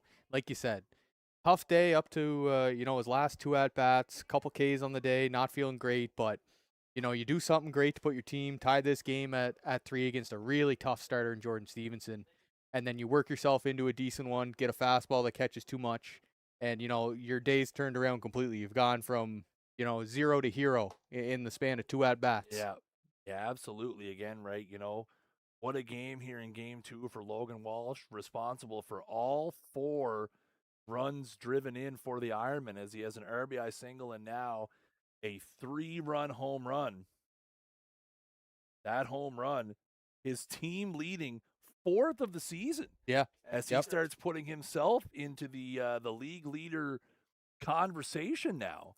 The only Ironman player with more than 1, as he now has 4, which will tie him with Craig Oliver, Max Grant, Josh Myers, and Duncan Pickett's for 2nd in the league behind Dmitry Shakotko, who leads with 7. Had another home run last night, grand slam down in Fredericton as the Royals beat the wheels off the Mets on Baseball Hill. Yeah, Chicago has really taken another stride this season and is really, another dangerous weapon in what seems like, a minefield that is the Fredericton Royals lineup. So Ben McDougal is into the game here now for the Isles to face Charlie Mawson. That's just outside for a ball. This is McDougal's 9th appearance of the season. He is 2-2 with a save across 15 innings, has a 3.27 ERA. And that's inside as Charlie jumps over that one. Little hopscotch, I think. You know what? Those ones down by the ankles never feel good. Yeah, no, I know. There was a little bit of a. I'm sure I heard somebody say wear it from the Ironman Oh, dugout. absolutely, yeah. Charlie kind of flashed a look like, I don't think so. And it's 3-0 now to Molson. I'm telling you, those the feet don't feel good. That's right down Broad Street for a strike, 3-1. And you know what? McDougal right over the top with this delivery. Straight up and down, kind of reminiscent, obviously, some recency bias, but And that is hit high in the air to right, but not very deep. Van Putten underneath it, and he will make the play.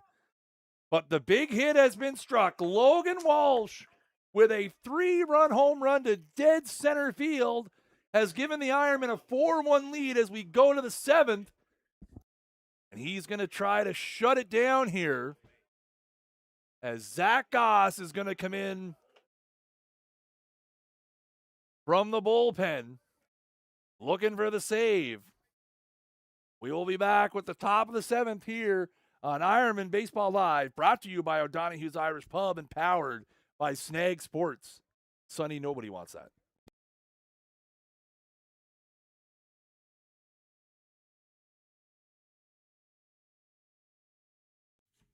Ironman Baseball Live is brought to you by O'Donoghue's Irish Pub. Lobster roll, fries, and a cold beer. That's it. That's the ad. What else do you need to hear? Come on down to O'Don's and pick one up today. You can also order ahead or have it delivered. Check out our website, o'donoghues.com, or check us out on DoorDash. O'Donoghue's, welcome to your pub.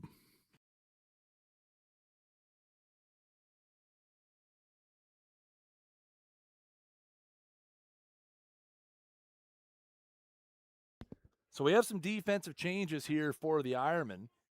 Chris Keating has moved from short to third. Adam Wenzel has entered the game at short. Tyrell Hebert is into the game in right field. So that would mean that Yan Rail departs the game. Goss going to hit for himself. They lose the DH. Yes, Goss would hit for himself, losing the DH. That's what I was trying to figure out. We got there. Thank you, Dig, for your always outstanding professionalism with lineup construction. And Zach Goss is into the game. This will be his 9th appearance of the season. He is 1-0 with 2 saves, 13 and 2/3 innings. And this is a save situation as he faces 7-8-9 for the Islanders with a 3-run lead. And before we get too far into it, the gutsy performance that Jamie Walls put forward today. Yeah, no. 6 innings as he into the booth here. 6 innings, a run on 2 hits, 3 walks, and 5 Ks, 108 pitches. No, you can't say enough.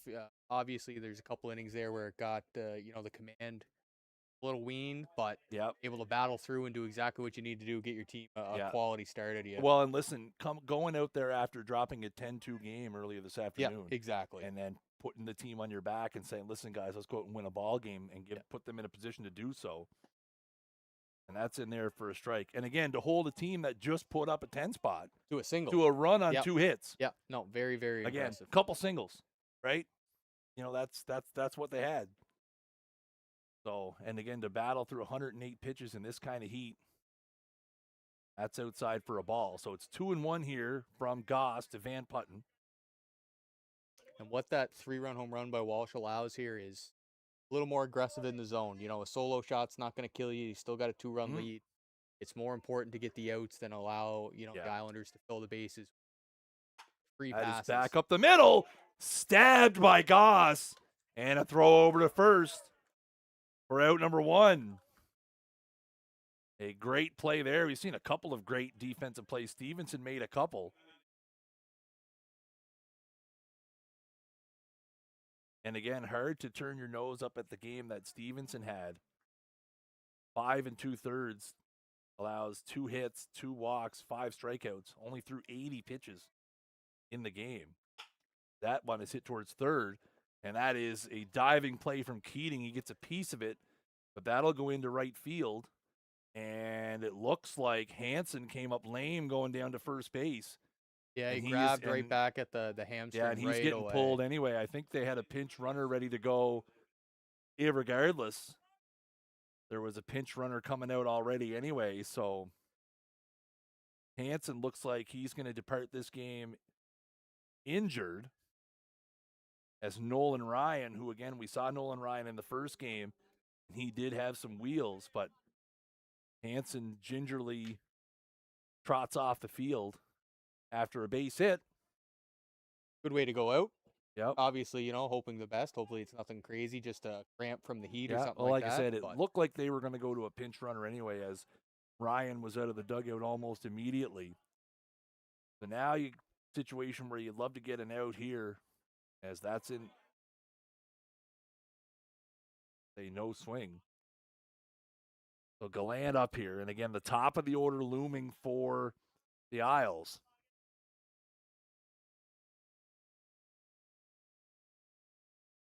And the throw over here.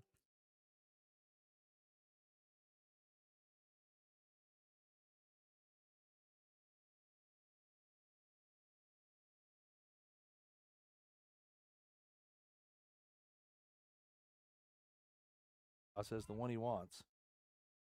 That is lined into right field, and that is going to skip down in front of Tyrell Hebert.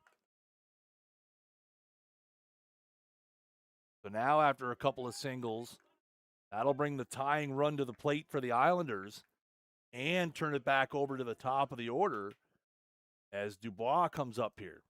Yeah, Dubois 1 for 2, walking a couple stolen bases so far. Game number 2 of the doubleheader. Going to be real tough to double Dubois up. You're making sure the first one at second base, if you get a ground ball here, if you get the one in the back half, great, but counting outs. Yeah, absolutely. Again, he's the guy that matters right now, as again the Ironman in this situation with a 3-run lead. That's in there for strike 1. And time's going to be called here. If you can, you want to leave Duncan Pickett's and his 4 home runs right there on the on-deck circle. Want to give him a chance. Couple runners on here to tie this base. Yeah, absolutely. You definitely want to try and do what you can to keep the more dangerous guys on the sidelines. A 1-1 pitch to Dubois. That is banded out towards second. Mollison goes to second for 1. Wenzel's going to hang on to it, which is probably the smart play. As they get an out, that'll bring Pickett's to the plate as the Isles are down to their last out here. And that's the right play. Dubois runs too well. Ball wasn't hit hard enough. Wenzel, there's no chance of making that throw. Yeah. The worst thing in the world is you throw it over the thing, and then you got to run around second with a 2-run game, right? Yeah, exactly. So Pickett's up here, again, representing the tying run.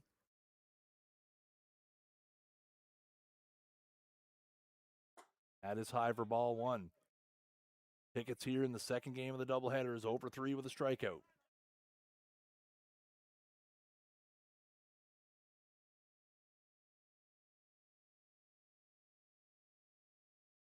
That's a curveball that catches the backside of the plate for a strike. And if the Ironmen can hang on here, they will end the day exactly where they started, a half game out of first place. Getting to a pivotal game in Charlottetown on Tuesday. There goes the runner from first. And the Islanders are down to their last strike. As Dubois picks up an extra 90 feet, all that does is take the force away at second and make the play go to first. 1-2, 2 out here in the top of the 7th. Goss has the one he wants. Here it comes. And that is fouled off at the plate.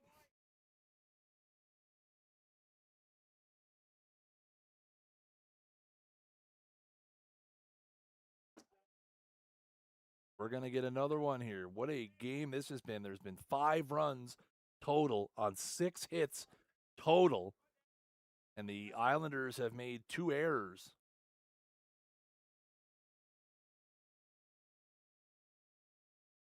Goss with another one, too.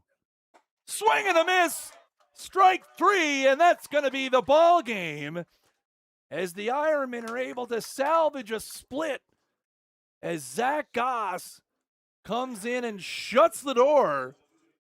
Does give up a couple, but strands them there. So the final score is Logan Walsh 4. The Islanders 1 here in game 2. And again, what a way to answer back. You know, I know you weren't here for the first game, Dig, but you can imagine what a 10-2 drubbing was. You know, the Islanders, you know, put up some crooked numbers there, a couple of 4 spots, big grand slam. There wasn't a whole lot of life, you know, and then you come to game 2, you have your veteran on the mound. He gives you the kind of effort that Jamie Walls put up, you know, goes 6, couple hits, a run, 5 Ks, puts the team on his back, and then you get that big hit. The Ironman and bottom of the 6th innings. Name a better freaking combo right now. You know what? In the last 4 days or 3 days, however it's been, the Ironmen have waited late. And you know what, Chris? Even last year, we said, never turn the stream off. The 6th and 7th innings, they always put up tough at-bats, always were able to scratch a couple across.